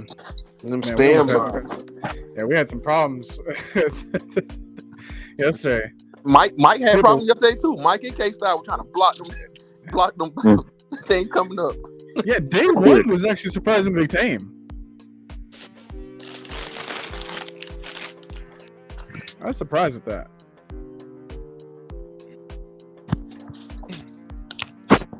But probably because like we had a bunch more people, you know, tuning in at that time. We got Bully, Decatur, Georgia, born and raised. Decatur, where is greater? Straight from the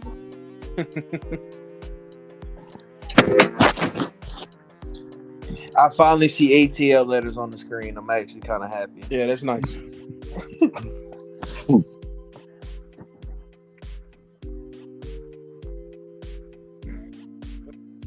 One of my good friends up here in Missouri asked me, they was like, man, how come all the rappers in Atlanta try to move out of Atlanta and move to LA?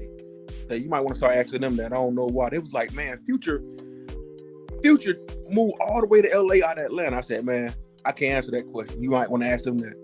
I said, why LA rappers try to move out of LA? I can't answer that one though.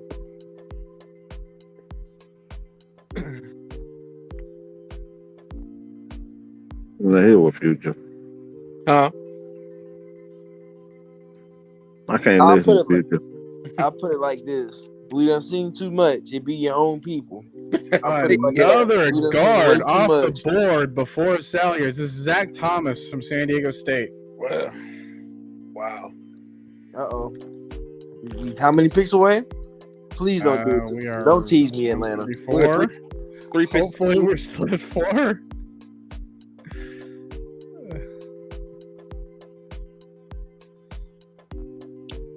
At this point, you got to be worried about like why salary is still dropping. Yeah. Because if we don't take him, then there's clearly something wrong.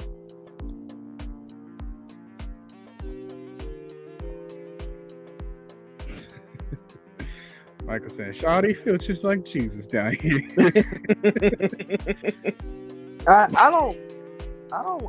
want to know, like, when it comes out, I want to know what it was. I hope it's not Jim Jordan. I hope it wasn't him and Kobe saying they wasn't gonna do surgery because they needed it, and they were just like, "Well, forget it." I hope it wasn't nothing like that. I really do. But even still, you're not drafting him to come in and be a starter, right? You're drafting him to come in and be some kind of depth piece. Now, I get it. If you need immediate depth, I get it. But most of these teams that's coming up now, they already got depth behind depth. They just looking for that flash in the pan or that gem. You can allow that person to get healthy or whatever the case may be, but not to take him and he's a top 100 player, that says a lot.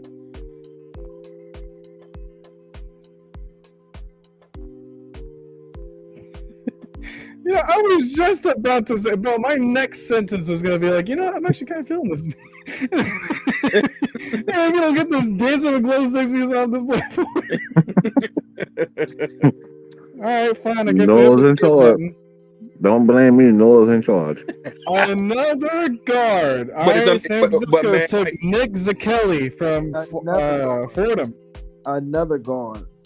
But Mike, it's under your name, so they're going to blame you. They don't blame me.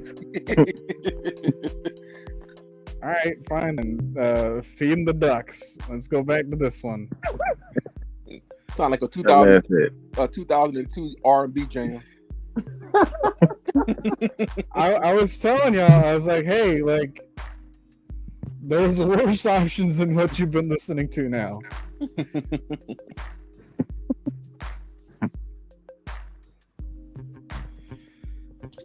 Ooh. Oh, Shannon Tindale's in Miami. Yeah, that was our first pick in the draft. Yeah. That's such a Shut up, Jeremy. Not my fault. Yeah, I knew that was coming. You're gonna be the new scapegoat now that Matt's gone. They come for your head, Mike.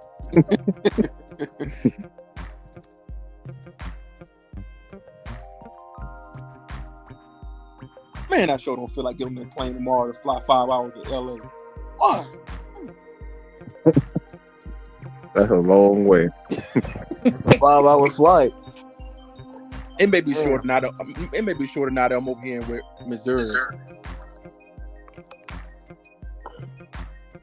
That's probably about 3 hours. So there's a bit of movement that's happening before Nearly, us. but nearly. It's saying that Lions and Panthers ahead of us, and then I'm seeing another source saying that the Eagles and Washington are ahead of us. I see Eagles in Washington. Damn, why is taking so? What the hell taking so long?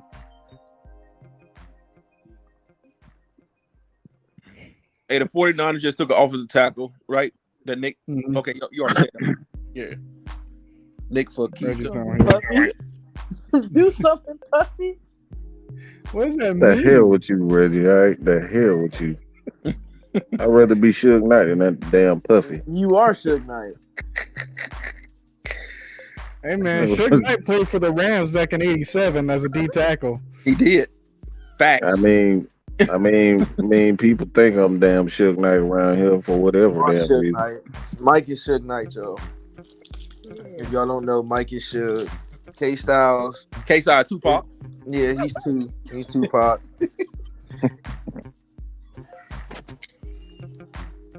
I really do get treated like I really do get treated like Suge Knight. Like I'm just forcing people to do shit. Like, look.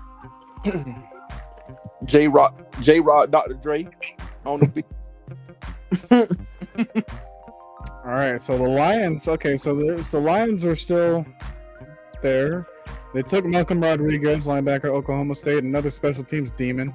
Oh, Hold up. What the fuck kind of name is this?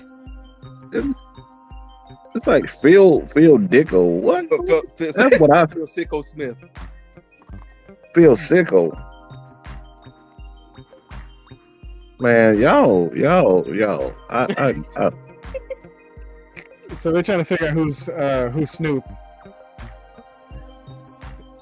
Who Snoop? Oh, Jew Snoop. He laid Jew. back. oh, that's for sure. Yeah.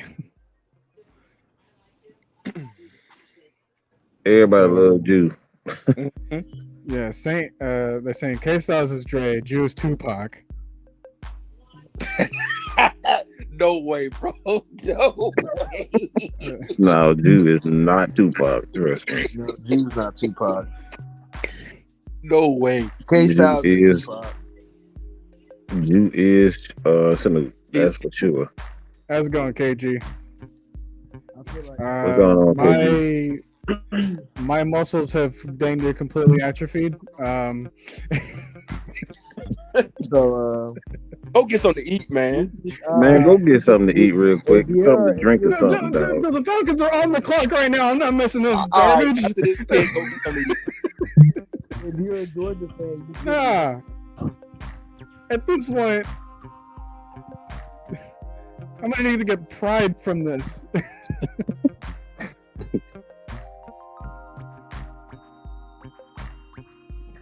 Yeah, I be on fumes when that fourth hour start. I be like, yeah, I'm just trying to get off of this damn life. You know, I didn't want to instigate this, but they call me Vanilla Ice. Wow. Dang. No, because Noah's like What did I do? Noah's like Cypress Hill. That's what Noah is. We just stuck Noah in there. With Cypress Hill. They're behind because somebody got the Falcons pick. Yeah. Still picks in. Man, I told him to go eat shit. That ain't my fault. Bro, the Falcons are on the clock right now. I'm not missing this. It was the worst time to tell me to get up off my seat, Hey, man. I've been boy. here for over 4 hours. Ain't no way you're gonna make me miss a pick right when it's about to happen. Hey, he a true fanboy. He'll die just from missing this pick here. By the way, Panthers took Amari Barno, edge from Virginia Tech. It's a Oh, great move across from I freaking like Brian that. Burns. Speedster. But yeah, Right. I'm thinking something has to be wrong with Sawyer.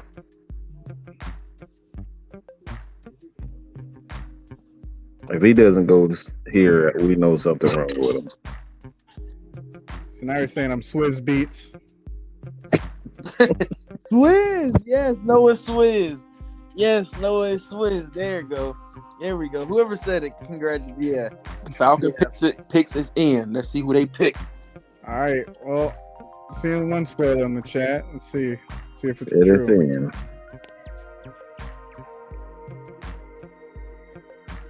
Oh God, it has to be Sawyer. Let me see. Wilson has the most background. So choosing to catch up. Oh, shut up, Pete Carroll. You on TV, man. I ain't got time for you. Really, where we get they really get a feel. I love the potential. We love the guy coming out. Oh my God, Culture and the way we're gonna approach y'all it. better be glad it's the third day and I ain't got no fight left for me. Justin Schaefer. Yeah. Oh, Yeah. that's Wow, George Hart. wow, Well, that's incredible. Good. Now you can shit all the people. Man, we don't never draft no Jordan Bulldog. well, there you go. There go Yeah, one. they some assholes, bro. I swear. Terry them, they some freaking yeah. King Quest saying, all right, well, now, who's Nate Dogg and Warren G? TJ. So LaTravis is Nate Dogg, and Magnus is Warren G. Mm.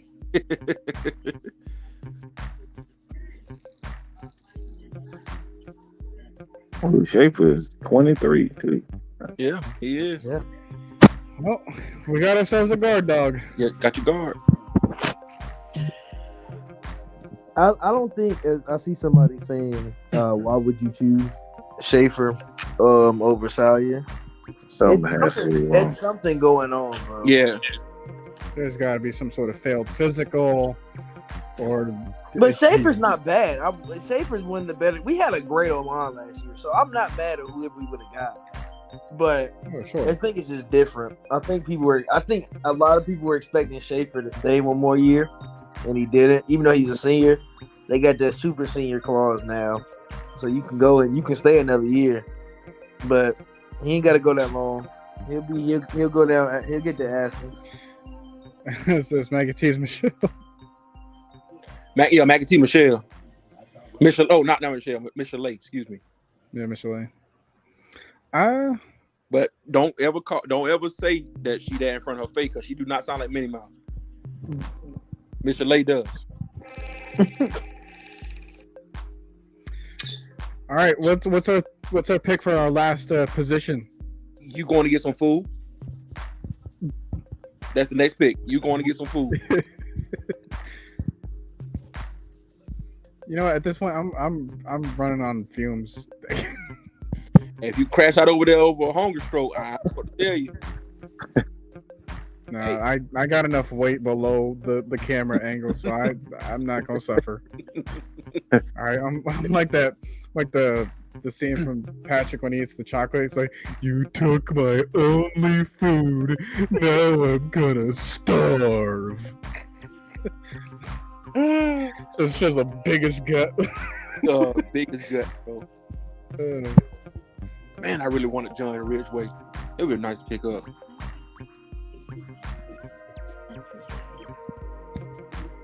Oh, it's fine.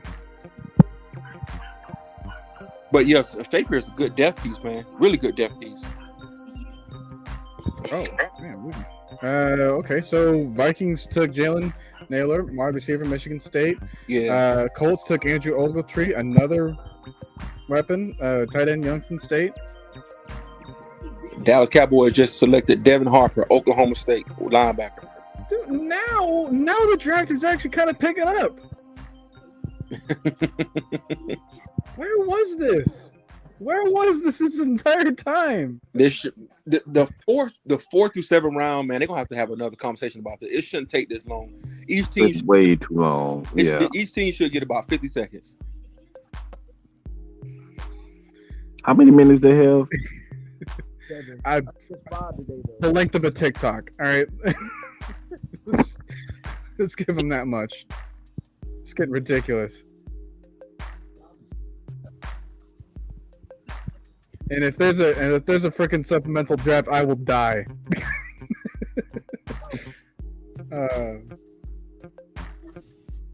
But no, I'm fine. We're at 2:13. Pick is in. Well, on the clock for. New Orleans on the clock now. Yeah.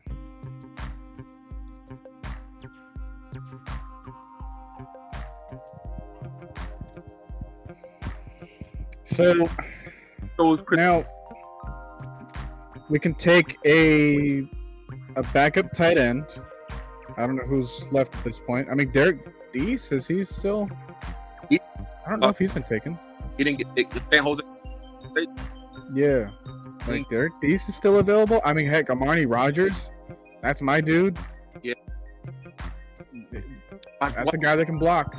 All right, if you want a tight end too that has the ability to block, or at least the willingness to, that's him. Same, like 6'7", 240, something like that. Like I said, he's raw, is all get up, but you pair him up with a Kyle Pitts and add another dude that's just massive. Like he can quite honestly give you like a faster Jimmy Graham vibes if you use him right. So I like that idea at 213. You can get your punter later on in the UDFAs. I'm not worried about a punter no more.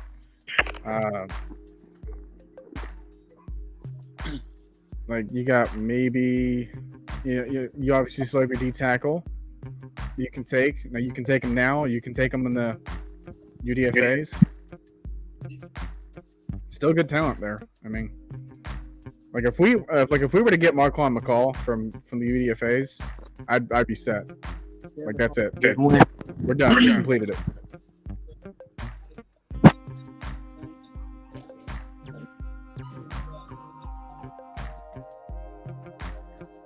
So, like, all right, because I see it a lot in the chat now.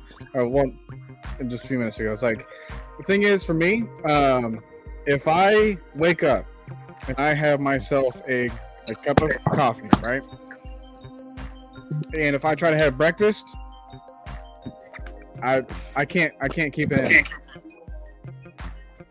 All right, that's that way. I'm not much of a breakfast eater anymore because of just recent No, things. neither am I. I understand that. Like I just can't do it. Like I can't keep it in me. Saints took Jordan Jackson, defensive tackle out of Air Force. Air Force. So with Air Force cats being me being in the military, so if he's in the Air Force Academy, now he still has to be in the Air Force Reserve. He has to get permission to be in the Air Force Reserve, do his contract as an officer, while still doing his obligations to the NFL. So he has to do all of his drills, all of his military reserve drills in a month just to make up to be successful. So that's what's going on. Oh my God. Mike. By Bad Mike Sports. Bro, don't put my name on that shit. Hey, this is a StreamYard issue, man. Don't put my name on it. Unless Tiana Trump is on it, then you can put my name on it. All right, now Mike gonna end up catching some. I mean, as long as I get a happy ending. Deshaun Watson. All right. No. See, no.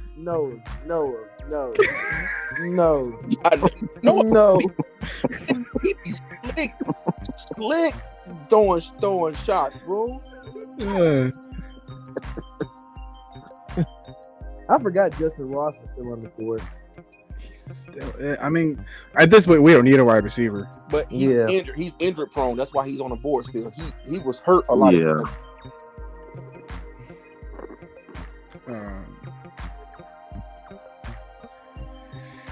Okay. Can anybody tell me why Desmond Ridder is starting to give me those Russell Wilson type vibes? Like he got drafted probably the same round and just has about I want to be great no matter what. I think he's gonna be great because he wanted to be in Atlanta.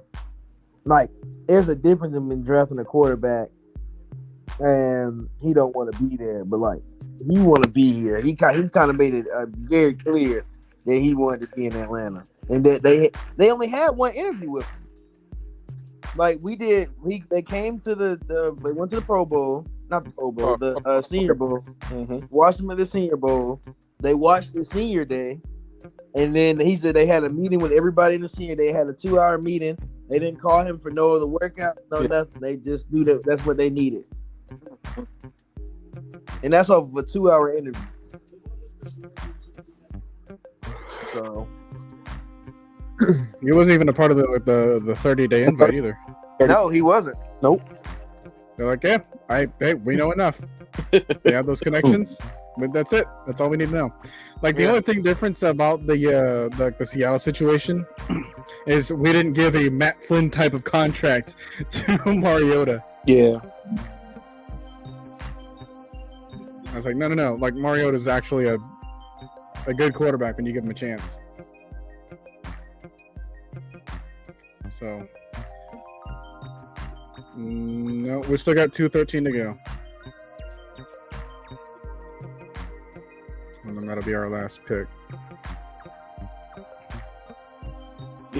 For now. You know what?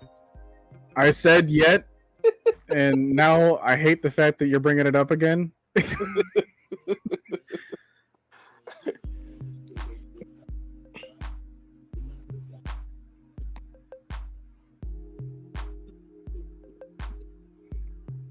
But yeah, like what Chris was saying, Like 2023 just screams at least playoff berth. It does, and Like worst case scenario playoff berth. and it screams a wide open draft. We're not looking for any specifics during that time. That's what it screams to me. Yeah. Like still the trenches, of course. Get the trenches and stuff. Hey, Jamari Salyer finally went to the Chargers. He did. Yep. He's got Zion over there as well. Okay. All right, y'all pay attention. What are they trying to say about him? Because I can't listen in. Because I don't know why he fell this well. They're not saying anything. They just got him up there as being drafted. I'm looking at NFL Network now. Carl, they need to shut up. Right now, they got Ice Cube playing "It Was a Good Day." He's on stage performing.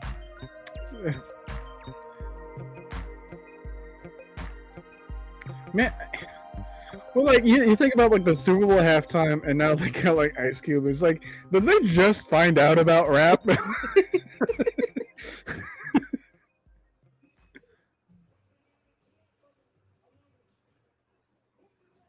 Feels like they just found out about like, oh hey, like we just hired a dude that has like a Spotify playlist that has nothing but like early 2000s rap songs.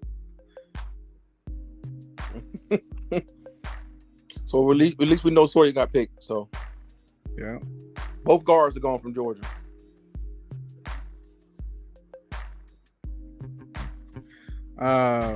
Is it me or do you guys hate every time the Aints pick? Like I just be thinking all they players be decent or good. Alontae Taylor was a terrible pick in retrospect. Who's that? Alontae Taylor. Oh, that corner that they drafted high. mm-hmm. Was like, nah, that was not the choice there. But hey, I appreciate them trying to fail. Now the Panthers, I mean, they don't even have picks. It's like they haven't had like 3 picks right now. Can't remember, but Who was that again? Yeah, the Panthers. They've had like 3 picks so far. Yeah, they've been picking like crazy in the back end of the draft. They got that on. They got that edge rusher, Barno from Right, Virginia Tech. Oh, Beatty just left. Tyler Beatty, running back, went to Baltimore. Oh my gosh, Baltimore! Come on, please. I mean, I'm getting a feeling they don't trust Dobbs to stay healthy no more, man. Or, I mean, hey, look at last season and ask them if they're wrong for thinking that. Yeah, true. It's like everyone just died out on them. Yeah, everybody. Corner. And they still went 9-8. Or 8-9, I want to say.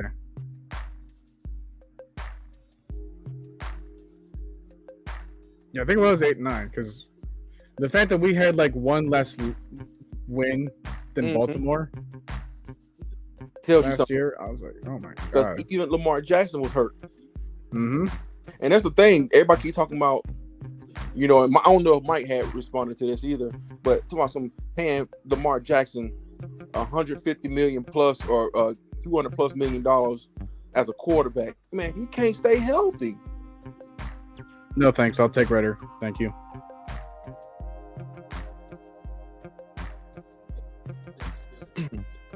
He can't stay healthy, man. It's like you're gonna give this guy all this money. Why? The hope that he stays healthy? All right. Gregory Jr. Corner out of, what was it, like Wichita Baptist University? Is that Wichita? I can't even see that. Oh, this Cochita Baptist? Cochita? Yeah, Cochita Baptist University. Boy, what kind of small school? Well, hey, I mean, it's good recognition. It is. He probably the only. It lets them know that, hey, we're having all sorts of pipelines. That tells me also that they're doing a lot. They're doing extensive research. Shows you they actually have a freaking head coach and a scouting team that actually knows. Well, first off, the NFL, but they also have knowledge of these college players. Yes. Like Urban did not give him any of that. He couldn't give him another year. Oh, did I say that? My bad. You couldn't give him a trivial answer on Aaron Donald. Who was Aaron Donald? Hey, Aaron Donald would tell you, hey, who was Deebo Samuel? Yeah, I know, right? He found out quick.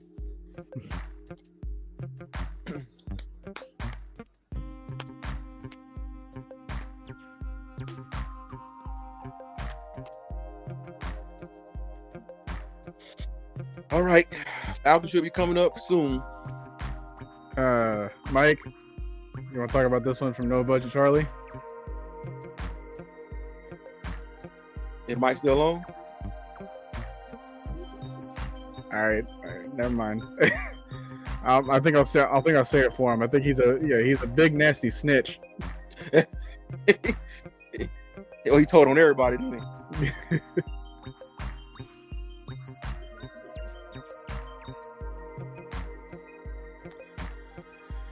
No, what happened to everybody? They just got off?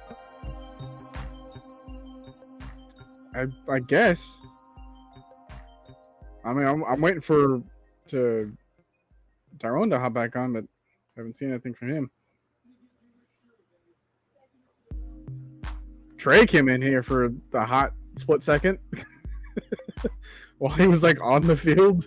Yeah, he was on the field playing football. But man. All right. Yeah.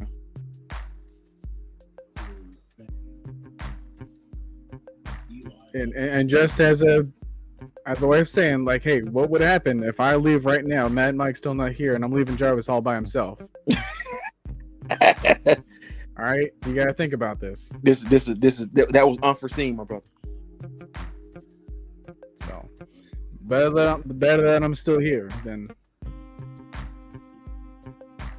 out grabbing a snack or having something sent to me from DoorDash, which I've had to use them quite a bit recently. Them and Grubhub, because like me and my mom, like we share the same vehicle in order to get to work.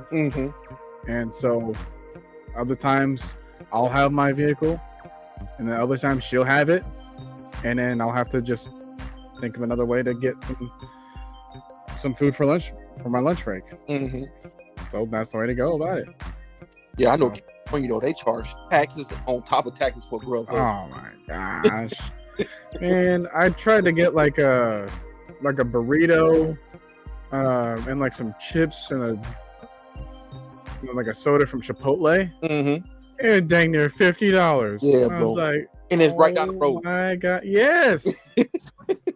$50. What the fuck Because California taxes, man. I was out there. I'm telling you how they do it. So they charge you. They do surcharges. So they charge you city and county taxes, and they charge you even if you don't want to pay a tip to the driver. They charge you that gratuity trip money, and then they charge you a driver's fee on top of the inflated money that it costs to get you your food. So it can turn into a $50 bill. In the restaurant is right down the road, like not even 5 minutes. It's like right across the road. Yeah. By the way, Eagles took tight end Grant Calcaterra from SMU. SMU, yep. But Mike, Noah wanted to ask you about Cade Mays, and he said he a big nasty snitch, right?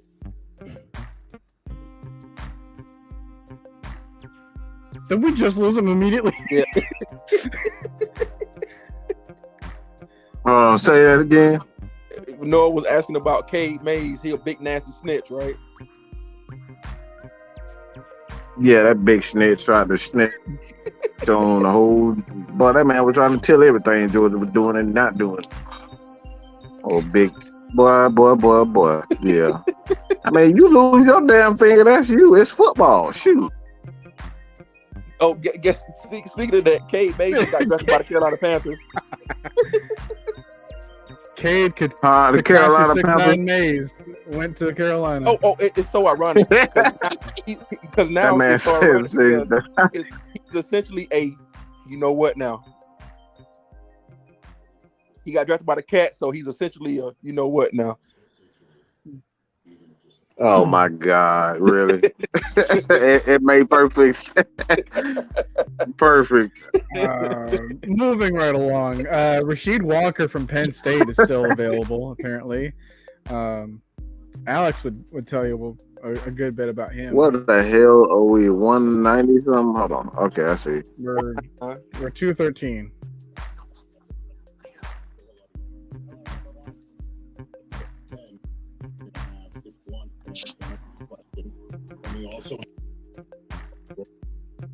The other night.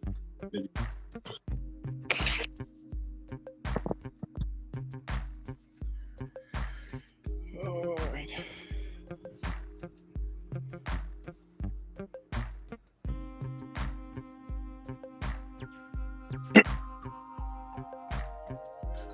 I mean, he's a big guy, but yeah. He doesn't always pay. He doesn't always pay to his size. Cade Mays.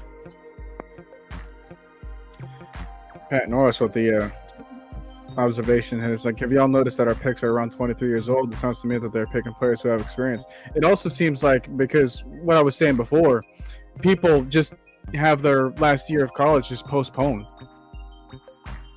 because of COVID. So, you know, there's that involved. You know, people are having like 5 years in college, 6 years in college. Mm-hmm. You know, and so that pushes some people back. So it's kind of weird now to see guys like Drake London that's like, what, 21? Yep. So. But for 2023, though, Noah and Mike, I don't see a lot of talent falling next year in the draft. We say that every year. And look at what's happening. Darian Kendrick, I don't think he got taken.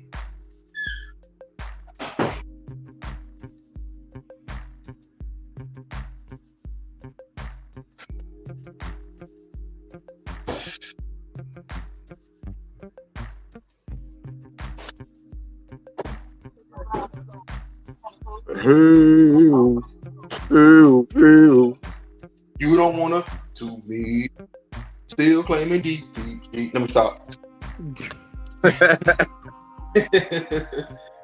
Hey, where's the That real song been at, on my man? head for the last 2 his, days or so. I want to hear his acapella freestyle. Nah, try I'm to not spit good the at bars for him. freestyling. I'll leave that to Jarvis. He can have that. I ain't busting. I forgot about Smoke Monday. Yeah. We about to freaking draft them on Monday, man.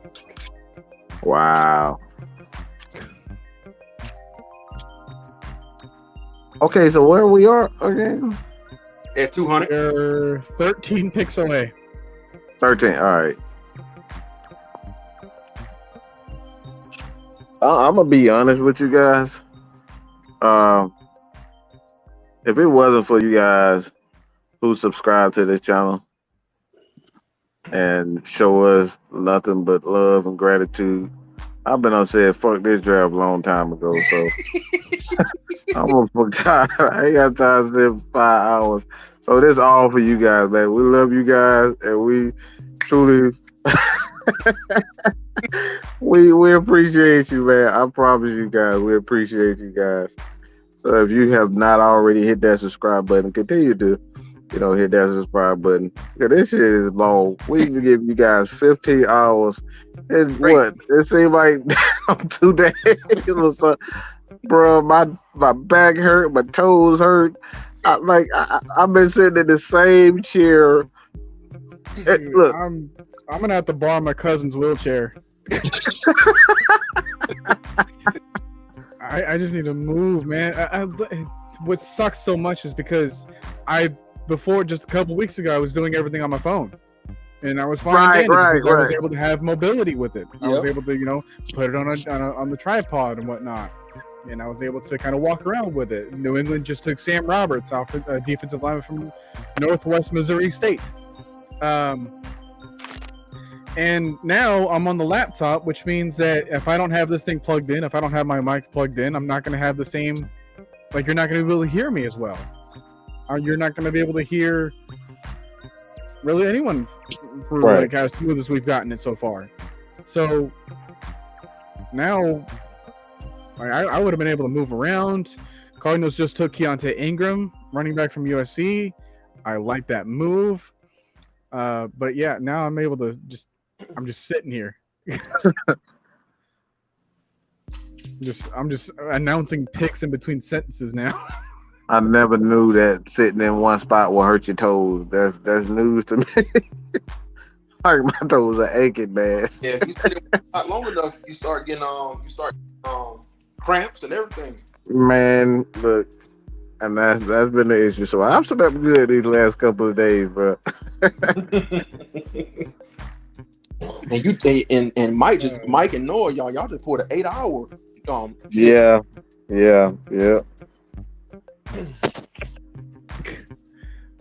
Dude, I wish I would have those computer chairs. They don't fit in my room.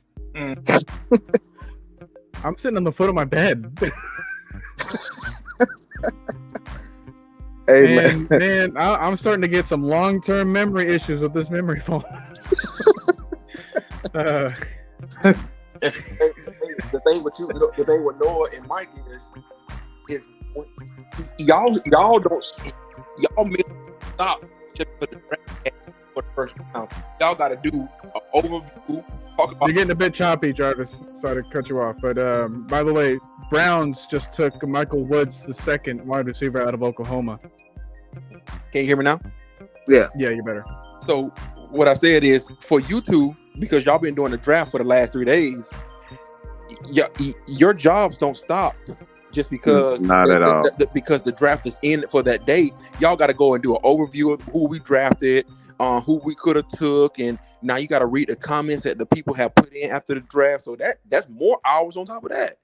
Absolutely. That's why you have Noah has a little bit more time to do. Hey man, look, he has a little bit more time to relax. His show is on Wednesday, but K-Styles and I, we got to go right back in tomorrow and do a full recap. So, yeah, fun for us. So I'm gonna sleep good, man. I'm gonna be good, man. I'm gonna be good. The upper half of my body's gonna sleep good. Right. The bottom half already fell asleep several times. You should tell LaTravis and Magnus to jump on and do a show for y'all just in place. Oh, we may just do that. Man, we may just do that. So commercial break. If you don't see us Monday, you will see us Tuesday. I'm just forewarning you guys. But we're gonna try to get Monday because we still have to recap the undrafted free agents. So that our job is not done. Hey, we got a $10 super chat from Don John. Traded 213 for 207 pick. What the? What happened? Houdini. Bruh, you don't. You better be joking. Houdini. Hold on. They better not have. For the sake of everyone's sanity, Houdini. Where that source coming from? Harry Houdini. Don John, we appreciate it, bro. All love, man. Thank you for but good. Bro, you better be joking. Because we on fumes right now. We trying to stay on for if they traded this pick for 727 round, I'm cutting the stream off. I'm getting off. Hey man, look. Look. Oh my goodness. Yeah, y'all here to the end for better or for worse, and it's definitely feeling like it's for worse. Hey, y'all, you guys know that not a lot of platforms do what we do. So that's what separates us from the rest, man. We really give our all for you guys and the love of our team. That's for certain. All right, Bears took Treston Ebner, wide receiver out of Baylor. Hey, man, look, I'm glad you did. That was a joke because I was about to be mad as hell.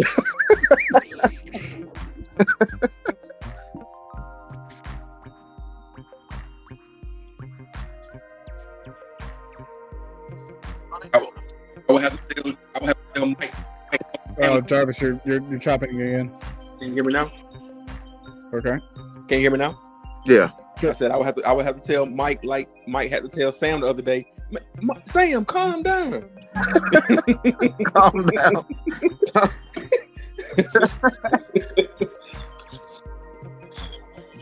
Well, OG almost lost his nerve when they said, man, when he said I had to explain it to him after the show. Like, Sam, it's gonna be okay. This is a great pick. He wasn't trying to hear that. Oh, for who? Drake London. Yeah, Drake London. Yeah. I just had to hold back, and I was like, yeah, my opinions are going to be incomplete. My opinions are going to be incomplete just based off of everything else. Yeah. However, the rest of the draft board falls to us, and now with more context, it's a great pick. Yeah, yeah. Because even Mike said it. Mike said it. He said, "I despise this pick. I hate this pick, but let's see what they do moving forward." Yeah, as a standalone pick, it was, because we all had our opinions on it, and it was like, okay, so this is what the Falcons can need to do moving forward, address the trenches on both sides of the ball, build it up that way, and we'll see how it goes from there, and then you can worry about your selections as far as your talent. After that, Titans just selected Theo Jackson, cornerback out of Tennessee. Theo. That man said Falcons just turned auto draft off. I'm about if we had auto draft on, we would have taken Sawyer first. Bro, like...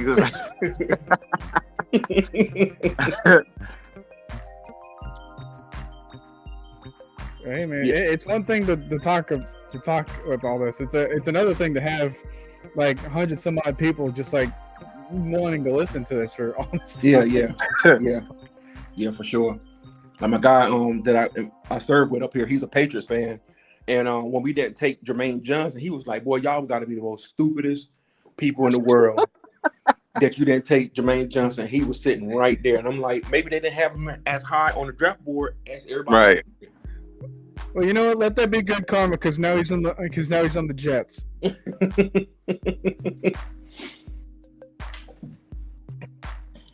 I told him, oh, now y'all got to deal with him because he up there in the AFC East now. So y'all yeah. He was how good again? Huh?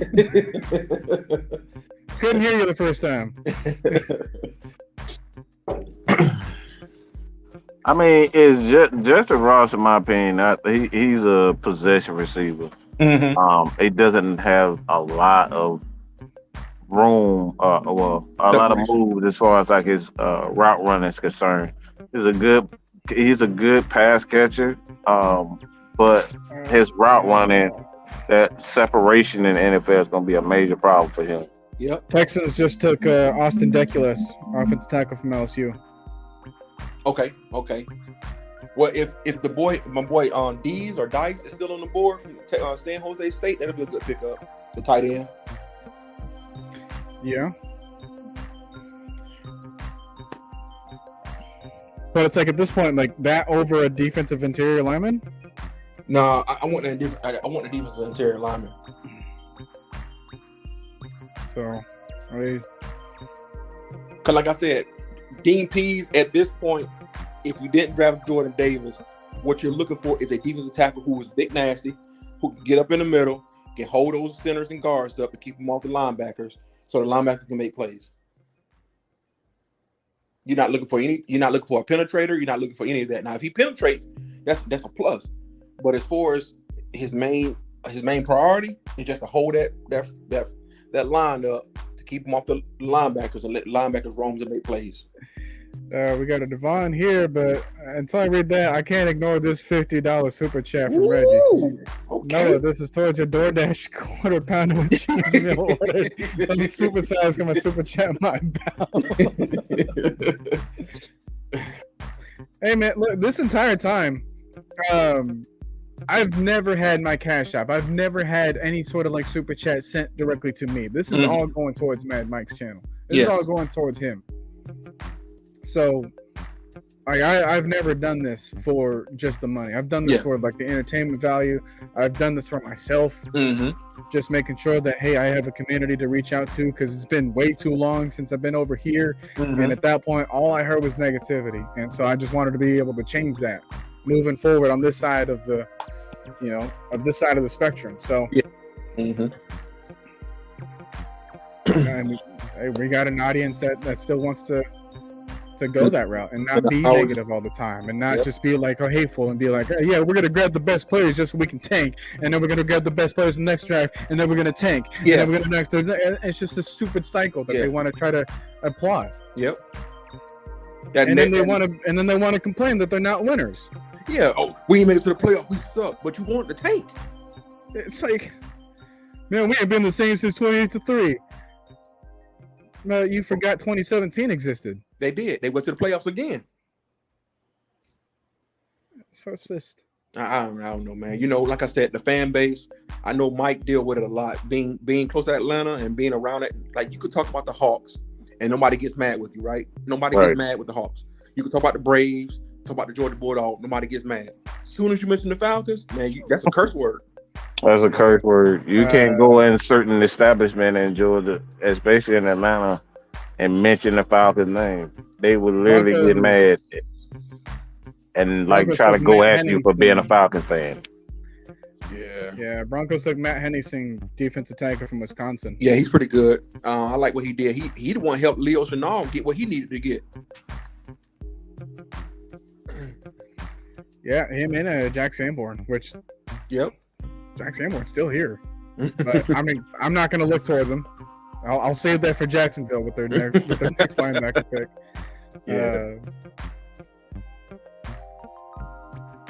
But no, like we appreciate all the support that we receive from y'all too. So yeah, we really do. Otherwise, I wouldn't be here for a freaking Harry Potter it's trilogy funny of movies right now. It's funny, Noah, you say that about being here, because when Mad Mike first started this, and Mike will tell you, when he first started this, I was one of those people who was on the first people on the platform when he first started this back in 2017-18, right, Mike?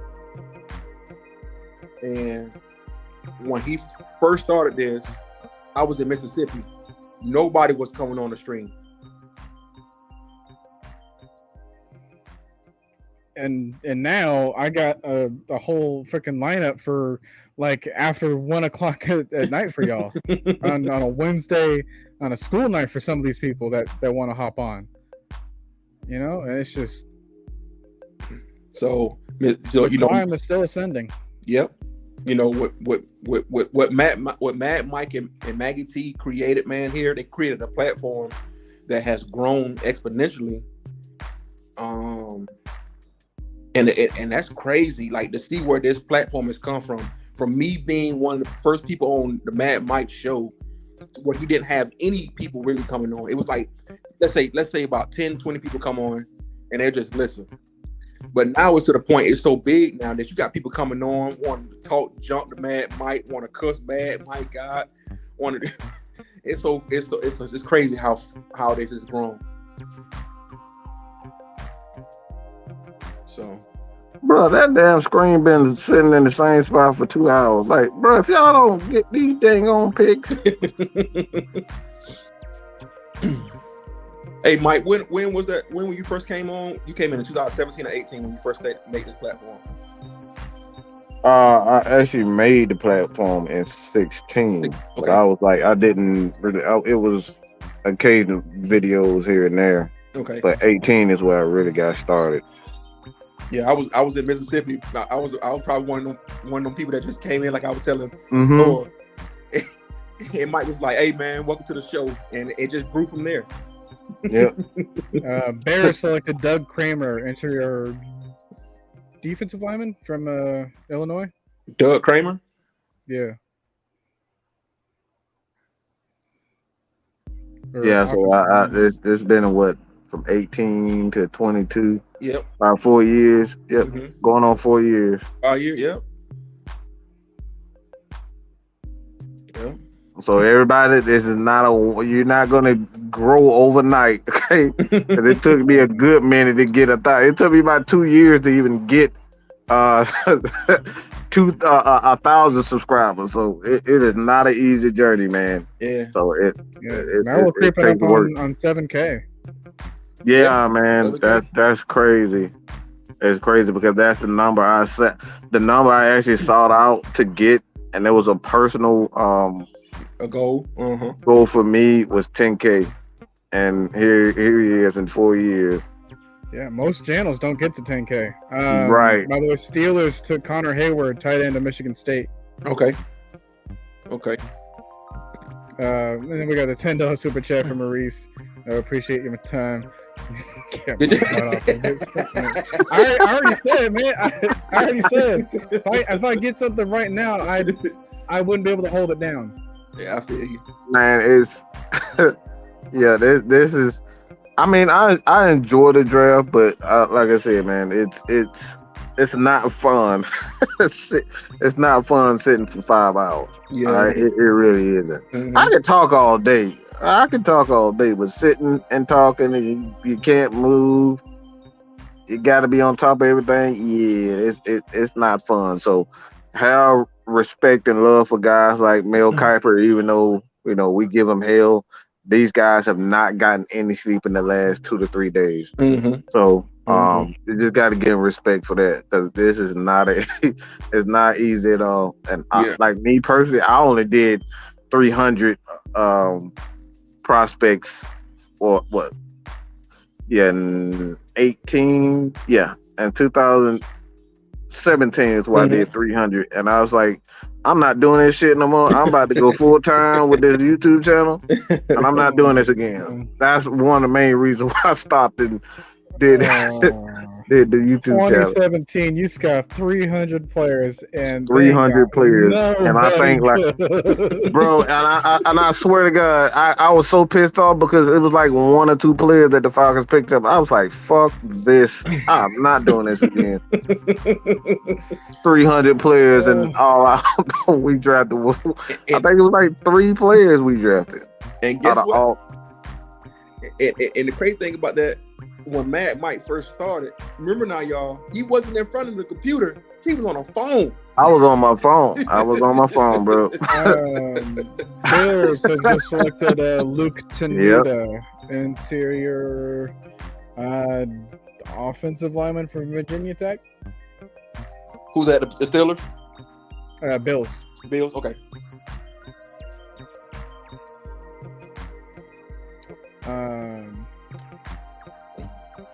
I know that we're probably going to have some sort of like an after show. I know that Maggie T actually should be coming back. Yeah, Maggie, she will. So yeah, you can hop on there. And by the way, what we're going to be doing as far as that concerned, so you guys make sure you hit up Miss Maggie for that. She's going to be more of the trainer, as far as like the up and coming YouTubers. If you kind of want to get started, hit her up. Okay. And that's where we're going to do a lot of the training for people to kind of get their feet wet and do the shows. So hit Miss Maggie up. We're always looking for new talent, new people. But yeah, man, we doing the thing, man. Like we really are. That's why we got Noah. He's taking over the West Coast. And he does a great job late at night. So if you guys can't get the feed, for whatever reason you work at night, hitting over up on Wednesday. So Yeah. we got a lot of things in store, man. It really is creeping up. So, another thing too, Chauncey. This dude got connections out there. Hey, so I'm gonna tell you, we got some really interesting things maybe coming up. We're gonna try our best when all the smoke clears and all that whatnot. We're gonna try our best to get Malik, and I'm not gonna make any promises, but we're gonna try to get Malik on the channel too. So yeah, man, it's gonna be hella interesting, bro. Gosh. Yeah, we're gonna try to get Malik Willis on, and that's gonna be. That was said when we selected him. That is probably like instant, like 200,000 views. Yeah. I don't think I'm exaggerating that much. Because of everything that we've been saying. Mm-hmm. Yeah. And, again, like, we're not trying to hate on Malik Willis. Like, I want all these guys to succeed. I've said the same thing about Justin Fields. It's just the situation that you're putting these players, it's not to their benefit. Yes. Right. And the expectations that you place on them, it's not to their benefit. They are kind of half-baked prodigies, but they're still, like, again, they have all the upside in the world. But you have to put them in the right spot to do that. And Atlanta was not that for us. Ritter, yeah, we can accept Ritter right now because we have a role, we have a vision, we have a future in place for him. If we were to try to force, a square peg into a circular hole, that's what Malik Willis would have been for us. Like he kind of goes against a lot of the things that they were trying to do on the Falcons offense. Like, yeah, you have a good deep ball thrower. You have that good mobility. You have that perimeter. I'm going to take that shot. I'm going to trust my guy. But at the same time, like, there's downsides to these guys. There's downsides to Malik not being able to trust his offensive line. And is he going to have that opportunity to trust his offensive line if you take him to Atlanta? I won't think so. Same goes for Justin Fields. Like, that's why Malik Willis in his last year was sacked 51 times. That's why he had to run the ball for almost 200 attempts. That was 10 more than his passing completions. Okay? Like, there are trends to those types of numbers. And you follow the trends, you follow where the stats have led you to, you look at the tape and you realize that he's an incomplete product. Mm-hmm. He's got tools out the wazoo, but he's an incomplete product. You force him to start, you're going to start losing games, and that's going to destroy his confidence. It is. And that's not going to make him look into a good player. And that's what happens with that's what happened with Justin Fields last year. Mm-hmm. Hey, Noah, on that number 30 pick right there for the Steelers, that Connor Hayward, that's Casey, that's Hayward's brother and Ironhead's son. I figured as much. Mm-hmm. Patriots just took Chasen Hines, center out of LSU. Yeah, they're going to run the ball. That's all they're going to do. They're like, crap, we don't have any receivers. Let's just go ahead and try to run the ball until they stop us. Mac Jones about to enter the Pro Bowl with like 15 passing attempts on the season. Man, I'm sick of you, Reggie, man. You tripping, man.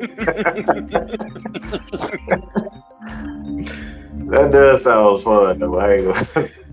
Instant 5 new subscribers. Oh. Hey, Mike, you going to games this year? Say it again. Going to any games this year? It's hard for me personally to go. Because a lot of people expect us to do the live shows, even in preseason, and so it's difficult for us to actually go to games. What we may do is have people designated for us, if we can kind of get people to take control over the show. Like, yeah, absolutely. Mm-hmm. But we went to 3. Yeah, I went to 3 preseason games. I think I can go to the preseason games though, but like the regular season game, it's kind of difficult for the crew to actually go to the regular season game. But preseason, yeah. James, I'm not sure what you're asking. Like cameras?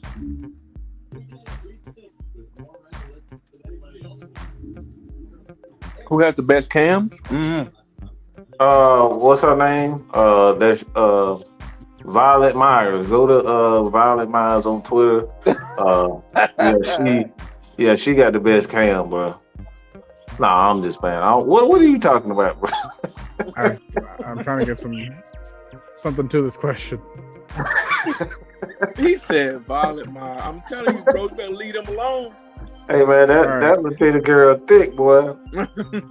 So best available players, you got Carson Strong. I understand why he's kind of falling down here. You got Jesse Luketa, Jack Sanborn, Dari Rosenthal, tackle from Kentucky, Rasheed Walker from Penn State. That's kind of killing me, honestly. Cole Kelly, I talked about him a while just the other day. Bo Melton, wide receiver out of Rutgers. Justin Ross was another one. Reggie Robertson Jr. from SMU. Got guys like maybe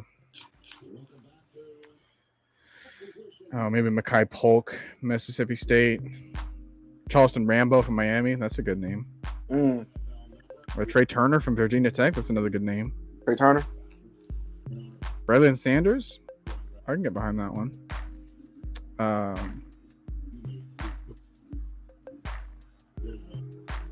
But by the way, the Falcons are coming Rams just took safety Quentin Lake from UCLA. We are 2 picks away. Wake up, people. 2 picks away. Long enough. It is 5 hours later. Finally.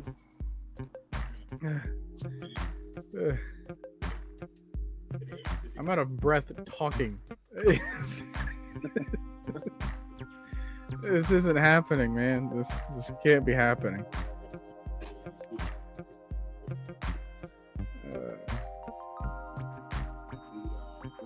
All right. Look alive, people. We're almost up next.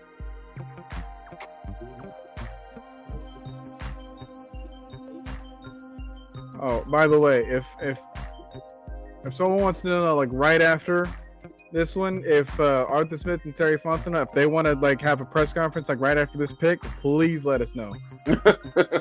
Please, for the love of all that is good in the world that you want to try to bring into your life, please let us know. The Rams select who?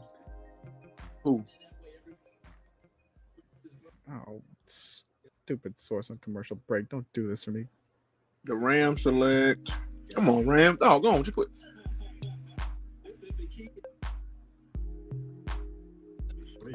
Well, they want Cooper Kupp to be the best receiver so bad, boy. It don't make no sense. Man, they're gonna get that man 300 targets, bro.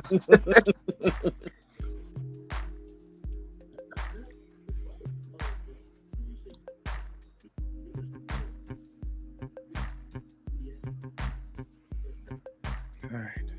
Come on, make the pick. Come on. Come on. You had back-to-back choices. Man. How hard is this? Come on, man.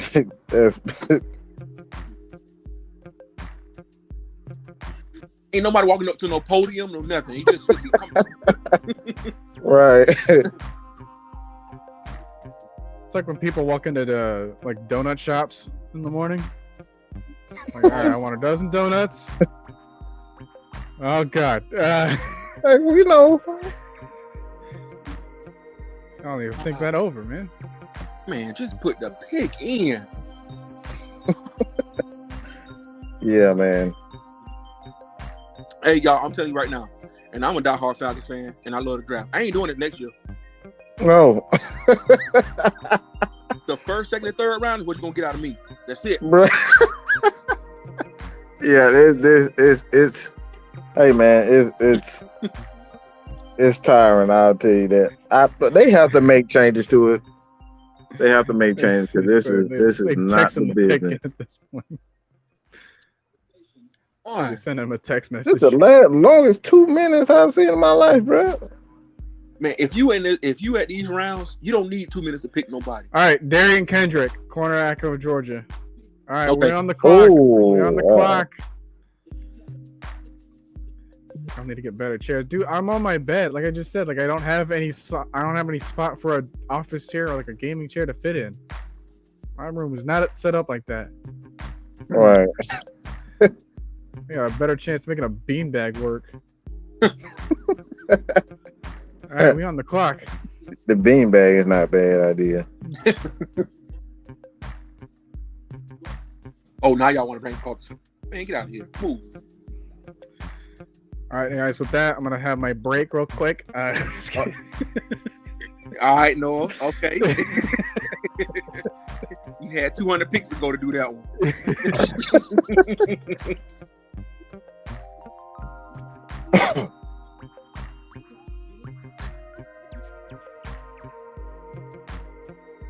The Falcons select who?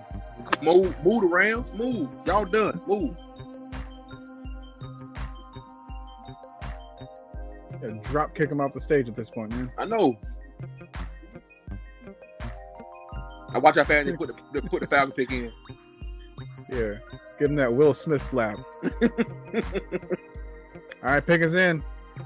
Pick is in. Let's see who it is.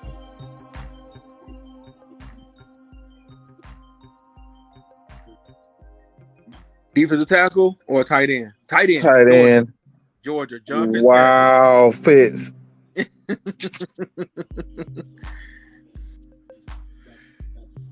6'7". All right. 6'7", 262. Bro. All right. Hold on. No, we did not get him. No, we didn't.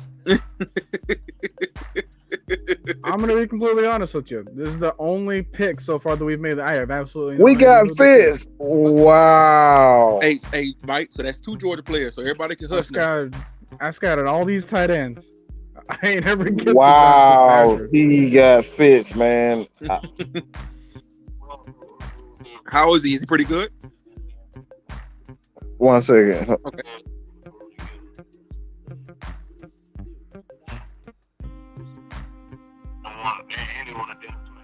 Chad, if y'all know anything about this guy, let us know. Yeah. Let us know something, chat.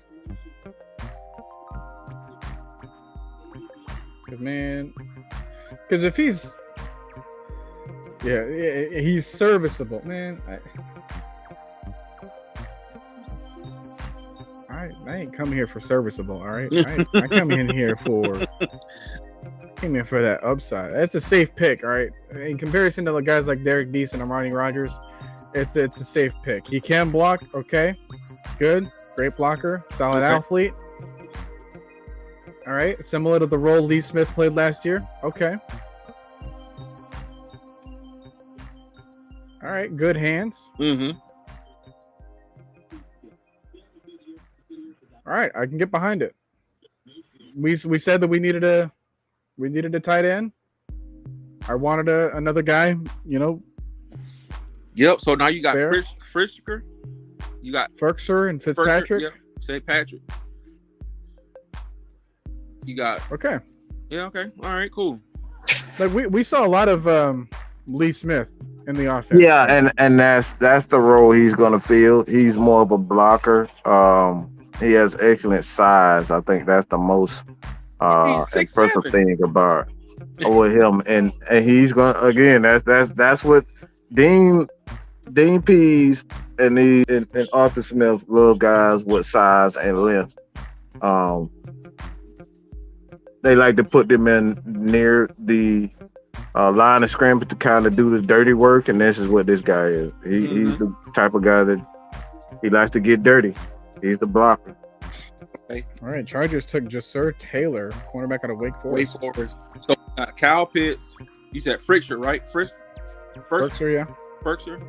Now you Anthony. Just say Anthony. You got Fitz, the guy we just picked up right now. Mm-hmm. Fitzpatrick, and what's the other guy named number 46? Neesman? Parker Hess. Yeah, Hess. So there's tight ends right there. All right. Dude, how the heck are you gonna describe a 6'7" dude sneaky in the red zone? You ain't miss him. This is like calling Jelani Woods sneaky. All right, dude. Dude, I'm sure if you look outside, you can see a bit of Jelani Woods. just peek out the window. That man ain't hiding nowhere. What? Same with Fitzpatrick. The NFL Network ain't even talking about the draft no more. They talking about trading Jimmy Garoppolo. Man, they probably were talking about they next. Never mind. So here's the question now. No D tackle.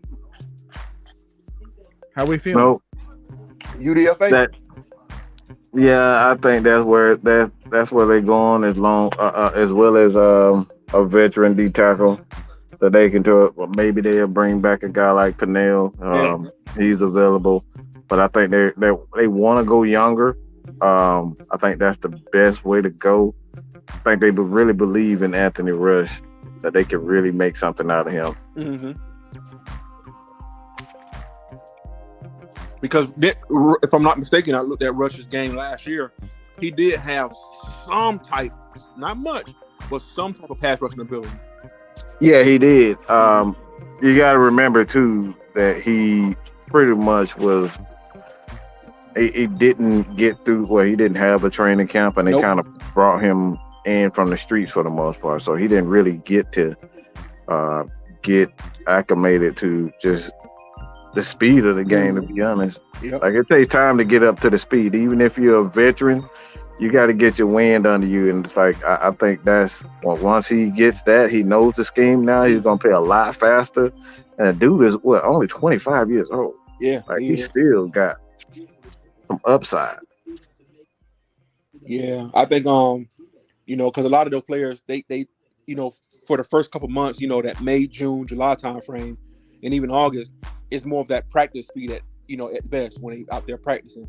You get on that, they get in that preseason, and you're still trying to get over that practice speed to get into game speed. So absolutely. Mm-hmm. Dirty Birdie, yeah, I feel great about Tyler Algier, however you want to say it, Tyler. Thanks to Noah, he brought him up. He brought him up well before he even got drafted. Mm-hmm. That's why you need to check out the Discord. Noah will give you a link if you want to be a member of the Discord. Noah will give you a link, so you can have access to a lot of those prospect. And it doesn't just come from me. It's not all. Yeah, it me, comes right? from. We have a team of guys in there, and for the most part, they really get down to the nitty gritty of watching and breaking down these guys. Arizona took Lakeita Smith, guard from Virginia Tech. Hold on, so that's our last pick, right? Yeah, that was it for us. As far as we know, let's close it. It's been 5 hours. I don't want to. Noah look like he about to fall out, so I'm not gonna do this to Noah anymore. I promise you guys, we'll have Monday. With me and K-Style, we're already putting the show together. So Sunday we may or may not have a video. Knowing me, I'll probably have a video because I can't stay still. I'm an absolute psycho when it comes down to this content. But I know for sure that myself and K-Style will have a video coming out. But Monday, you guys check out Cooler Talks. We're going to break down not only UF. I always have a hard time saying this. How the hell? What? Undrafted free. However the hell. Y'all know what I'm talking about. UDFA. UDFAs. So wait, one last thing though.